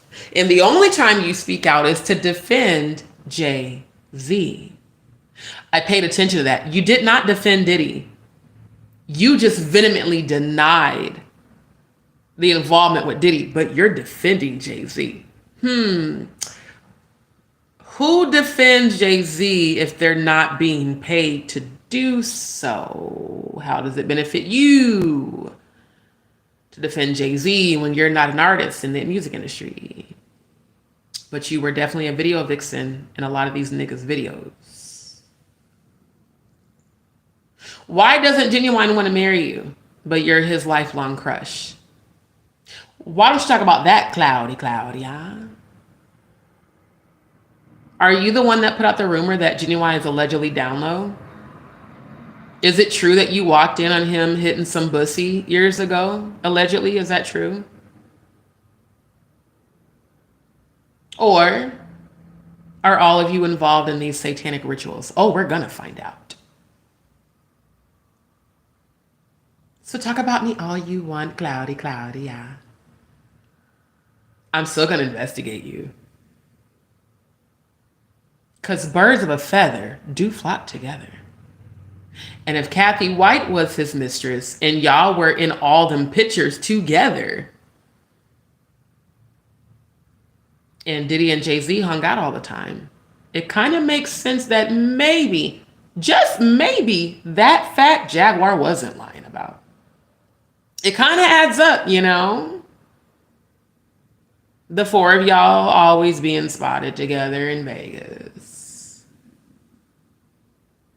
The lies that I caught you in, which is why you left those paragraph comments under my YouTube channel and my Instagram page and then deleted them when I called you out about it. You got so in your feelings. You decided to DM me, and I still haven't read those messages and won't. Why does everybody in the industry cover for each other if they're not all involved in the rituals? So, after tonight, I think it would just be fitting for me to go full-blown investigation on you, Claudia. Since you have so much to say, and you're mad that I'm defending Funky Dineva when I saw you completely shit on him. And Al, for no reason. Other than they don't want to allow you to control them. Also, something you and Jaguar have in common. Y'all love to control people, and then when you can't, you throw them under the bus. You did that video where you said you couldn't serve Jaguar because you can't serve the homeless. Being shady as fuck. Then she did the hilarious walk across the bed.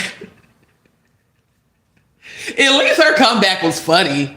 That shit was hilarious, bruh. That was hilarious as fuck when she crawled across the goddamn bed. I was like, Jaguar was crawling across that bed somehow, you know, making it more intense. I'm really trying to understand the logic still behind the crawl across the bed, because the shit was hilarious as fuck, bro. Seriously. Dolly said low-level narcs are always running away from their self-inflicted demise. Exactly. Faye, he should be in jail. He should be in jail. This motherfucker put Stone Paxton's photo up on his live and said, I don't fight niggas, I shoot. Ever since I've been in the military and trained how to shoot an AR, I shoot niggas, I don't fight. If Stone Paxton tried to come for me, I'll shoot the shit out of that nigga. But then turned right around and said he didn't threaten nobody? Really? So now we get the fake apology because you realize that was considered a domestic terrorist event, which means that's multiple felony accounts, which means that you will not only lose your YouTube platform, you're going to be in jail being somebody's bottom bitch.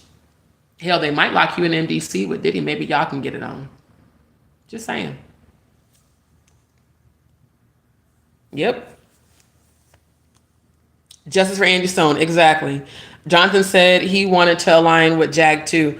But see, Jonathan Hay, the jury is still out for me with him, because I'll be honest, you guys, Jonathan Hay has been exposing the industry people more than Jaguar. That's one thing I can say for Jonathan Hay. He's been consistent in outing these industry people. He has not stopped with that. And Jonathan Hay, during the interview that he did on the Blue Couch, because he sent me the link for it to go watch it, and I did last week, he was exposing Johnny Depp. And of course, the Blue Couch people asked him about Jag.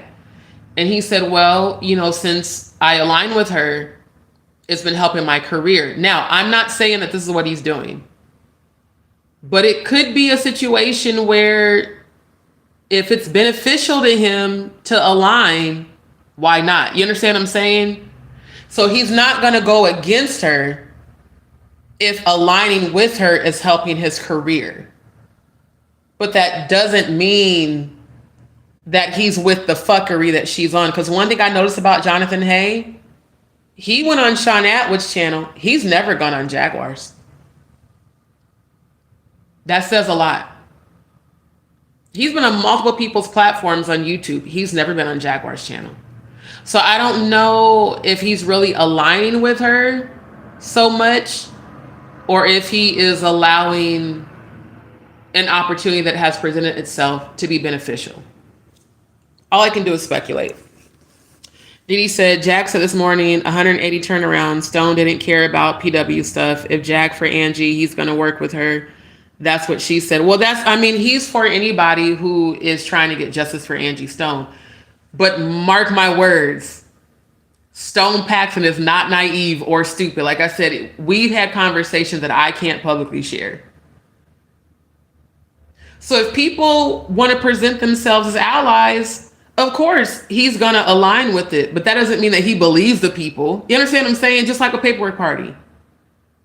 The whole him wanting to sit down with Stone. Did it happen? Nope. Stone's not stupid. His discernment's very, very, very, very much so there. Purple Flower, Gene needs to go binge on some Murder, She Wrote episodes with a sweet tea. Yeah, because he is coming from that era for sure. Shit be getting very weird. Exactly, Didi. Yeah, Big Gene be going to sleep on the lives. That's why I recorded it, because that shit was hilarious. I'm like, not Gene. I mean, he fell all the way asleep. The chin fell down. The mouth was out. I said, Gene, baby, just go to sleep. Just go on and lay down. Why is you fighting your sleep to be on this platform with these messy motherfuckers? Which, that's weird. Because I was subscribed to Gene's channel. I've seen his content. He usually doesn't do the messy shit. He does like interviews and shit. So I feel like now maybe he feels like he needs to do that shit to be relevant. But again, it's weird that all three of them decided to come together to go against Stone. Now all of a sudden, I want to do a complete 180. Let's see. Paperwork did the same thing. He did a whole 180 apology, posted a $100 donation, and then a couple days later went right back to trashing him. How many times have we seen Jaguar do that? Oh, I'm sorry, but then I'm going to go right back and talk shit about you. Birds of a feather flock together. Stone not stupid. He look. Okay, you say you want to align me? Cool. I'll come and do the interview. Because someone has fucked around and found out that the words that they said fucked up some opportunities that they had with other people, that they're all connected. The producers in the music industry all know each other. So if you're coming against certain people that work with other people that are helping to produce your music, you have to do a 180. You have to do damage control. Because now these other people don't want to fuck with you or your music. And if you were focused on your music, you wouldn't be involved in this petty bullshit on YouTube. You'd be focused on your music. See how talking shit gets you fucked up? and see how I had nothing to do with it? Remember when I told y'all my angels and ancestors spirit guides was gonna be repaying motherfuckers? Now y'all seeing that shit play out in real life? You lost your nigga, you lost Madgie, you lost everybody. Now you about to fuck around and lose your music, the thing you're actually good at, for clout chasing. So I agree with Wolf when he said people would rather chase clout than money. You'd rather chase clout than focus on your music. I don't blame that nigga for not wanting to fuck with you. I don't. Because he was trying to help your career. You sabotage that. I was trying to help raise your vibration. You sabotage that. You chose disloyal motherfuckers over a loyal one, and now look at what has happened in your life. And I had nothing to do with any of it. That's why I love to see when my ancestors show up for me. All the tears I cried, all the heartbreak, you're now experiencing it 100,000 fold. I said it. Any energy rising up against me shall fall immediately and be destroyed, and chaos and confusion will come about your lives, and death and hell will follow you, evil intentions back to you 100,000 fold. Has it not happened? And y'all still talking shit? Okay. We're going to see how this continues to play out. Miss Williams said, wow, I knew Jag and Paperwork are friends, but I would have never thought Stone would talk to Jag. Stone knows Jaguar, you guys. Again, he's a producer. He's known her longer than Paperwork. That's why it's real weird that she even did this shit with Paperwork. They know each other. He's been in the industry a very long time. He's been around longer than her. He's more well respected in the industry than she is. She fucked up real bad. Judy teaching Stone all about YouTube, him being new to it. That's not true, Didi. Not at all. Stone's been on YouTube longer than Jaguar. Stone just doesn't do content like this, but he's been on YouTube longer than her. She's not teaching him shit. Thank you for the PWs. Because I'm like, I know good and damn well we all heard that. Dolly said, I went to an all-girl art college, a bona fide survivor. Miss Williams, so wait, Jag secretly got her tubes untied and now she's pregnant. Child, look, I don't know what's true. People saying she pregnant. The live that she did where she was talking about Stone, she kept talking about God blessing her with the miracle. I'm like, oh my God, don't tell me this woman trapped this nigga into her getting pregnant, which I ain't gonna hold y'all. Desperate females do that all the time. When they can tell they are losing a nigga's grip. Because she talked about it. She said he ran back to his mama and his ex. So Operation I'm Pregnant. Typical response when you know that a motherfucker ain't fucking with you no more. That would be horrible if she was, though, to be honest. Yep, shout out to Stone. Exactly. Beware, screen recordings been big business. Shit, I don't care. Let the motherfucker screen record. I'm screen recording their asses, too. She said, save some popcorn for tonight's live. Yeah, you're going to need it, because trust me, I'm going in tonight. It's going to be interesting to see what happens this weekend. Exactly. That's what I'm waiting on to see. Yep. The more exposed, the merrier. It all needs to come out and get exposed. Leave no man behind. Right. Yep. All these pass arounds need to get tested. Okay. For real. So Cloudy, Nick was so bad. Genuine either got bent over or did. Thank you. Okay. The crawl across the bed like a real Jaguar. That shit was hilarious as fuck, bro. And it was hilarious because she was serious. Like, she was so serious. She crawled across the bed. And she got close to the camera to tell Claudia. Jag, I'm gonna need you to get on Tubi. You would be a good actress, bro. Like, for real. That shit would be hilarious. Get a comedy on Tubi. I think you'll do better with that than YouTube. Always beware and record everything. They're just, yep. That crawl was so goddamn funny. He's talking about white artists too, Jack Harlow and Depp. Exactly. That's what I'm saying. Jonathan Hay, in all honesty, He's the only one from the industry who is consistently exposing these predators. When is the last time we have heard Jaguar talk about any of these people? We haven't.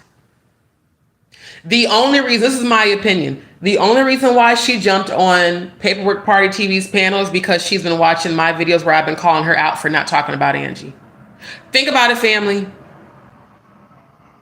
It wasn't until my recent lives where I consistently called her out. Why the fuck you ain't talking about Angie, Jaguar? Now all of a sudden she cares about Angie?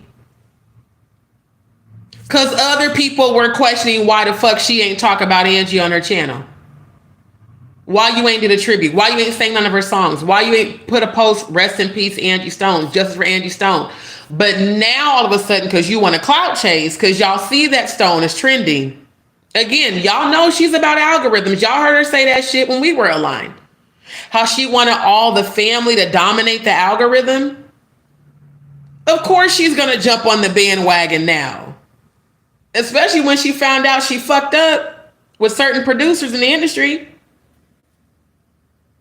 So let me make sure that the whole world knows I now all of a sudden care about Angie Stone's sacrifice, that I'm the one that broke that story March the 2nd. March the 2nd, where was you at on March the 2nd, Jaguar, right?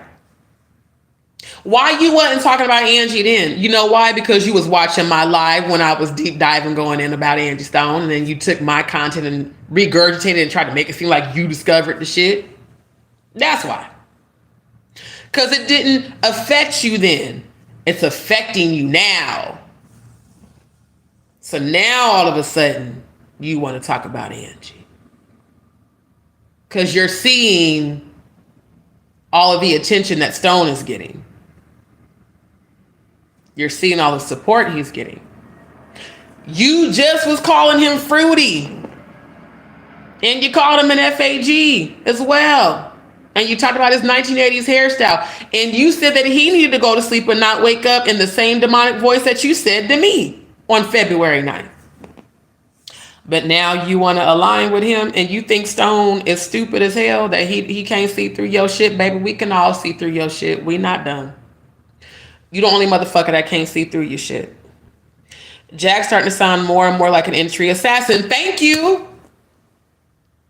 That's exactly why I'm investigating her. The minute I heard that video where she talked about having a bullet being put in Goomba's head, the girlfriend and the kids, and not her, let me make sure I say this right. She said they will rape her and the kids in front of you and put bullets in their heads and yours, and they're going to make you watch. And they won't even need me for this one. She said that. I'm not making that up. I showed y'all the video. That was not AI. She said that shit. So that makes you look like an industry assassin. So you all of a sudden wanting him on your channel is real suspect. Just like Paperwork Party all of a sudden wanting to fly out to sit down with him. And I was told that Paperwork Party and Clive Davis don't even know each other. But that was a lie for clout. That Clive don't even know who the fuck Paperwork Party is. When he did that live, when he said that Clive Davis allegedly sent flowers up to his room, I was told that none of that shit was true, that Clive Davis don't even know who the fuck Paperwork Party TV is. So if clout chasing were people, it's Jaguar and Paperwork, for sure.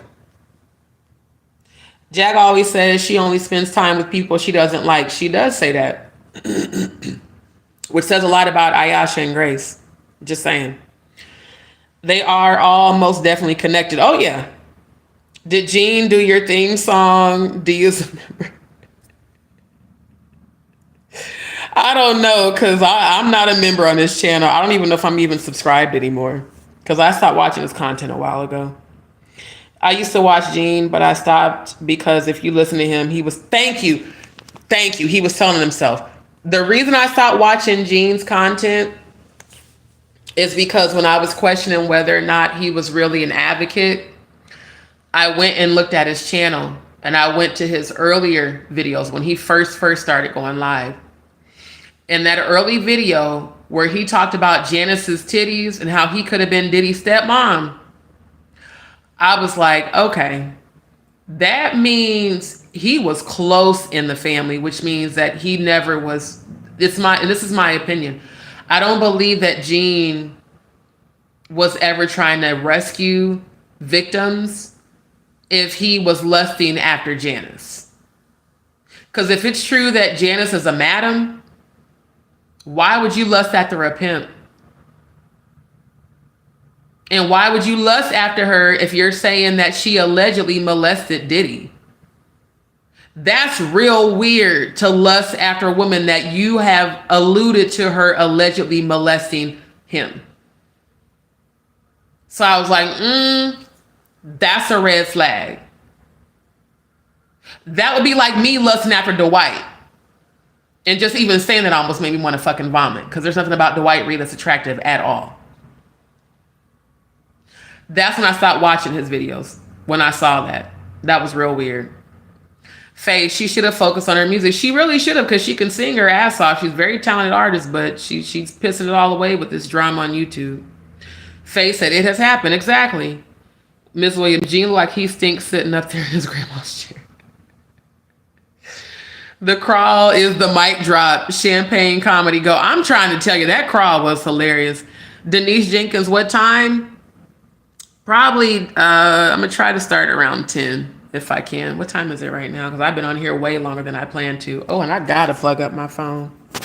My battery is going down. Make sure that it's charging. Okay, it is. So yeah, actually, I'm about to jump off. I didn't even realize I had been on here this long. But sometimes it's good to just address shit and then just, go right into a good old roast. And just address everybody. This is shit I've been sitting on for a while. Especially the shit about Claudia.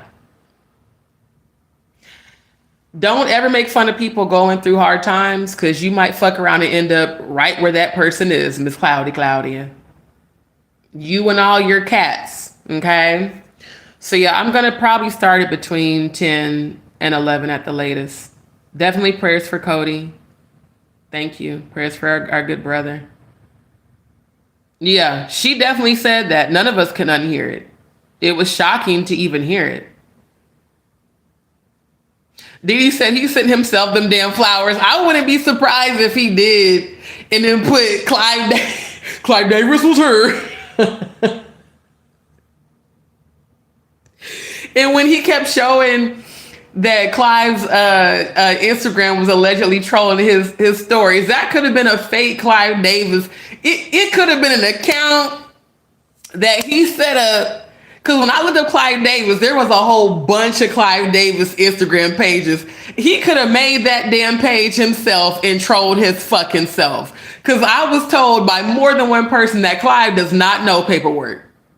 He has never contacted him. He's never talked to him. So the imaginary clout chasing is real. And it's weird. Miss Williams said, and Gene said more than once, he should have been Diddy's dad. Exactly. Yep, Denise will be in attendance. So yes, y'all for sure come back tonight. I need to take care of a few things. I need to eat, which is also why I'm dehydrated, because me working as a chef, I'm used to going all day without eating, which is not good. And I need to go ahead and eat and get in the shower, cleanse my energy of all this stupid low frequency bullshit. But I just had to laugh. I'm like, if these real rejects of YouTube don't stop stalking my damn, every time y'all stalk my channel, it's letting me know your obsession with me is very real. Very real. Because I can investigate Jaguar all I want. I don't go to her. I really don't watch her content. I really don't. Today was like the first day I watched all these different people's just to put some pieces of the puzzle together to try to figure out what is really going on. And the shit with her and Odell is weird. I do believe they're definitely broken up, given what he said on his channel and what I heard her say on hers. But I feel like because they started that cruelty-free LLC, they have to keep a certain image and a certain connection, because again, you dove into shit head first. Me personally, I wouldn't have did that. I would not have tied my name legally to a nigga I'm not married to. Hell, I ain't gonna hold y'all. When I get married, I'm probably not. Prenups. Fuck the bullshit. I don't give a damn what I'm going through right now. I know I'm gonna be successful. Prenups. I'm not tying shit to a motherfucker that can fuck me over. Oh no. And when she said that he left her with nothing, not even an activated debit card, it's like you lost yourself in this relationship, and that's sad. Don't ever love somebody so much where you give them that much power over you. Because once you give them the power to feed you, you give them the power to starve you. And I don't know this nigga. I don't know Odell like that. I know him based off of the conversations we had in the whole family chat. And him contacting us, I definitely realize now how much that rubbed her the wrong way. When he would be doing the family calls without her. And I would always ask him, where is sis at? Because I'm suspicious as hell. Like, why the fuck she ain't on these calls? Oh, she sleep. Okay, but then why is he calling all of us without her? It was just weird. But I never said shit. And it would always be me and Ayasha and Jay Mizak on the call. And sometimes Madgie. And once in a blue moon, Grace. But I noticed that he would do those group calls specifically without Grace. And a lot of times without Jaguar, and would say that she was asleep or she was doing music or she wasn't available just to chop it up with us. So that is suspect. I ain't gonna lie. That's suspicious as hell. If I was her, I would be suspicious about that too. But ma'am, if you knew how he was before you got with him, I don't know why you thought he was gonna change because you got with him. If you saying he is allegedly a cheater, I mean, then you had to have known he was like that before you got with him. Just saying. So if you know a nigga cheats, ain't no amount of pussy or love gonna stop him from cheating. A hoe is gonna be a hoe, male or female. They could love you, but they still want to fuck around. I mean, it's kind of obvious when he kept talking about Trashy K's titties and Cum Jones' titties. Then y'all told me on Madgie channel he talked about mine. Anytime a nigga is eyeballing a bunch of bitches, it's because he's a hoe. So let him be a hoe in peace. Shit. I ain't gonna hold up. When I finally got over my ex, I said, look, go be a hoe in peace. You want to fuck all these bitches? Go on and go do you. It shocked the hell out of him when I said that, because before, I would argue and shit when I didn't know my worth. When I finally remember my worth, oh, you want to go be a hoe? Then go be a hoe in peace. Go be single. I'm good. So you're not going to fight for us? Fight for what? That's who you are. Go do you. Fucking be mad at you. You a hoe? Go be a hoe. Because when you're done being a hoe, the real love you got, you gonna miss. That's the best revenge. Let them niggas go. And let them hoes be their karma. They always realize the grass is not greener. But I don't know. In this case, it might have been because it was toxic. I ain't gonna hold you. It was toxic. I would try to be supportive. I really would. But the times that she would hit me up after they done got into it, I was like, yeah, this probably ain't gonna last long. Because he be embarrassing her publicly on purpose. Narcissists do that shit, for real. That way, and you know what they do? What they're good at? They'll say and do fucked up shit to trigger a reaction, especially if they know that you have PTSD. And then they'll lay back and be calm so that you like the crazy one. Oh, narcissists are real good at that. So I don't see a reason to fight for a man who has shown publicly that he has narcissistic tendencies unless you really don't love yourself, and or unless he really does have control over all your money. Which would kind of prove the people you called trolls right when they said that he was your handler, Jaguar. I mean, it's really looking like that given the live you put out that you took down. I'm so glad that I didn't know about that and that I didn't watch it, because just based off the few minutes of it that I saw earlier today, it was really low vibrational and toxic. And there's no way I would have sat there and watched that shit for the 11 or 12 hours she was on. But I want to encourage you to love yourself, Jaguar. Don't ever let a man make a fool out of you. You're too talented for that. Even though I knew karma was coming back for you, I didn't know it was gonna be this intense. That was. I'm embarrassed for you. I mean, for real. That shit was fucked up. And you up here crying over it. You crying over this nigga? And I guess they were saying the reason she flipped out was because he was gone for 30 hours and that allegedly he went to help Tammy.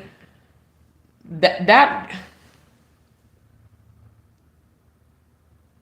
you know, I really hate when motherfuckers be thinking motherfuckers are stupid. You went to help another woman for 30 hours and left your alleged fiance by herself and didn't communicate. Now, ladies, if you've been cheated on, don't that sound like some cheating ass shit for your ass?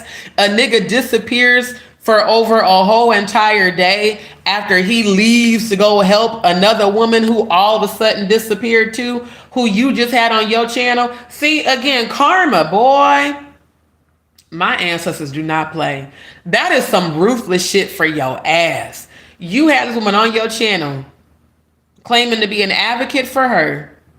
And now it's alleged that he was fucking her and that he left you to go be with her and didn't contact you for over 30 hours. Sound like a cheater to me. I've been through that experience. My second baby daddy did that shit to me. He was a Scorpio. He was a hoe. I didn't want to accept that shit. He'll be gone for days at a time. I'm calling his phone. He don't answer and shit. You know, then the bitch finally called me and bragged about how he was dicking her down. And at first I was all heartbroken. And our baby, we knew I was pregnant. I was 2.5 months along when I lost that baby. And his family knew I was pregnant. I just lost your baby and you out here cheating on me while I'm going through postpartum. And then got the bitch calling my ass. You know what I told her? I said, okay, so you the one that's been playing on my phone, right? And so let me tell you something, baby girl. You can have him. She shut up so quick. She said, what did you say? I said, you can have him. He was sitting right there when I said it. He's like, so it's like that? I said, let me tell you something. Any bitch that will let you creep up in her house between the hours of 2 and 4 a.m. because you would be at my house until like 2 o'clock in the morning ain't nothing but a hoe. So go on over there. Guess what happened? She fucked around and gave him an STD. He came back to me crying. I'm so sorry I cheated on you. Well, that's karma for your ass. And no, I don't want you back. Especially because you burning. But see what I mean? If a nigga wants to cheat, let that hoe be his karma. Because trust me when I say she will be. I wish I would cry and beg a nigga that left me by myself, who I done put my name on business with and shit, and cry and beg for him to come back. Bye. That's what makes Scorpio so diabolical. We can love you to, oh my God, we'll love you and love you. Betray us, you are dead to us spiritually. We don't give no fucks. Okay, bye. When you have high self-worth, you don't put up with that shit. And you for damn sure don't beg for it to come back. So yeah, they have to now save face. Everybody's like, well, why are they still promoting each other's channel? Because they have an LLC together. They got a business together. He's producing her show. And if she didn't have enough money to live without him, she needs him. See, I'm going through this transition because I'm not depending on a man. Because I'm not about to sell my ass and fuck a nigga to help me. I'm maintaining my integrity, even if I have to be uncomfortable for a little bit, even if I have to swallow my pride and ask for help and ask for donations. And I'm pursuing a new career while going through the health challenges. I let my ex, my last one, I let him briefly take care of me. He did the same thing. That's how come I can talk about this, Jaguar. I've been through what you're going through. And I had a whole entire disability law firm working on a disability case for me when these issues first started, when they weren't even as bad as they are now, just off of me having Graves' disease. Had a law firm working on my case for almost 5 years. When he kept cheating on me, because he was taking care of me, I ended my disability law firm case and I went to work with this condition and got written up for having to be in the bathroom when my episodes were starting. I went to work. Now, the bleeding wasn't as bad as it is now, but it was starting then. I ended my disability case to go work, to take care of myself. Cause I was like, oh no, I'm not finna just be one of these bitches that you fuck around on and you come and go as you please and you come home and expect me to fuck you and take care of you and wash your clothes and cook for you, and then you out with this one, and this one, and got these hoes messaging me talking about that they just fucked you. Oh no, And then the pandemic hit. So, for y'all to have so much to say about me, at least I ain't busting it wide open for a nigga to rely on a motherfucking nah. I'm not relying on no motherfucking nigga to take care of me. I'm going to do everything I can to get my health taken care of and to restabilize my life, independent, before I get into a relationship. Because I don't ever want a man to ever think I need him so that he can shit on me the way that my ex did and the way that I'm seeing him do her. Now, this is my opinion on the outside looking in. But y'all know how much I supported them two being together until he was in the chat, not in the chat, on my panel, comparing Trasha K's titties to Cum Jones. Y'all heard me. I was like, ugh, like, you think they're attractive? And then him asking me what my type was and women all extra curious was weird. You know what I thought about the other day too? He reminds me of Craig Robinson. I was watching Hot Tub Time Machine a couple of days ago. I was like, that nigga looks like Odell. Straight up. So it's like, I supported y'all being together. I would never, ever, ever, ever, ever get with Odell. He's not even my type, physically or emotionally. All I did was support y'all being together. And I supported you, Jaguar, to the strength of, I didn't like how I felt he was disrespecting you doing that shit. I called him out. I didn't do it, aggressively. I jokingly called him out. I was like, bruh, you got a whole fiance. You talking about Trasha K and Cum Jones? Cum Jones presents herself as a slut all the time because she has low self-esteem. Trasha K is trash. And you attracted to that? That says a lot about your frequency. That was when I was like, yeah, that he ain't no divine masculine. That nigga just using her for clout. So, y'all can say what y'all want about me, but y'all don't see me up here begging a nigga for anything. Have I reached out to people to see if they could donate to help me? Yes, because I've learned to swallow my pride. And that I'm really going through it. I know what I go through every day with my health. They don't. Y'all don't. I know what I go through. Have people willingly donated to me? Absolutely. And I'm grateful for that. My surgery will get done. And I will be and I am the powerful woman I've always been. But I will never depend on a nigga and have him got me out here looking crazy. Like, that's It's fucked up. So I hope, I hope things work out. I hope people, decide to work on their healing instead of stalking my channel and obsessively watching. On the same hand, I'm flattered. Thank you for letting me know how obsessed you are with me and my energy. And like I said, for all of y'all that keep saying you want to apologize, I'm not coming to your channel. You can come to mine. And I'll accept your apology. But we're not reconnecting. I want to make that abundantly clear. That's not going to happen. Not at all. Faye said, thank you so much for the live, D. Loved it. Had a good laugh. I feel so uplifted. Thank you. It's after midnight here. So, okay. I keep forgetting. Yes, some of y'all are on completely different time zones. Thank you, Faye. Appreciate you, my love. Miss Williams said, Dee ate my popcorn. Now I got to buy more. Dolly, thank goodness Dee's been blessed with the gift of gab. Y'all know, look, that's why I'm on YouTube. Because shit.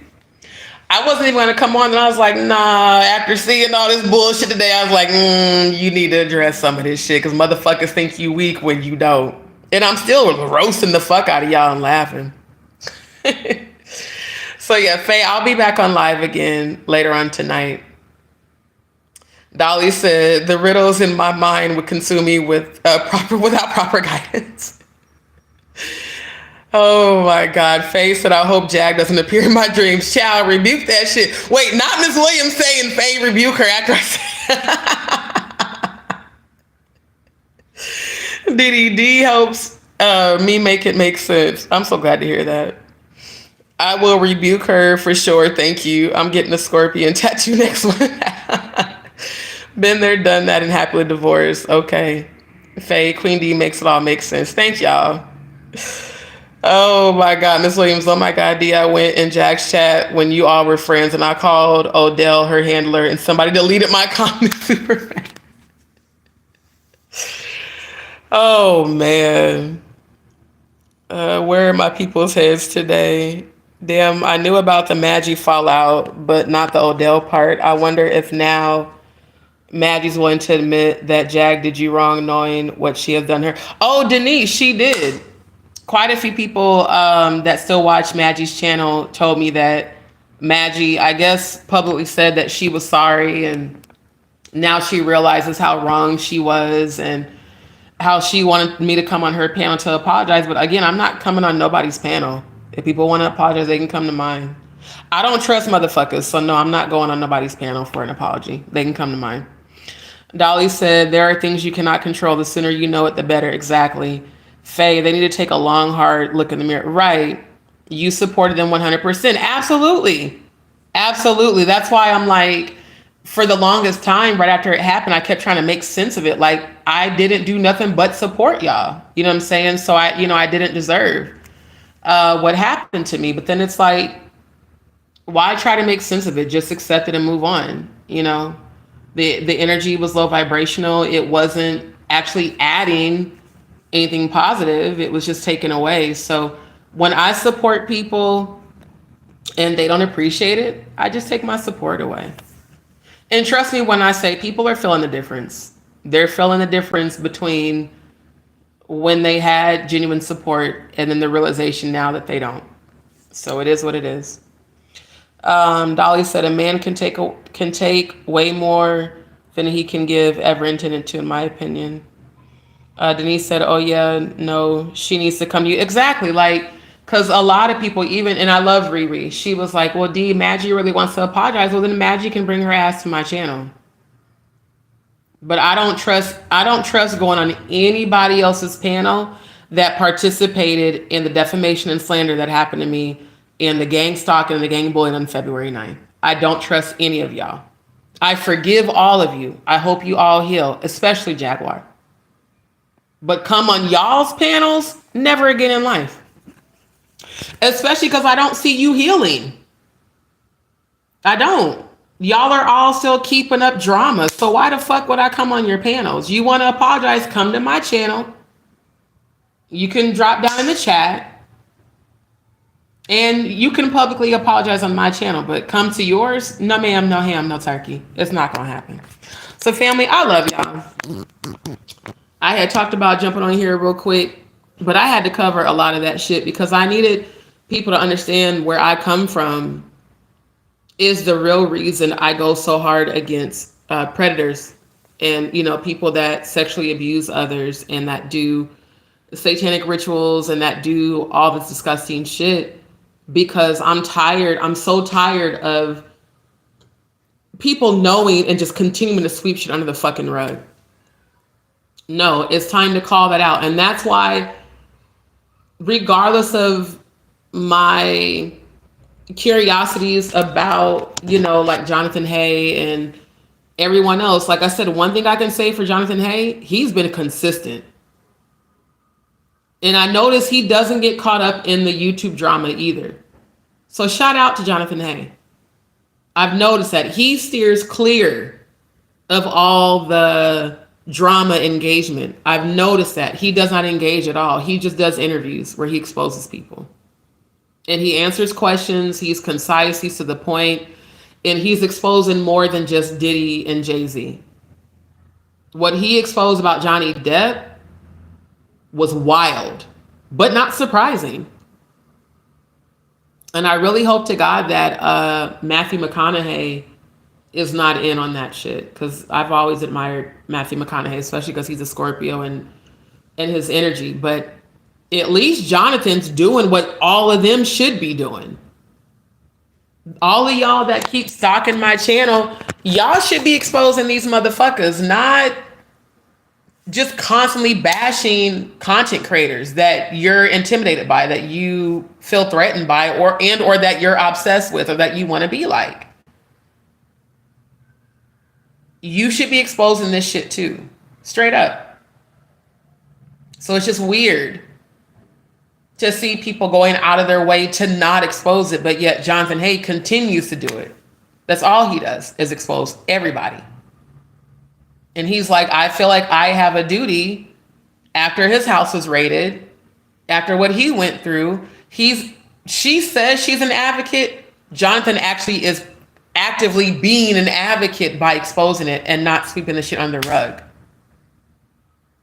Because it's real easy for people to get caught up in drama on YouTube when they're clout chasers. But when you're a true advocate, you want to make a difference. You want to see it stop, so you expose it. So with that being said, I appreciate you guys so much. Dolly said, I appreciate your bona fide labor of love. You give us strength and to follow your foot. Thank you. That's what I'm here for. And I appreciate all of you so much. I appreciate all of your guys' prayers, your positive energy. Thank you to everybody who has been sending donations. Definitely family, they're still needed, because I still have to continue to pay, you know, daily where I'm at.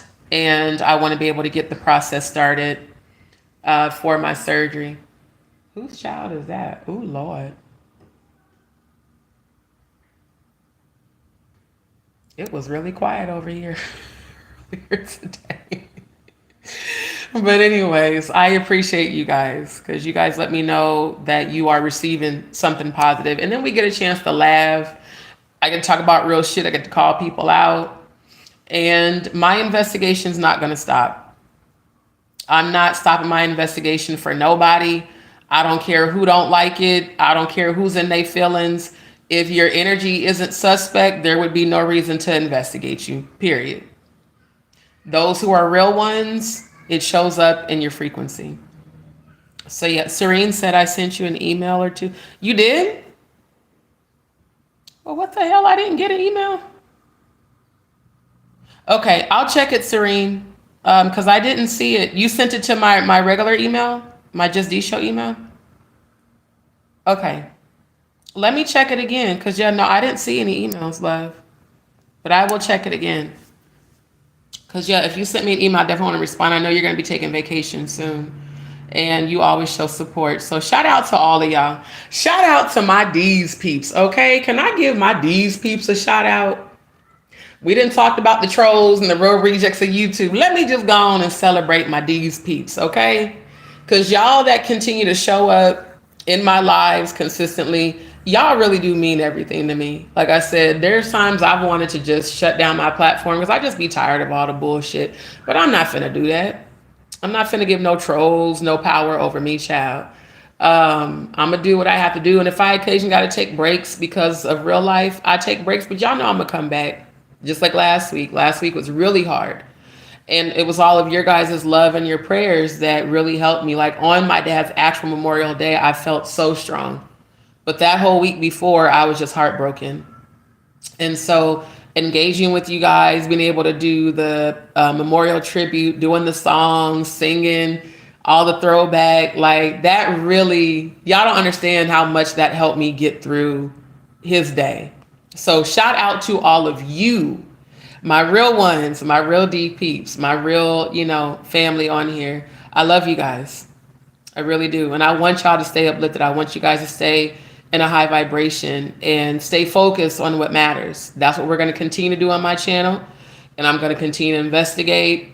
We're going to have more of those lives where we're uplifting and, doing positive music. I'll be able to share the positive side to my childhood with the gospel music and the songs that always uplifted me and carried me through. And then we'll do more high frequency. So I'm not changing my position because of a bunch of delusional, unhealed motherfuckers that are obsessed with me on YouTube. You can call it brainwashing music. If you knew how to elevate your frequency, you wouldn't call it that. So here's the thing that you guys have to remember about low vibrational people. You never have to seek revenge, because the fact that they're already in a lower realm means they're going to attract negative things into their lives over and over. That's why I don't do the back and forth and go on people's panel. You're already beneath me. Literally, you are beneath me.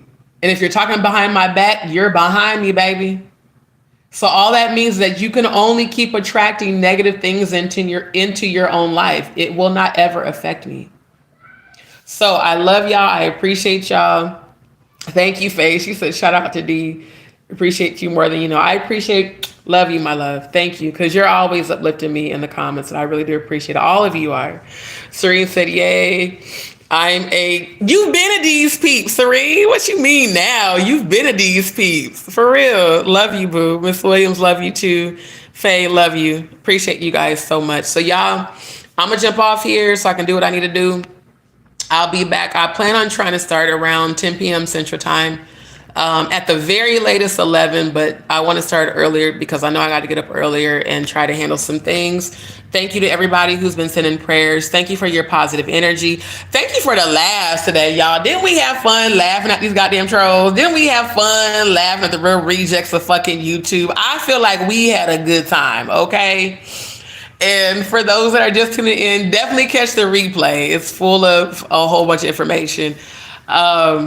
And I will get it scheduled. Once I get it scheduled, y'all know I'll be on live in a minute. So I'll be back tonight. Dolly said, laugh out loud, ain't no glory in kicking somebody when they're already down. Exactly. So the fact that people are doing that is a reflection of them.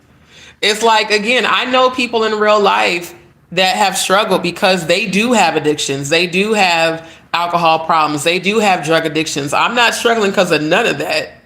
It's because I genuinely need to have my surgery done because I've gone so long without it being treated. So, people kicking me when I'm down is cool. You can't kick a person that you can't reach. You know what I'm saying? If my frequency's way up here and you trying to kick me down there, baby, it's because you already below me. But you can display all the unhealed parts of you by doing that. That's a reflection of you. And just because this part of the transition is difficult, y'all don't see me giving up. Y'all see me keep pushing forward. That's the strength of my ancestors. And it's the strength of all of y'all's prayers. And it's my decision to move forward. I could give up. I could go back to being an alcoholic. I could go back to, popping pills and doing all that shit that I used to do over 10 years ago. I don't have no desire for that. That is strength. And I am so grateful for that. Because I remember when my dad first died and I became a straight up alcoholic. Hell, I became an alcoholic when Elissa died. And then it got worse when my dad died. So I'm grateful to God. When I tell y'all I have not had alcohol, the last time that I had alcohol was at the For the Love of Music event in August.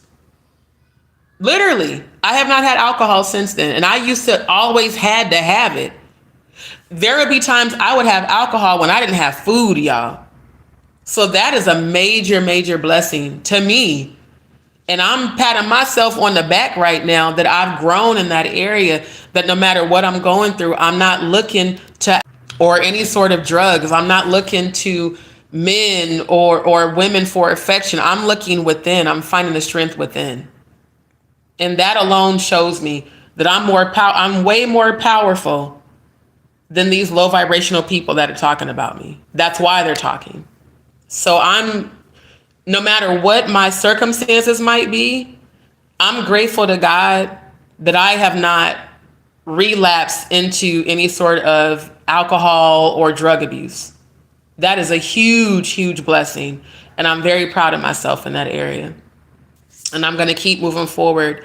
I'm going to keep praying, pray until something happened. Like my dad told me, just like this morning, I didn't know what I was going to do. And then that donation came through right on time before it was time for me to check out. And if I have to kind of go through that daily, temporarily, until the remote position is offered to me, and I know it's going to be offered to me because I keep seeing it. If this is what I have to temporarily go through to get to my victory, then Lord, let it be so. And when I get to my victory, it's going to be that much more sweeter because of what I went through. So I want to be an example of perseverance to all of you, so that when you go through a hard time, don't give up. Don't. Just keep going. Keep putting one foot in front of the other. Keep having faith. Keep speaking the positive affirmations when everything feels like it's falling apart. Keep calling it in. Even right now, I know again, tomorrow, I got to come up with the money to extend for tomorrow. I couldn't go donate because my iron's too low because of all the blood I'm losing. It's not like I'm not trying. This is real life for real. And I'm being open. I'm being honest. I'm being transparent. And it's not for any other purpose. Like literally the donations that are sent for me to keep a roof over my head, for me to keep a room booked, for me to pay for transportation when I was trying to go donate, only to be told your iron is still too low. I've tried to go donate more than once, but because I'm losing so much blood, I don't qualify. My iron levels have to get higher. So, it's not easy to go through, but I'm growing through what I'm going through. And if this is what God ordained for me to be an example of strength, then Lord, let your will be done. So I'm not giving energy to trolls. I'm not giving energy to the low vibrationals. They're watching me for a reason, because deep down inside, some part of them is they're getting something from my channel. That's why they keep coming back. Straight up. So, Toinette, good to see you, my love. Never late. Y'all are never late. It's always on time. Purple Flower, Love and Light D. Thank you, my love. Faye said, yes, we did. We definitely laughed today. We had a good time. She said, laughed and planted seeds. Thank you, Dolly. Appreciate you. Faye said, that's a huge blessing. It really is, y'all. Like, y'all don't understand. Because, see, another reason why I like my older sister, we were really close, but her relationship was very toxic. It's better now, thank God. But at the time, it was very toxic, just like what I witnessed kind of happened with Jaguar and Odell. And it just got to a point where I was tired of hearing it. And we kind of, grew apart. But when I became an alcoholic, she did start looking down on me because she didn't understand the pain of losing a father until she lost her dad. So I can even understand with her why she might feel the way she felt, because the last time we did talk, she's like, it's New Year's Eve. Are you drunk? I was like, no. She's like, you're not? That's how much I used to drink, y'all. That's why I'm telling y'all, like, when I tell you I thank God that I'm not drinking or wanting to do any sort of pills or any of that shit, I've come a long way. And she was like, I can't believe you're not drinking. And I was working at the time. I still had my apartment and everything. I said, no, I'm pretty much a social drinker. Like, there was times that I would buy, a 6-pack of Dos Equis when I was still working. And that would be because it was a weekend and I was bored, but I was too tired to go out. And I would drink it over the weekend. But before, I would drink a 6-pack in one night, like the whole 6-pack. So that's what I mean. Like, I'm grateful to God to see that even though I might be going through a challenging time, I'm not relapsing back to how I used to be. And I thank God for that. That's a huge blessing to me, because it's easy to, turn to vices when you're hurting. So thank you, Faye, for that acknowledgement. Serene, I fly a lot in my dreams. The feeling up there is like no other. The love is so powerful. It makes sense to vibe high. That's where the purest love is. Exactly. That's why I'm always telling y'all to keep y'all vibrations high and to, tap in and stay tuned into your higher self. And if you're flying in your dreams, then you're astro projecting. That's literally what you're doing, is astral projecting. And that means that you're tapping into your highest frequency. And that is where you find a lot of your healing. I'm just realizing that it's getting dark. So yeah, I'll talk more about this tonight, but tonight's live is going to be hilarious, because I am going to do a little bit of roasting, but I'm also going to be doing my review.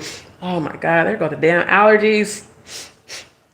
There's got to be dust over there, because I was fine until I walked over there to put that blind down. There's got to be something over there. But anyway, we're going to be talking about the interview that, not really interview, the live rather, that Jaguar and Paperwork did, Bash and Stone, the sudden 180 to want to, clear the name and to want to do damage control because, she done fucked around and found out that wasn't the thing to do. And all the lies of Paperwork Party TV, clout chasing, talking about knowing Clive and all this other bullshit, knowing damn well you don't know that motherfucker. So we'll laugh again tonight. Oh shit, I hit the wrong button. We'll laugh again tonight. And I'm going to be presenting more facts. Shout out to Stone Paxton, Justice for Angie Stone. Thank you to all of you. And yes, flying in your dreams is actually you astral projecting, and that's dope. Faye said, you should be extremely proud of yourself. That's incredible. Thank you, Faye. Thank you, my love. Winnie Marie, hey, D, sending good vibes and healing to you. Good seeing you. How can I talk or send some private info? Just email me. Shit. Let me log in on my laptop, y'all, real quick. Well, damn it, no, because then that'll probably end the live. Because I have two factors set up. Okay, tell you what, Winnie Marie, do you mind dropping your email in the chat and then I will delete it? Because this live is going to take probably 24 hours to upload before I can post a comment. Otherwise, I would post my email. And for whatever reason on the cell phone, I cannot type into the chat. I can see all your guys' chats. The only time I can type in the chat is if I'm on StreamYard. Because yeah, I would actually love for you to send me some information because you're always showing me support. Faye, you are a true example of resilience and perseverance. Thank you, my love. Didi said, I'm still learning. Thanks, Dee. You're welcome, my love. That's what I'm here for. Miss Williams, I understand from the standpoint that I suffer from migraines, and because I decided to go back to college, I can't work normal hours, and it's hard getting treated right. For migraines, Miss Williams, try this. Get a hold of some mint essential oil, rub it on your temples, and get tea tree oil. Believe it or not, it does help. Rub it on both sides of your temples, and then rub it over your third eye. And it'll start releasing some of that energy and that pain. Because I used to have migraines all the time. They're not fun at all. Yep. She's like, I can barely open my eyes. I used to have them like that too. Yeah. And if you're not opposed to CBD, get some CBD oil. That'll help with the migraines as well. And you can drop it into your mouth and take it. And you can rub that on your temples and over your third eye. See, I'm praying for you that you get better, okay? Winnie Marie, I'll be back for you tonight. Okay, my love. Dee Dee said, I'll be at work tonight, fam. Listening. Thank you. Thank you. Dolly said, girl, do what you got to do for you. Thank you. Thank you. Yeah. So, yeah, family, I love y'all. I'm about to jump off. I'll be back on in a couple of hours. Like I said, probably either 10 p.m. or 11 Central Time. And the Afro will be Afro-in. And we'll have some more laughs tonight. But I just want you guys to know I appreciate y'all so very much. Like, for real. Friday was so hard for me. Last week was so hard for me. Actually, no, Friday was easy. Last week was hard for me. Friday was easy because I felt all of your prayers. Like, I literally, and I could even hear some of your guys' prayers. And I just was like, thank God for, I may not have the relatives, but I have my family here on my channel. We are family, these peeps. And ain't none of y'all just became these peeps. You've been a these peeps. The minute you subscribe, you were these peeps. I had to get rid of the whole Jaguars after the whole February 9th thing. But even those of y'all that are Jaguars, those of y'all that came over from her channel and stayed, thank you. Thank you for your loyalty. At the end of the day, y'all, I really want us to be focused on healing and high frequency. I'm not, don't want to be on the whole back and forth with people, but I will address shit when it needs to be addressed. And I will roast people when I need to roast people. And I'm going to still investigate. But at the end of the day, it's all about being an advocate for survivors. And let's keep all the children in prayer. The 400 plus children that are being moved around are about to be rescued. I had another premonition of that. A very vivid one of them all being found and rescued. So family, let's put prayers behind the children getting rescued because they keep showing me, which means it's about to manifest. And I'm going to be so happy when the news starts putting that out there about all these kids being rescued from the underground, all the trafficking, because they don't deserve to be victims for, satanic ritual abuse. So please, if you have kids, if you have nieces and nephews, just think about if your kid or your niece and nephew was in that. Please, please, please pray for these children that they will be found and rehabilitated. And I don't care what my circumstances are right now, Forever Freedom is going to be launched before the end of this year. I'm speaking it into existence. I'm going to launch Forever Freedom, and we are going to help rescue these kids. We're going to put together committees to help be real advocates, not talking about it, doing something about it. And we're going to help them get rehabilitated, and we're going to help them heal. The best advocate is one who has suffered sexual abuse themselves, because we know what it feels like. And above all, we know what it feels like for people to not believe us. So, keep Cody in your prayers too, because I need my good brother, once he gets his degree, to come and help as well. So keep him in your prayers, you guys. It's not easy grieving the loss of a parent. And I know that he's going through a lot. So let's keep him uplifted as well. And Lisa as well. I know she recently went through a procedure and she's going through a lot with her mom. You guys send positive energy to Lisa Adams and her mother as well. And just keep each other in prayer. Let's protect each other. Let's keep each other covered. And let's really be a family. Dion, hey, good to see you again, my love. Glad to see you back. I'm about to end the live because, child, I went on for a whole lot longer than I intended to. But y'all catch the replay. And then I'll be back again tonight in a few hours. When he said prayers for the protection of the kids. Yes. The children will be found. Absolutely, Faye. Yes. Winnie Marie, strong minds bind together. Yes. Yep. Miss Williams said, I don't know what I can do, but I would like to help. We're going to get it popping. Like I said, what I'm going through right now, this is just temporary, y'all. I've seen it. When I tell y'all, I keep having these premonitions every morning of me not only being in this house, but me acquiring properties. I plan to build a Forever Freedom property in every state in the U.S. Multiple. Because we're going to need that many for all the kids that are going to get rescued. And we do not want them ending up back in the hands of CPS. We want those kids safe.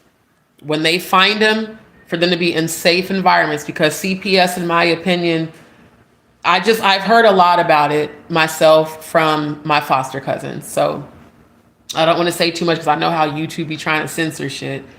But, we're migrating to Rumble. That's why when I multi-stream, I always multi-stream to Rumble as well. So family, if you're not on Rumble, get on Rumble. Because once I get off YouTube, that is a platform I'm going to be on regularly. And it's the same tag, at JustDee Show on Rumble. Rumble doesn't do all the extra censoring, and they do monetize over there as well. So as many as can, follow me on Rumble. I want to get my followers up. I think they said once I get to 100 followers, I can actually live stream. I can multi-stream. I can live stream now, But once I get to 100 followers on Rumble, I can multi-stream and I won't have to use StreamYard anymore. So please go and follow me on Rumble as well. Prayers up for Cody. Yes, Lisa and her mom. Thank you, Faye. Thank you. Because we're family, so we pray for each other. Always. Yes, yes, yes. So Winnie Marie said, I'm trying to help fight CPS now for family. Yeah. And I'm speaking off of my experience. Like I said, my uncle helped rescue a lot of kids from CPS and foster care, and they all were abused. And we were kids, so kids talk. And they would tell me about being trafficked. They would tell me about the sexual abuse and how no one believed them and just horrible things. So I want to help the same way my uncle helped. I want to help as a survivor myself. And I want to see what we can do collectively to come together to help people heal. So I love y'all. Serene, I'll check my email again. Winnie Marie, if you can do this, my love, I don't know what time zone you're on. Try to join my chat tonight and just drop down in the chat. If you drop down in the chat, I will drop my email in there. Cause like I said, I know it's going to take a long time for this to upload and I can't make comments until after it uploads. But then that way I can send you my email because you do always support and I would definitely love to hear from you. I just took it down before because of all the damn trolls and people sending me just random emails about bullshit that I don't care about. So family, I love y'all. I love y'all. Y'all have a good evening. Y'all come back tonight. I'm going to be up on live. Well, damn, it's already almost 8. It'll probably be closer to 11. Just going to be honest. I still need to shower and eat and take care of a few things. But come back tonight. We will be on. We're going to laugh. We're going to roast. And we're going to talk about Jaguar Wright versus Stone Paxton and Paperwork Party TV and the whole interview and the lives and everything that's coming up. So love you, family. Thank y'all so much.